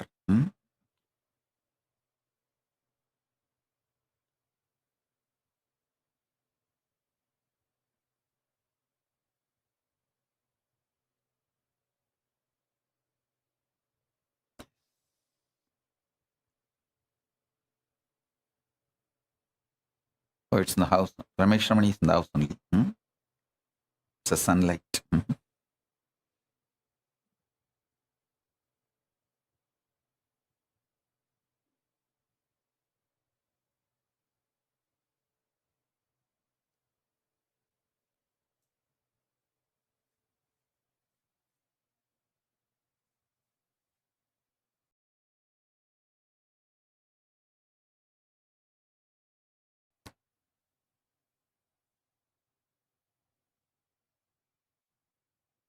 So all of you settle down with your Atmalingas. I'm going to initiate step by step. Call all your friends and family and inform them now.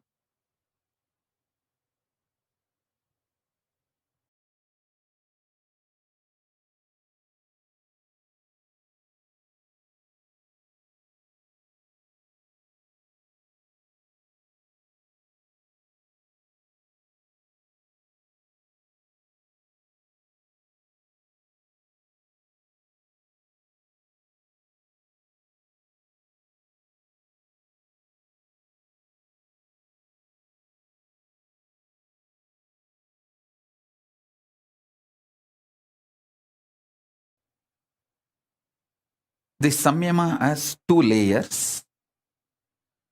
Swarajya Siddhi Samyama, Swarajya Shakti Samadhi. I'm going to initiate both the layers. So better all of you settle down. Listen. All of you listen intensely. I'll explain both the levels. Swarajya Siddhi, Swarajya Shakti. Swarajya Siddhi, listen. You are Paramashiva. Everyone with whom you are relating is Paramashiva. With this cognition, continuously, every thought raising in you should be from this cognition. Understand? Consciousness becoming your emotion, thought currents, words, retaining your sovereignty. Your consciousness, from that only your cognitions manifest. From your cognitions only your emotions manifest. From your emotions, your thought currents manifest. From your thought currents, your words come out. Through your words, you start acting. The words uttered inside or outside. That is the way your functioning starts. Your relationship, this whole psychodrama starts. So, listen carefully.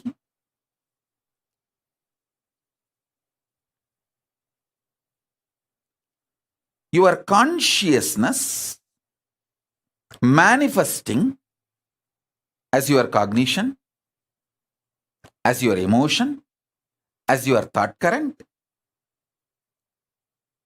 as your words, without losing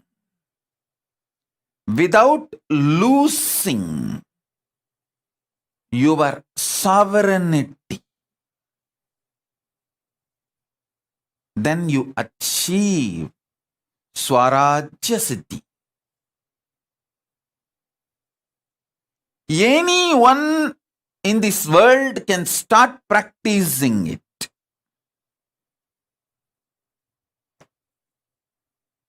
Now, I am giving you the second layer.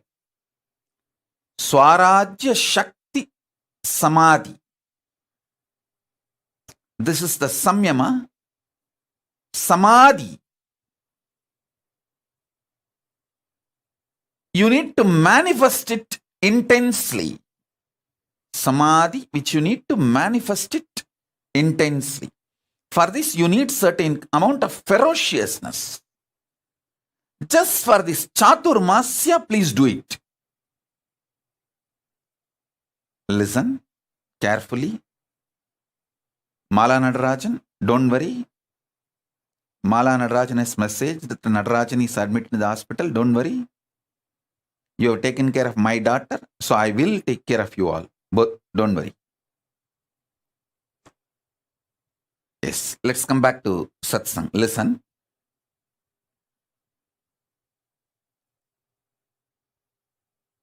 Listen carefully.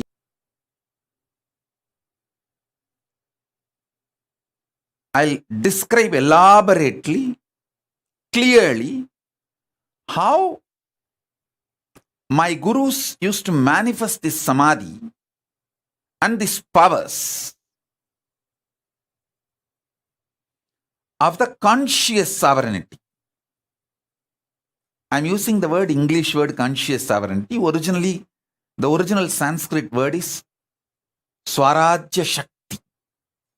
It means reclaiming your Rajya,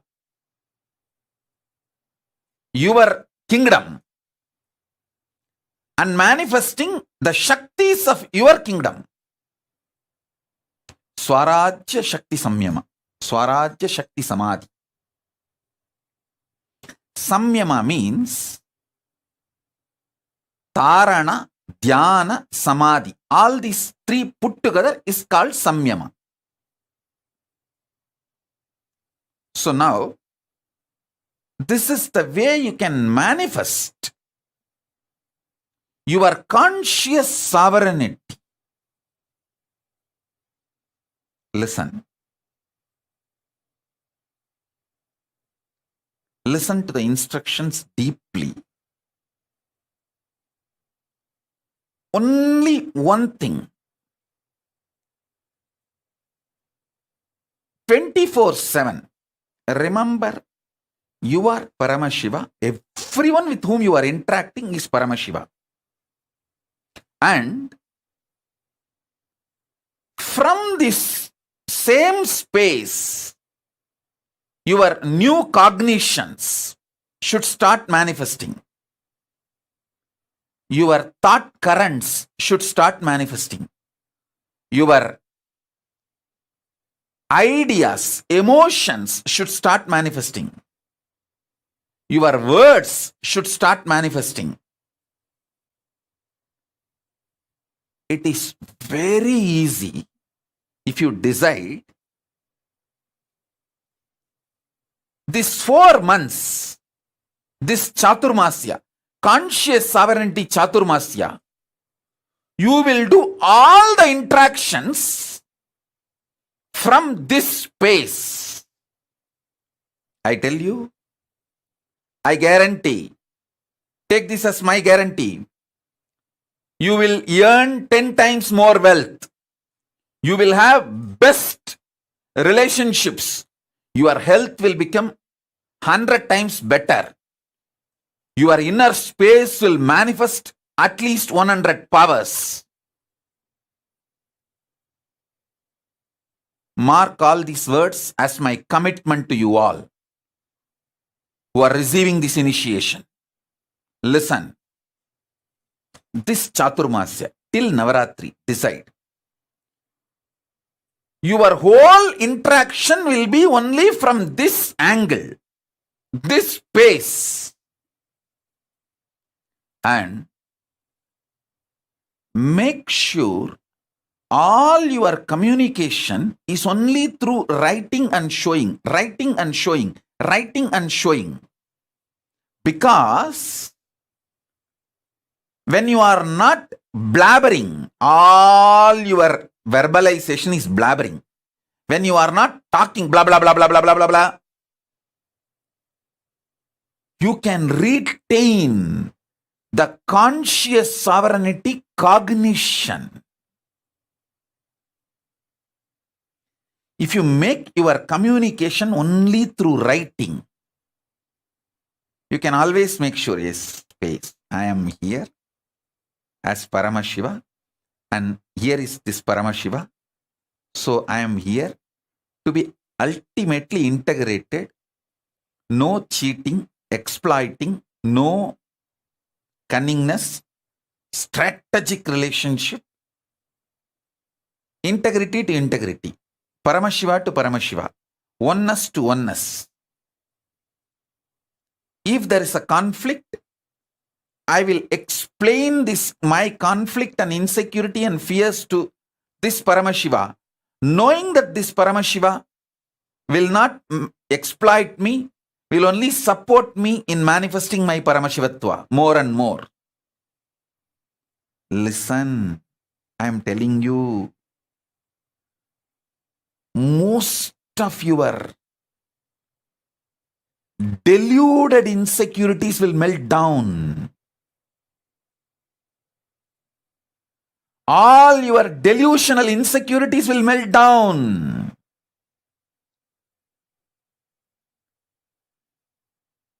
You will know only the real problems and you will be able to solve it.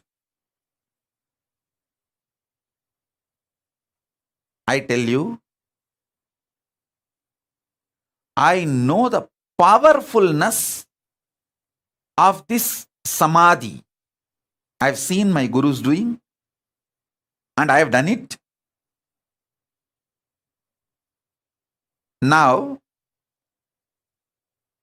I wanted to prove to all the devotees all over the world. There are many people, newcomers, you would have come today and listened to this satsang. You may be thinking, oh, this is absolutely impractical. 4 months he is asking us to be literally in silence.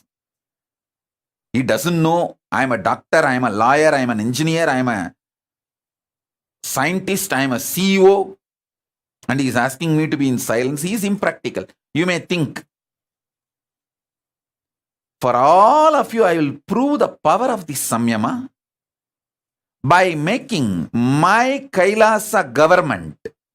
The whole Kailasa government will function, this whole Chaturmasya, with this Swarajya Shakti Samadhi. Means the whole Kailasa government, Biddi, Tiruvannamalai, from there I am telling, all over the world,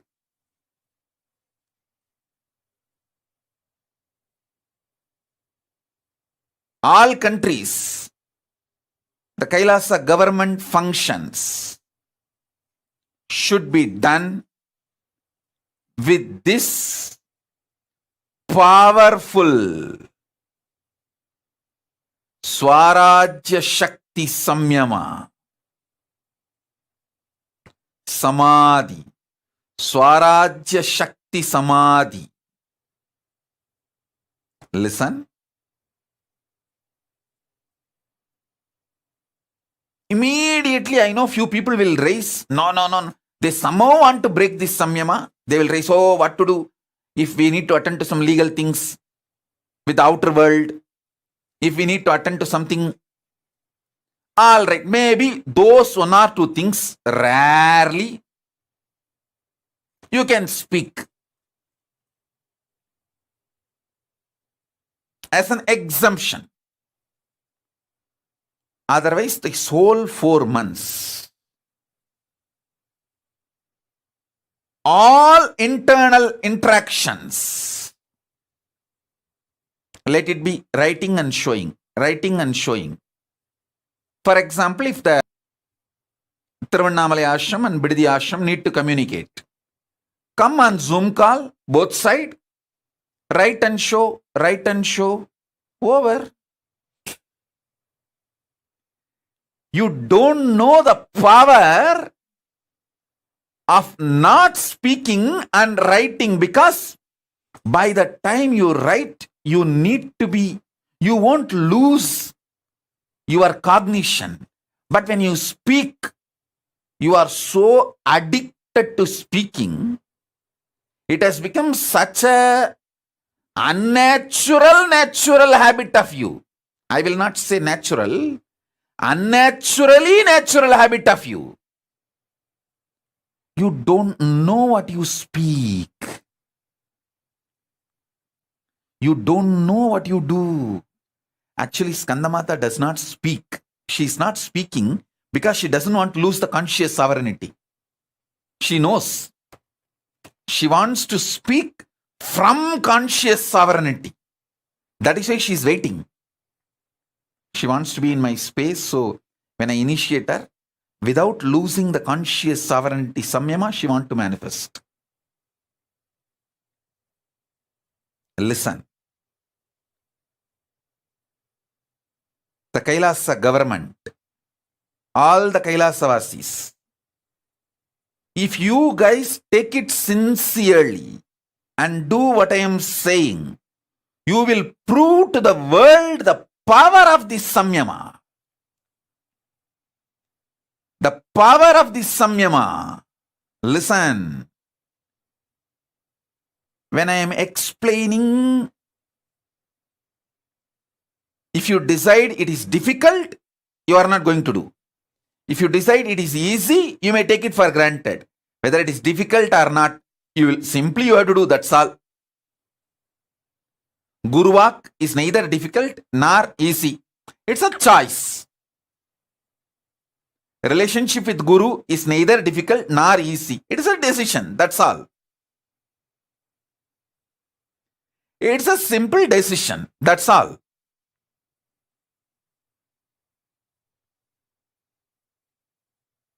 Listen.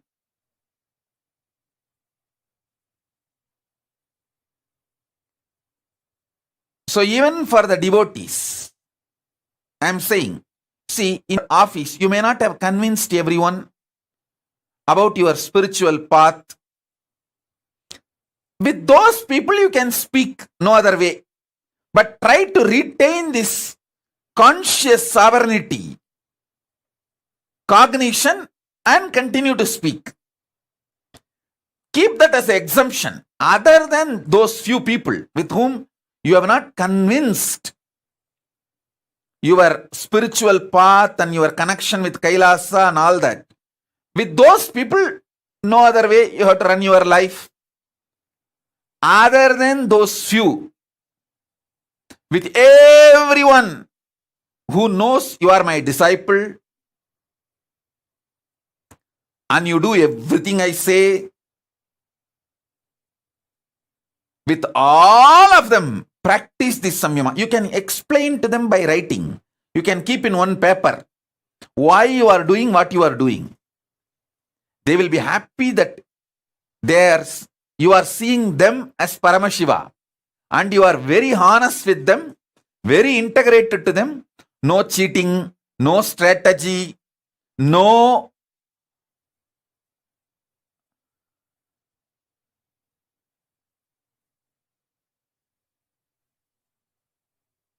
cunningness. They will be very happy to have a person like you in their life, in every part. I tell you, I really tell you.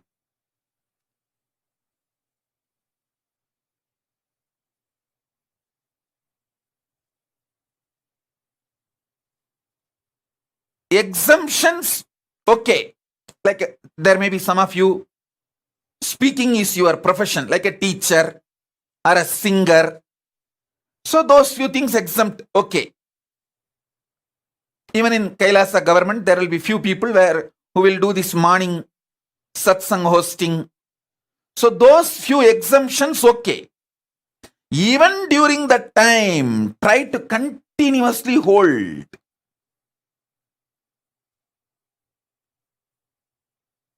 the cognition you are Paramashiva, and with whoever you are relating, they are all Paramashiva.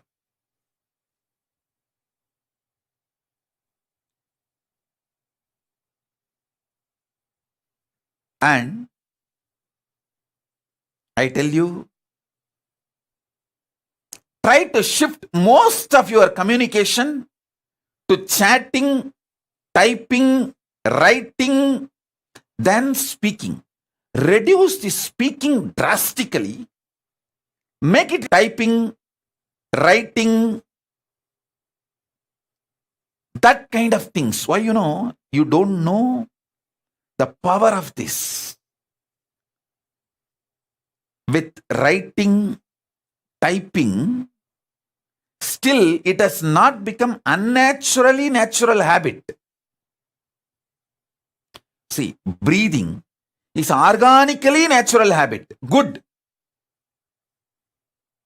But talking,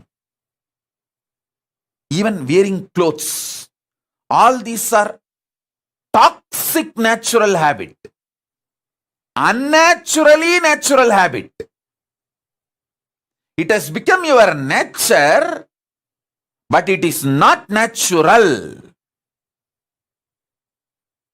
Or I can put it in the other way. It has become almost like a natural for you, but which is not your nature.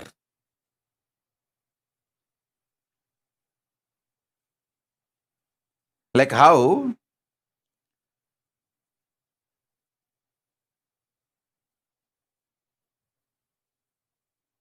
wearing dress is not your nature, but it has become natural now.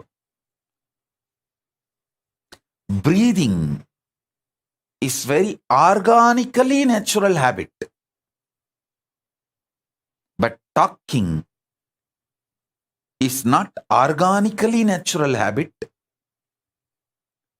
It is forced natural habit. Forced and became a natural habit. WhatsApp, Facebook, Messenger, in everything. Typing is okay. Chatting is okay. Drop talking, because while you type, while you chat, I know the delete, how many times you delete and retype, delete and retype, reword before send button. Listen. Sometimes even after sending, you wanted to verify if that person has not seen the message, if the double tick is not there, you delete it. You unsend the message. Listen.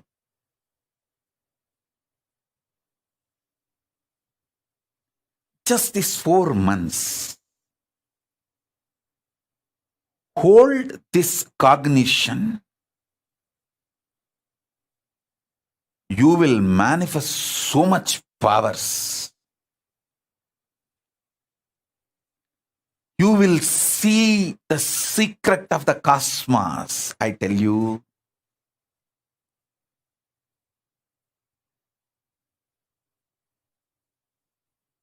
Listen, Paramashiva, you decided to enjoy you, so you became many. And enjoying you, anything else, pain, suffering, fear, insecurity, due to the existence of the other, is delusion. You will wake up to this reality. You will manifest that kind of powers, personality, joy, wealth, everything in your life. I am not giving you some technique to get 1 ton gold. I am giving you the methodology to get a planet made out of gold. I am giving you the methodology to get a planet, full planet, hill, everything is gold. That is what is Swarajya Siddhi. I am not giving you one small power, one small health. I am giving you your own consciousness. As I told you, you are not human being for me. You are a conscious being.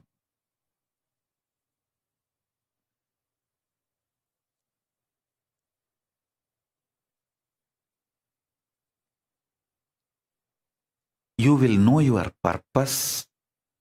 You will know your life. You will feel so fulfilled, peace, joy, fulfillment. It's like you will be so grounded. You will feel so big about you. You will feel so satisfied about you.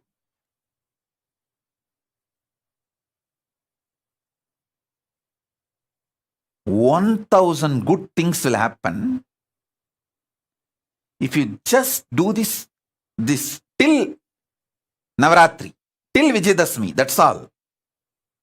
I am not asking you to be in silence forever. Even in this Chaturmasya, I am not saying that you should never talk. As I gave you the exemption, whoever you are not convinced that you are my disciple and you are doing some spiritual practice, maybe your boss in the office, some of them may not have been convinced about your spiritual aspiration and practices. With them you have to speak your survival. Those things, make it as exemption. Other than those exemption,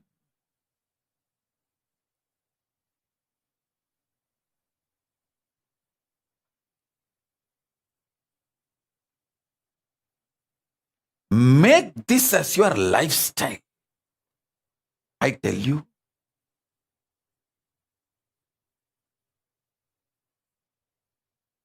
The most important truth is holding the conscious truth. You are Paramashiva, and everyone in your life is Paramashiva. Hey, listen.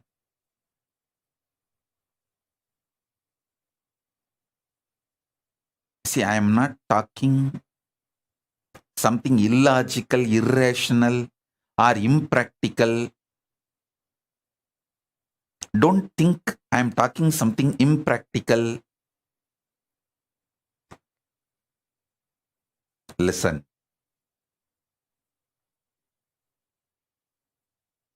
By the grace of Paramashiva, by the age of 16, literally I have mastered every thought current and experiences of enlightenment sciences. Different branches of enlightenment sciences. Shaiva, Vaishnava, Shakta, Vaidika, Vedanta, Siddhanta. That is the way Paramashiva has supported me. Of course, he himself manifested and he has made the whole ambience available for me in every way.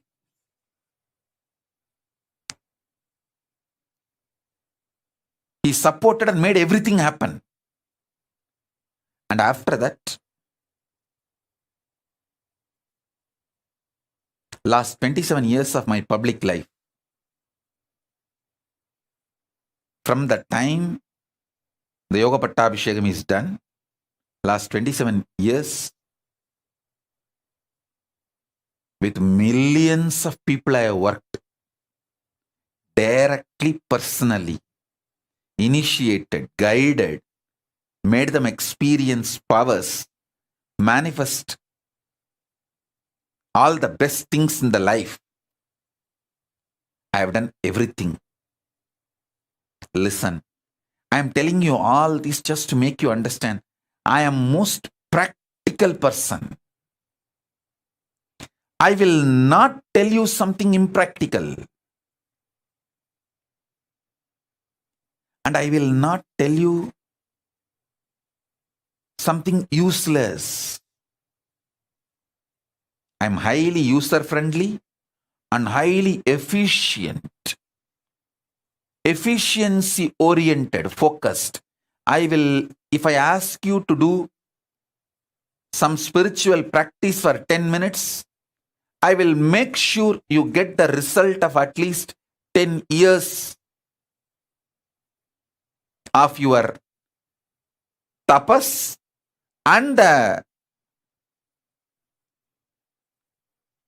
time you are spending on that spiritual practice.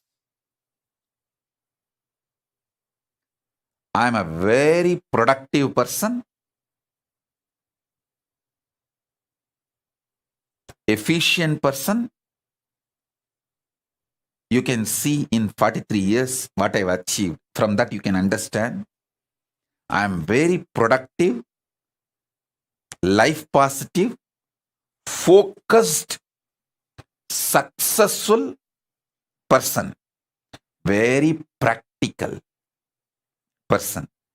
If I am giving you this samyama, this samadhi, I know the power it can bring in your life. So drop all the ideas. It is difficult, not possible for me. No.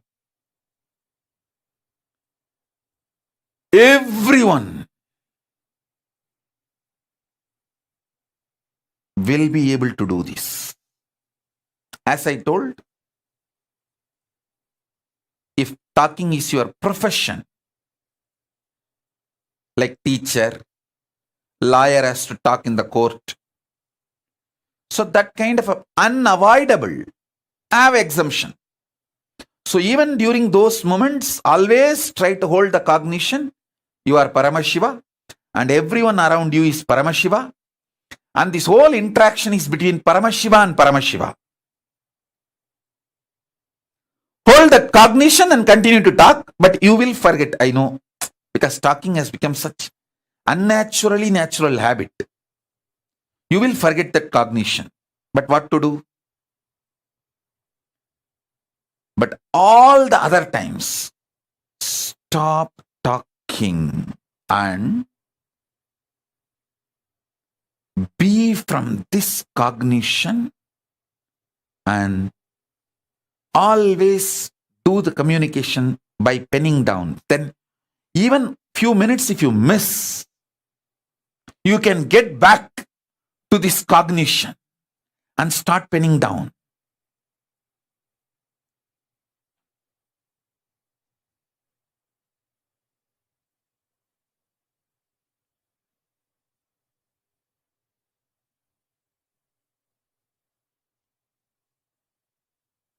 Kailasa government should take up this samyama. Everyone in Kailasa.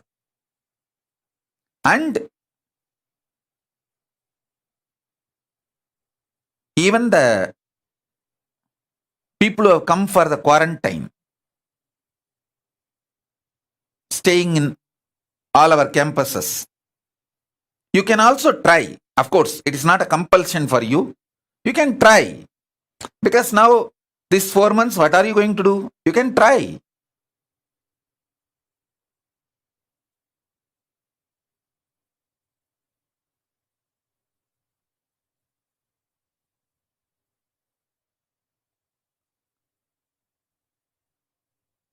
Listen.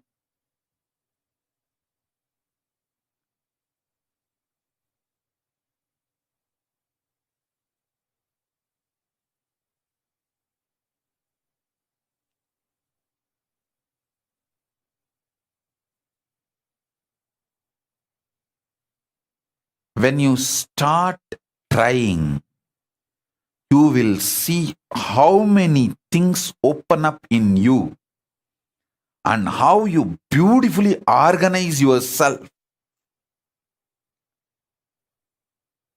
All the 25 faces of Paramashiva manifesting in you, all the 25 states of consciousness manifesting in you,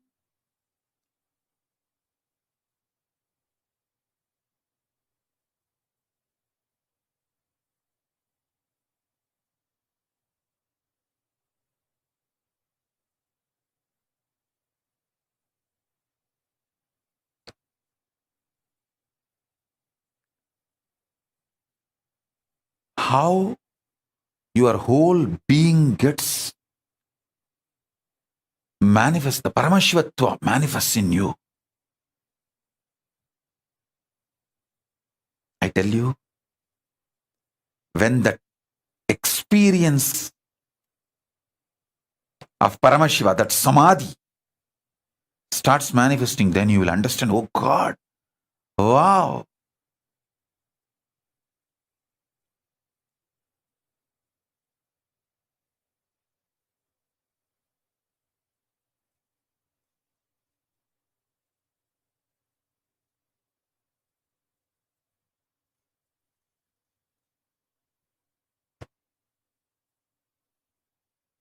My job is to give you Shaktipada and conscious support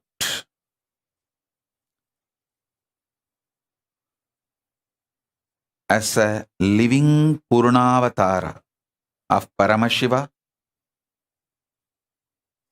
I bless you all and I commit with you all. I will surround you all as a conscious layer inside and out. Inside and outside, both. Like a conscious blanket. Conscious energy field. Support all of you in every possible way to manifest this great truth.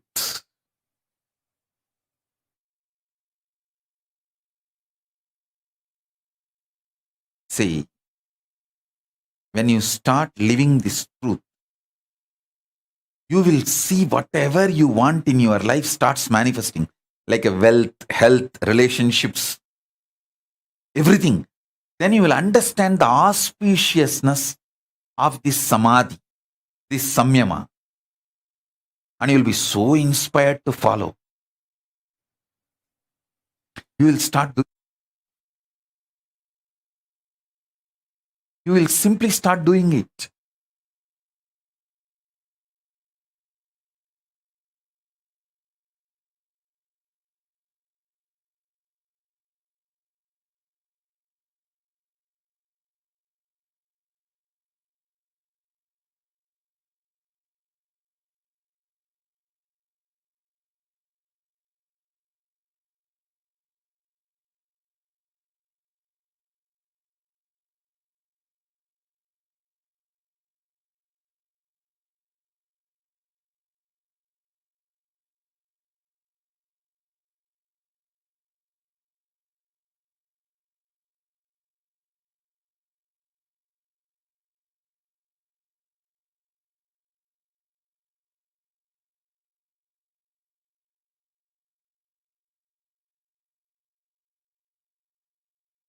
I have seen Isaki Swami constantly manifesting this samadhi.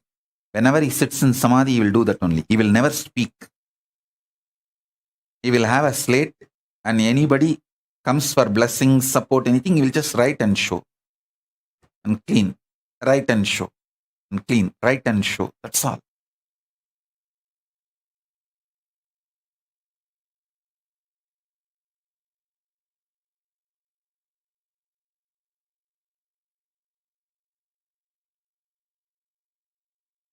Kailasa government,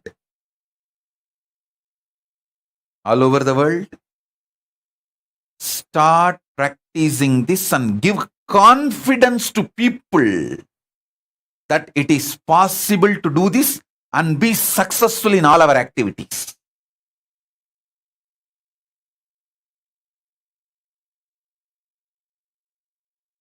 See, the Kailasa government, surely you can convince your vendors, people who supply food for you, you can convince them. We are doing a special process, Mauna Vratam, Samyama for this 4 months. We will only write and show. Maybe you will not be able to convince if there is some legal requirements, like you need to talk to some lawyer or some legal, if needed, with the outer world. You may not be able to convince them. So with them, you can communicate through words. Even with them, hold this cognition and communicate. Communicate slowly from this cognition, conscious sovereignty. Let the words manifest one by one, slowly, with extreme awareness.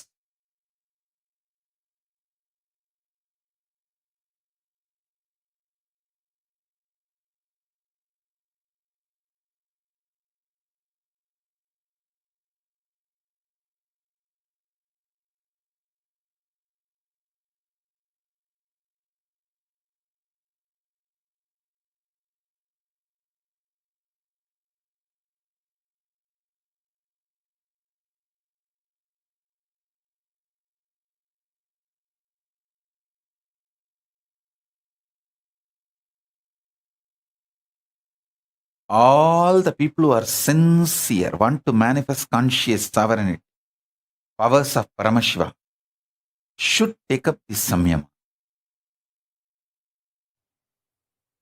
Actually, Papa Skandamata is doing this samyama already. That is why she is not talking. It's not that she doesn't know the language. You can write and show her. She knows the language. I can prove it to her. She knows the language. I can prove it to the whole world. You can write and show. She will respond. She knows the language. She is doing this samyama. That's why she's not talking. She is doing this samadhi. She wants to talk from conscious sovereignty in my space.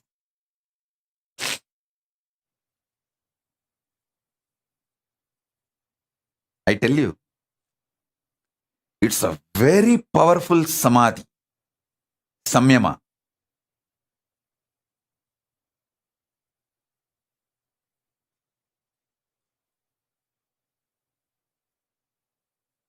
Try this.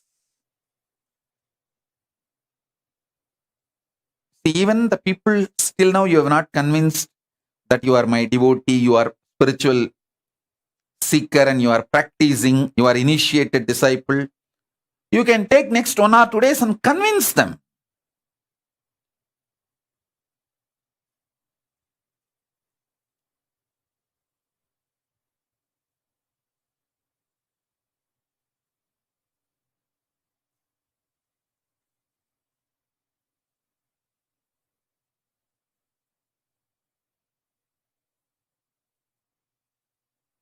It is possible.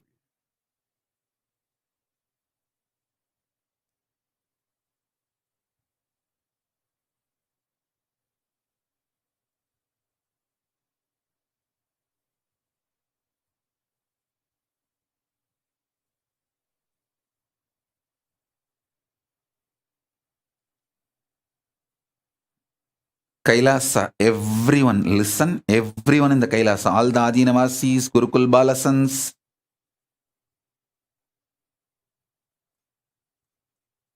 people who are in quarantine,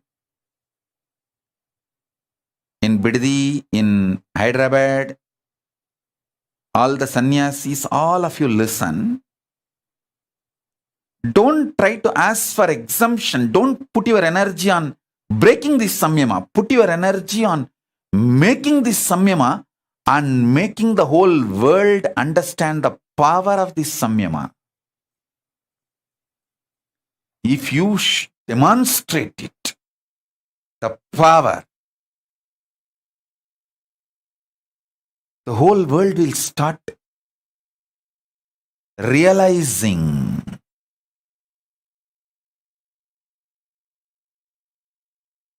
the power of Paramashiva's words.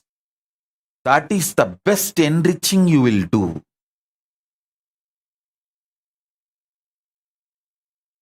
Your whole consciousness, body, mind, brain, emotions, everything will be detoxed. Paramashiva will start manifesting. Just this one samyama, this one samadhi.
என்னப்ப நல்லவா என்னப்ப நல்லவா என் தாயும் அல்லவா என் தாயும் அல்லவா தன்னை உணர்த்திடும் தியானம் அளிக்கவா என்னப்ப நல்லவா என் தாயும் அல்லவா தன்னை உணர்த்திடும் தியானம் அளிக்கவா எங்கும் நிறைந்தவா எண்ணம் கடந்தவா பொங்கும் அருவியாய் ஆனந்தம் தந்தவா எங்கும் நிறைந்தவா எண்ணம் கடந்தவா பொங்கும் அருவியாய் ஆனந்தம் தந்தவா என்னப்ப நல்லவா என் தாயும் அல்லவா தன்னை உணர்த்திடும் தியானம் அளித்தவா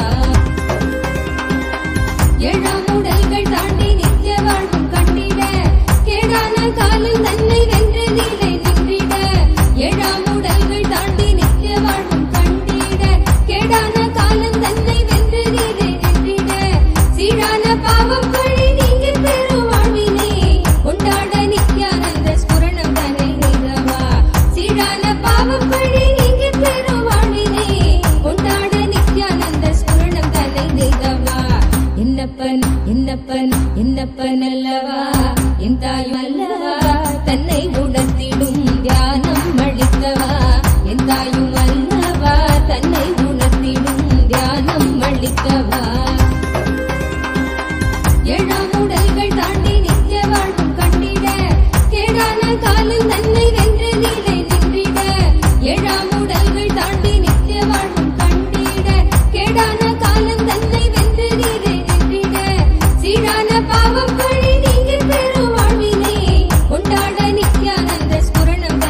என் தாயும் அல்லவா தன்னை உணர்த்திடும் தியானம் அளித்தவா என்னப்பன் அல்லவா என் தாயும் அல்லவா தன்னை உணர்த்திடும் தியானம் அளித்தவா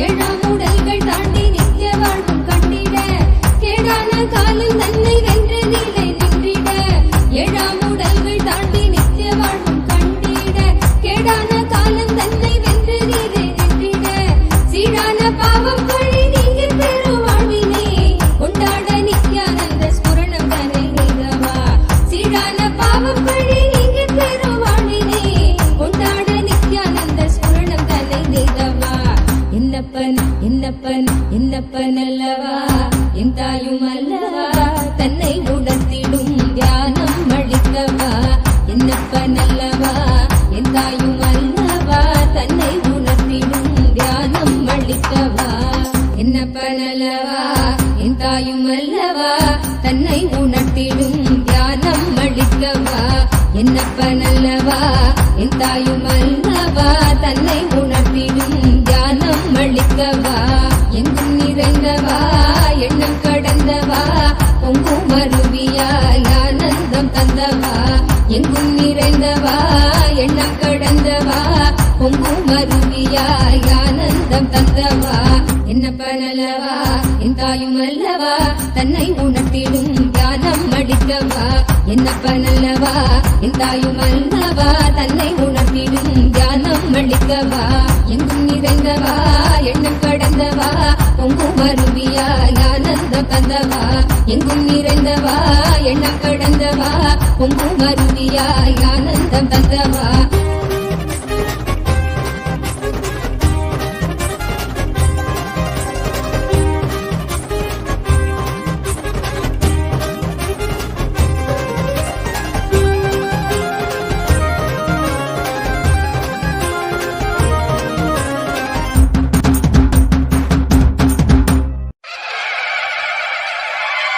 என்னப்பனே என்னையனே நித்யானந்த காரும்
சரி பாதி தந்தவனே நித்ய நித்ய நித்ய.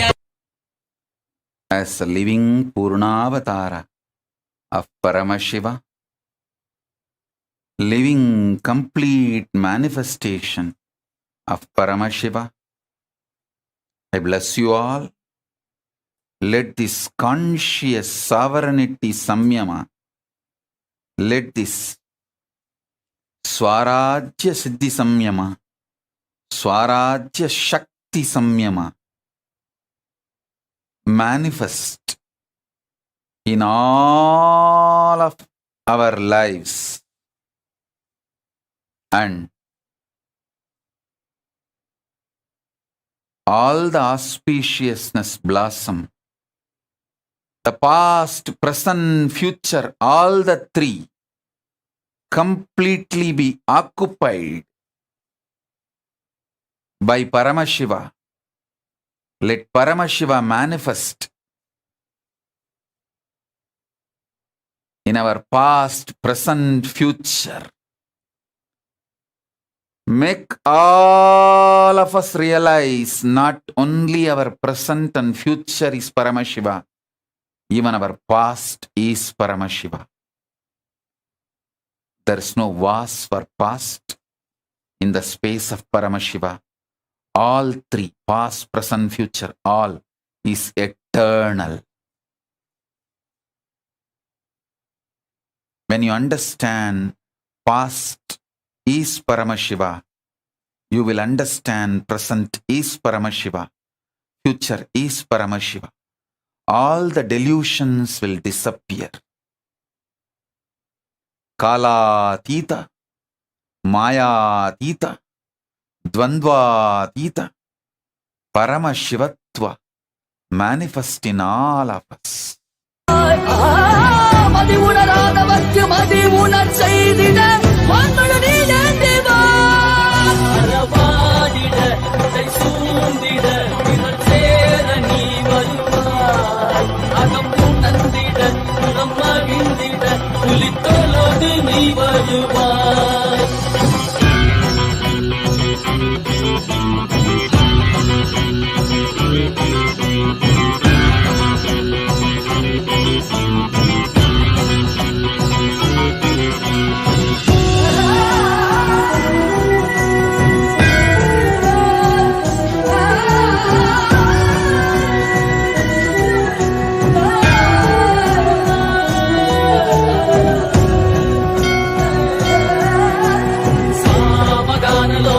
विमुक्ति कारणे नादिकेश दिव्य ब्रह्मरूपदे मीनाक्षि शक्ति सहित सुंदरे सरे अन्नामलै उदित नित्यानंदने चित्त अचित्तெல்லாம் முன்னாலே இயக்கும் முன்னாலே உந்தன் கண்ணாலே சிகையில் அணிந்திட்ட மதியாலே பதிலின் Om, Om.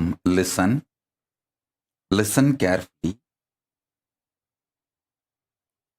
The idea, perception, experience you carry about your past, when that starts changing, your future will start changing. This samyama, Swarajya Shakti Samadhi Samyama, will make your idea about your past change. Your life will be detoxed so much. Your perceptions about past will disappear. You will feel so much of joy, ecstasy, fulfillment. I tell you, when you guys suffer, I feel so much sympathy seeing you all, because 99% of your suffering is just delusion centric. The remaining 1% is not suffering. It's a sport challenge, joy of life.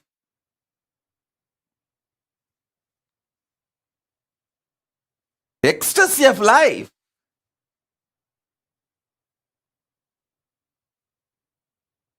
So, when your perception about the past changes, past just drops from you, it will never be a heavy load on you. It will no more be a toxic around you, making your present and future toxic.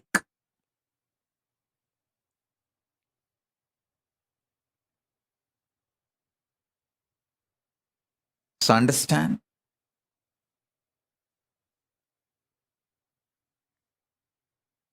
I bless you all. The whole load of your past be detoxed. All the load of the past be cleared. Let you all be detoxed. Let you all radiate Paramashivatva.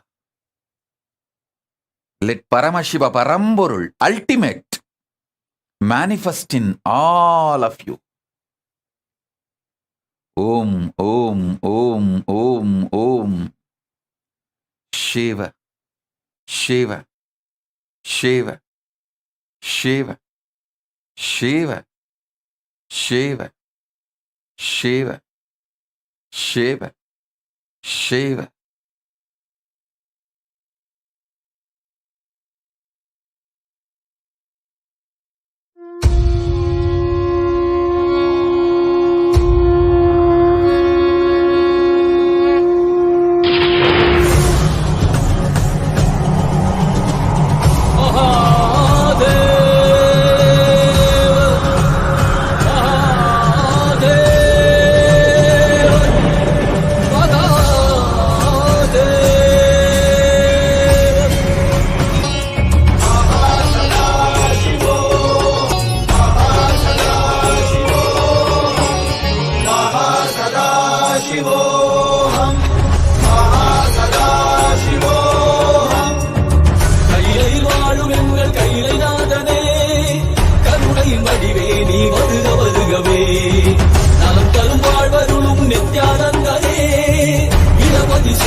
வருகவே நலம் தரும் வாழ்வருளும் நித்யானந்தனே இடமதி சூடி நீ வருக வருகவே அன்பின் வடிவமே ஆனந்த ஈஸ்வரனே அண்டம் முழுதும் சிவாட்சி மலர வருகவே அடிமுடி காணாத அண்ணாமலை நாதனே தலை புலி ஆண்டவனே அடியெடுத்து வருகவே கையிலையில் வாழும் எங்கள் கையிலை நாதனே கருணை வடிவே நீ வருக வருகவே நலம் தரும் வாழ்வருளும் நித்யானந்தனே இடமதி வருகவே மகாசதா சிவோஹம் மகாசதா சிவோஹம் மகாசதா சிவோஹம் மகாசதா சிவோஹம்.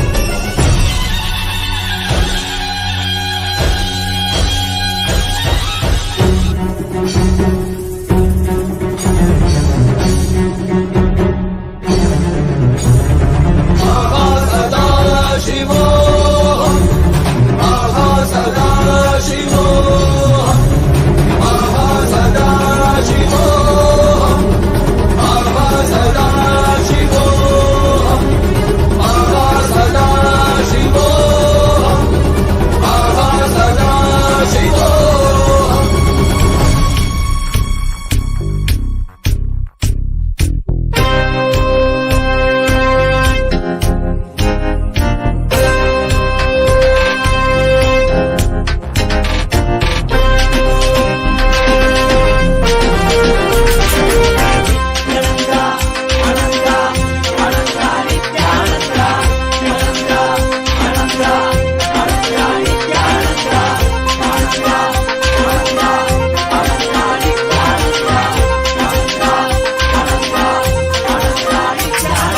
வானவர் மேலவர் வாழ்க்கையை வாழ்ந்திட நல்லவர் நாடு நாமம் போற்றி அண்ணாமலை பிறந்த அமுதே போற்றி ஆலடி அமர்ந்த அரசே போற்றி ஆடக மதுரை அரணே போற்றி ஆரமுது ஆன ஆனந்த போற்றி மலையும் மலை காக்கும் மலையே போற்றி முழுமதியாய் வந்த முதல்வா போற்றி அருணையில் உதித்த நித்தியனை போற்றி மாமுதுரை மீட்ட சுந்தரா போற்றி அருணையில் உதித்த நித்தியனை போற்றி மாமுதுரை மீட்ட சுந்தரா போற்றி நித்யானந்தா அனந்தா அனந்தா நித்யானந்தா நித்யானந்தா அனந்தா அனந்தா நித்யானந்தா நித்யானந்தா அனந்தா அனந்தா நித்யானந்தா நித்யானந்தா அனந்தா அனந்தா நித்யானந்தா.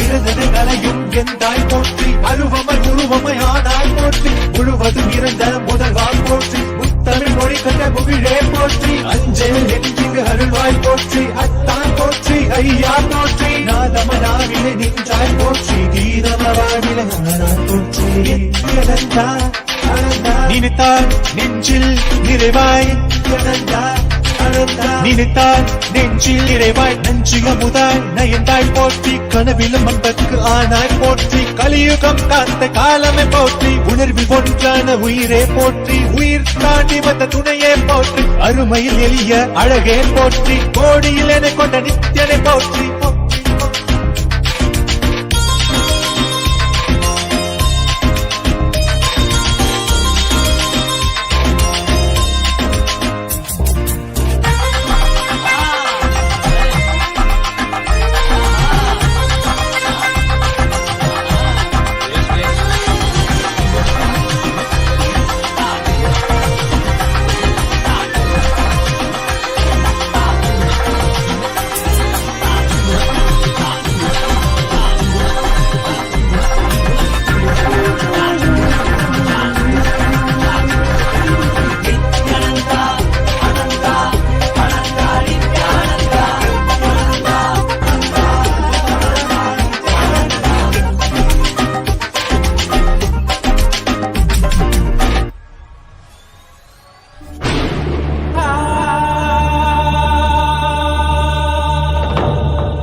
शाम्भवे अमृतेशाय सर्वाय महादेवाय ते नमः मृत्युञ्जयाय रुद्राय नीलकण्ठाय शाम्भवे अमृतेशाय सर्वाय महादेवाय ते नमः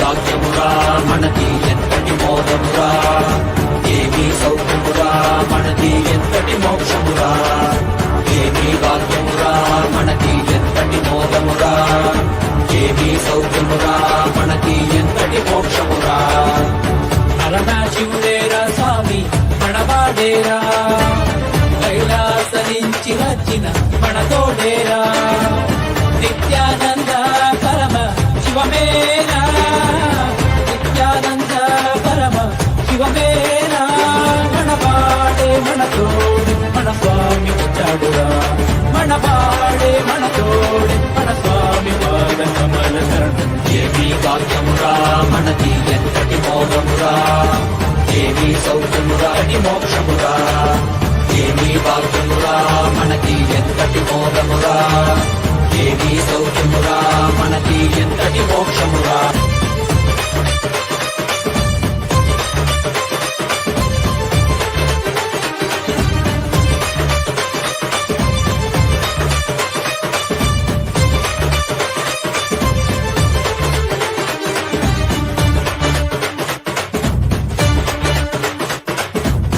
ఎంతటి కష్టమైనా మనకి స్వామిని తలవరా ఏమీ లేకుండా నీకు స్వామి ఉన్నాడురా ఎంతటి కష్టమైనా మనకి స్వామిని తలవరా ఏమీ లేకుండా నీకు స్వామి ఉన్నాడురా దర్శనమిచ్చాడురా స్వామి దివిలోనికెళ్ళామురా దివ్య శరీర స్వామి మన భాగ్య విధాతరా దర్శనమిచ్చాడురా స్వామి దివిలోనికెళ్ళామురా దివ్య శరీర స్వామి మన భాగ్య విధాతరా మనవాడేరా మన తోడేరా దర్శనమిచ్చాడురా మనవాడేరా మన తోడేరా స్వామి పాద కమల శరణం ఏమి భాగ్యమురా మనకి ఎంతటి మోదమురా ఏమి సౌఖ్యమురా మనకి ఎంతటి మోక్షమురా ఏమి భాగ్యమురా మనకి ఎంతటి మోదమురా ఏమి సౌఖ్యమురా మనకి ఎంతటి మోక్షమురా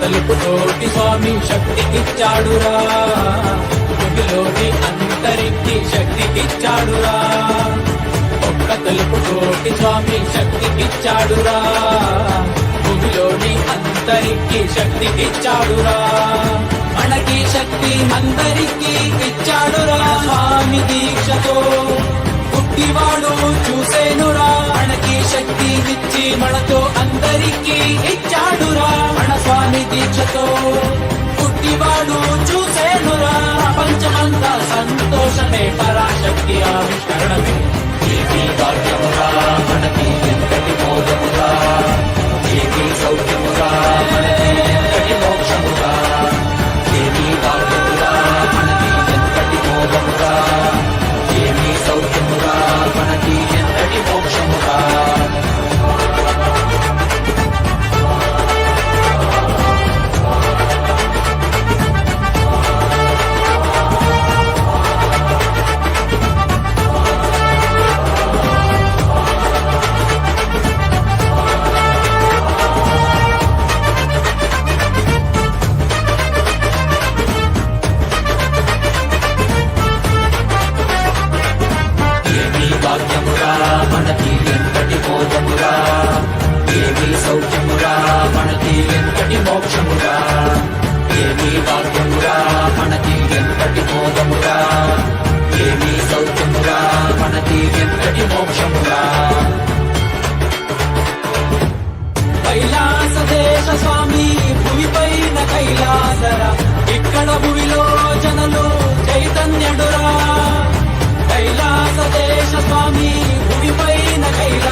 ఇక్కడ భూమిలో జనులు చైతన్యుడురా వెలుకోండి వెలుకోండి నీవే శరీరలు కండి మన స్వామి కృపతో మా మనము పరమశివాండి మనవాడేరా మన తోడేరా మన స్వామి పాదుక ఏమీ భాగ్యమురా మనకి ఎంతటి బోధమురా ఏమీ సౌఖ్యమురా మనకి ఎంతటి మోక్షమురా ఏమీ భాగ్యమురా మనకి ఎంతటి బోధమురా ఏమీ సౌఖ్యమురా మనకి ఎంతటి మోక్షమురా ఏమీ భాగ్యమురా మనకి ఎంతటి బోధమురా ఏమీ సౌఖ్యమురా మనకి ఎంతటి మోక్షమురా ఏమీ భాగ్యమురా మనకి ఎంతటి బోధమురా ఏమీ సౌఖ్యమురా మనకి ఎంతటి మోక్షమురా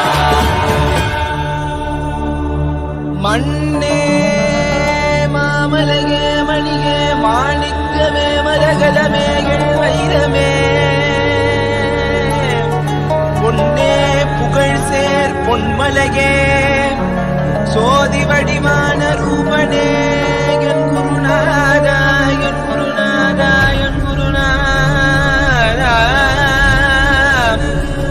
அஞ்ஞான கடல் நீங்கி கணக்கு ஆத்ம ஞானம் அளிப்பாய் குருநாதா நித்யானந்தா ஆத்ம ஞானம் அளிப்பாய்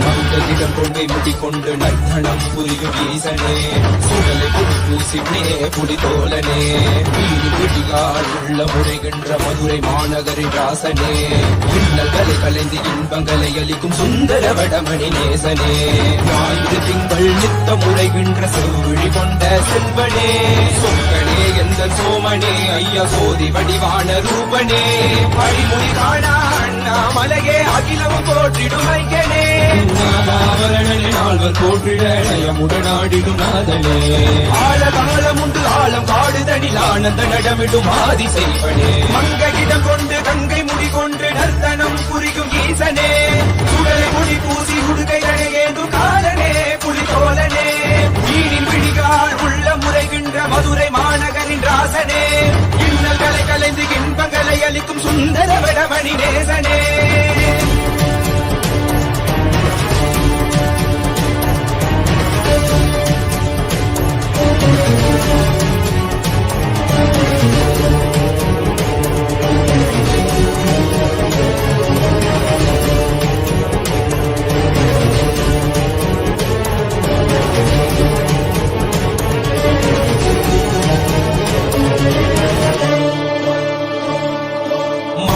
தானாடிட மங்கையவளிடம் கொண்டு நீயாடி பாடியார் பெருவினைகள் தீர்த்தருளவே நித்யனே இடவத்தின் மேலேறிவா என்றென்றும் ஈசனை தானாடிட புவிதனில் சுந்தரனை நீயாடிவா தினமும் நீ விசும்பு தந்தருளவே நேசனே மலனே நீயாடிவா இவையோர்க்க கிண்ணலை கலந்திடும் தேவா சிவா பாபா குருவாக வந்து திருவருள் புரிவாய் நித்யானந்தனே முக்தி தரவாவா இடதுகில் உரைகின்ற பிரமனே நீயாடிவா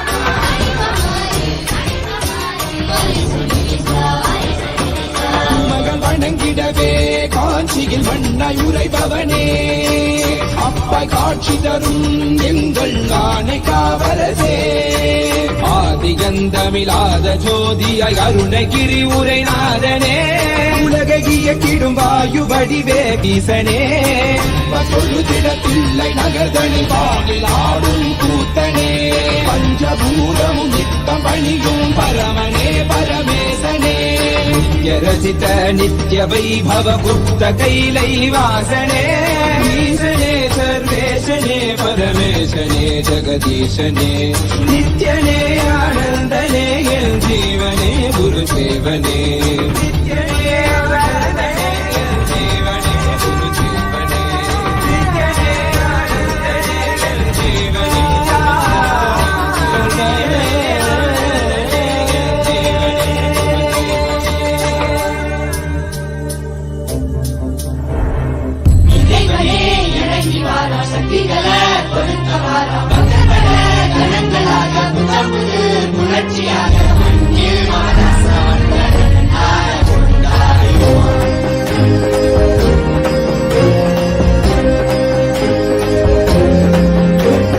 அருணையில் உதித்த அருணாச்சலனே அகிலோ தாண்டி ஆளும் அரசே நீ இன்றி விழிவேது எங்களை காட்டிலவே என் இரு கண்கள் போதாது உன்னை பார்க்கவே அருணையில் உதித்த அருணாச்சலனே அகிலம் தாண்டி ஆளும் அரசே நீ இன்றி விழிவேது எங்களை காட்டிடவே என் இரு கண்கள் போதாது உன்னை பார்த்திடவே நாயகனே வேத வித்தகனே பரமருளே ஞான திருவருளே கண்கோடி வேண்டும் காலனை காண தேரில் பவனி வர அவனி ஆடிடுதே என் கண்ணிமையும் கண்ணகையும் கருணை நிறுவிடமே நீ செவ்விடும் உன்னடையும் ஆனந்தத்தின் நிலையாகவே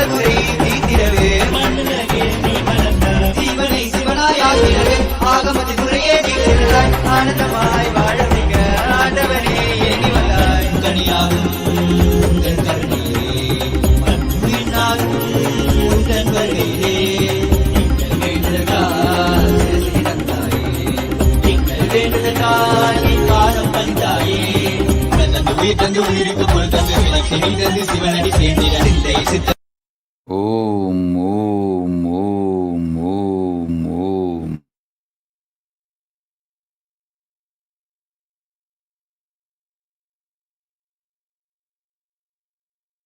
Om, Om, Om.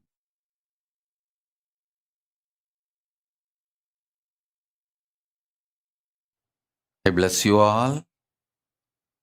Let Paramashiva manifest with all the bliss, complete manifestation as a living Purna avatar of Paramashiva. I bless you all. Let Paramashiva manifest as Purna avatar in all of you.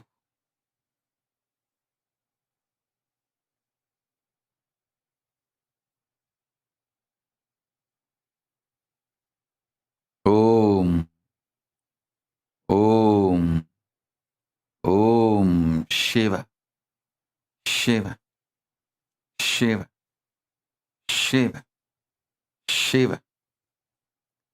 Samrajya Shakti, Samadhi Praptirastu, Anandamayi Bhava, Sarvamangala Praptirastu. Om, Om, Om, Om, Om, Om.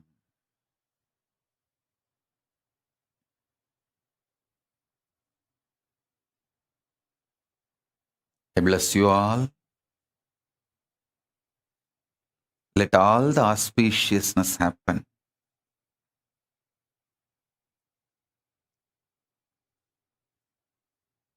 Sarvamangala praptirastu. Sarvamangala praptirastu. Sarvamangala praptirastu. Swarajya Siddhi, Swarajya Shakti, Samadhi Praptirastu. Sayujya Mukti Praptirastu. Paramashiva Sayujya Mukti Praptirastu.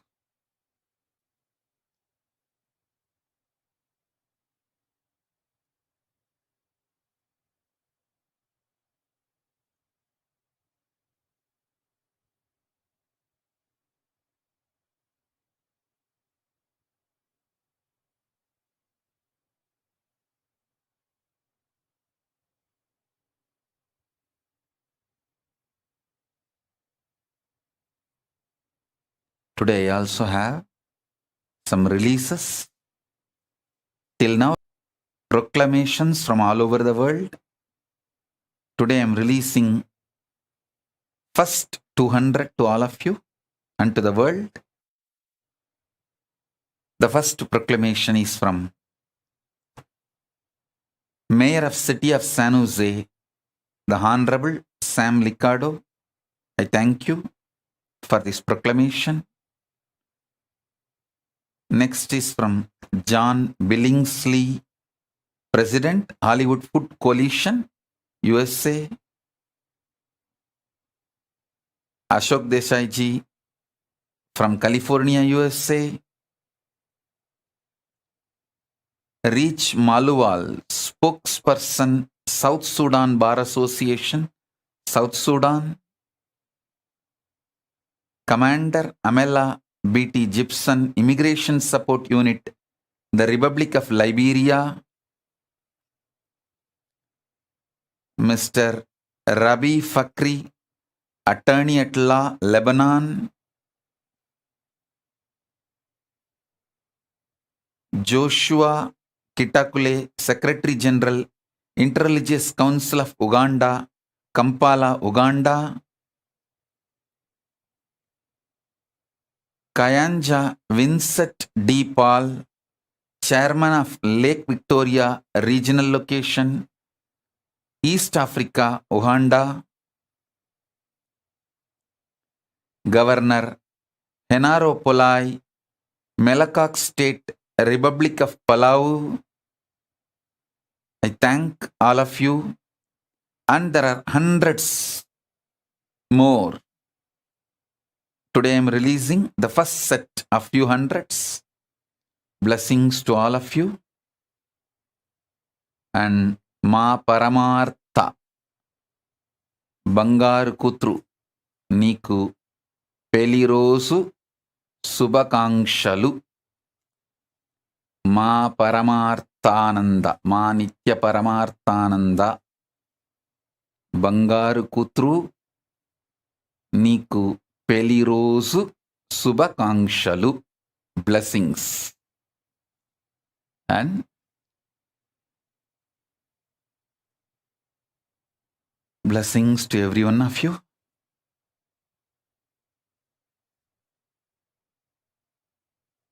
To manifest successfully this Samyama, Swarajya Shakti Samyama. So with this, I bless you all.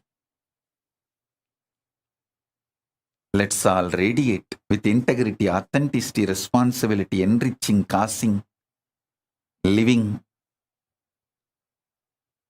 collective integrity, and Paramadvaitam, Shuddhadvaita Saivam, the state, space, powers, being, superconsciousness, and Kailasa of Paramashiva, Paramashivoham, Om Nithyananda Paramashivoham, the eternal bliss, Nithyananda.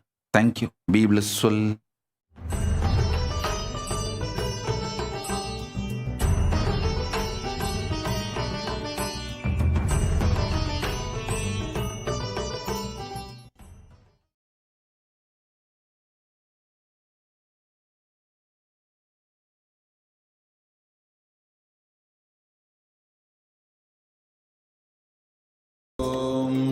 Nithyananda Paramashivoham.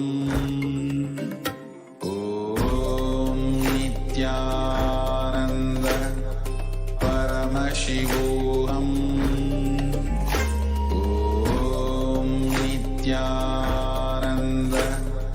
Paramashivoham. Om Nithyananda Paramashivoham. Om Nithyananda.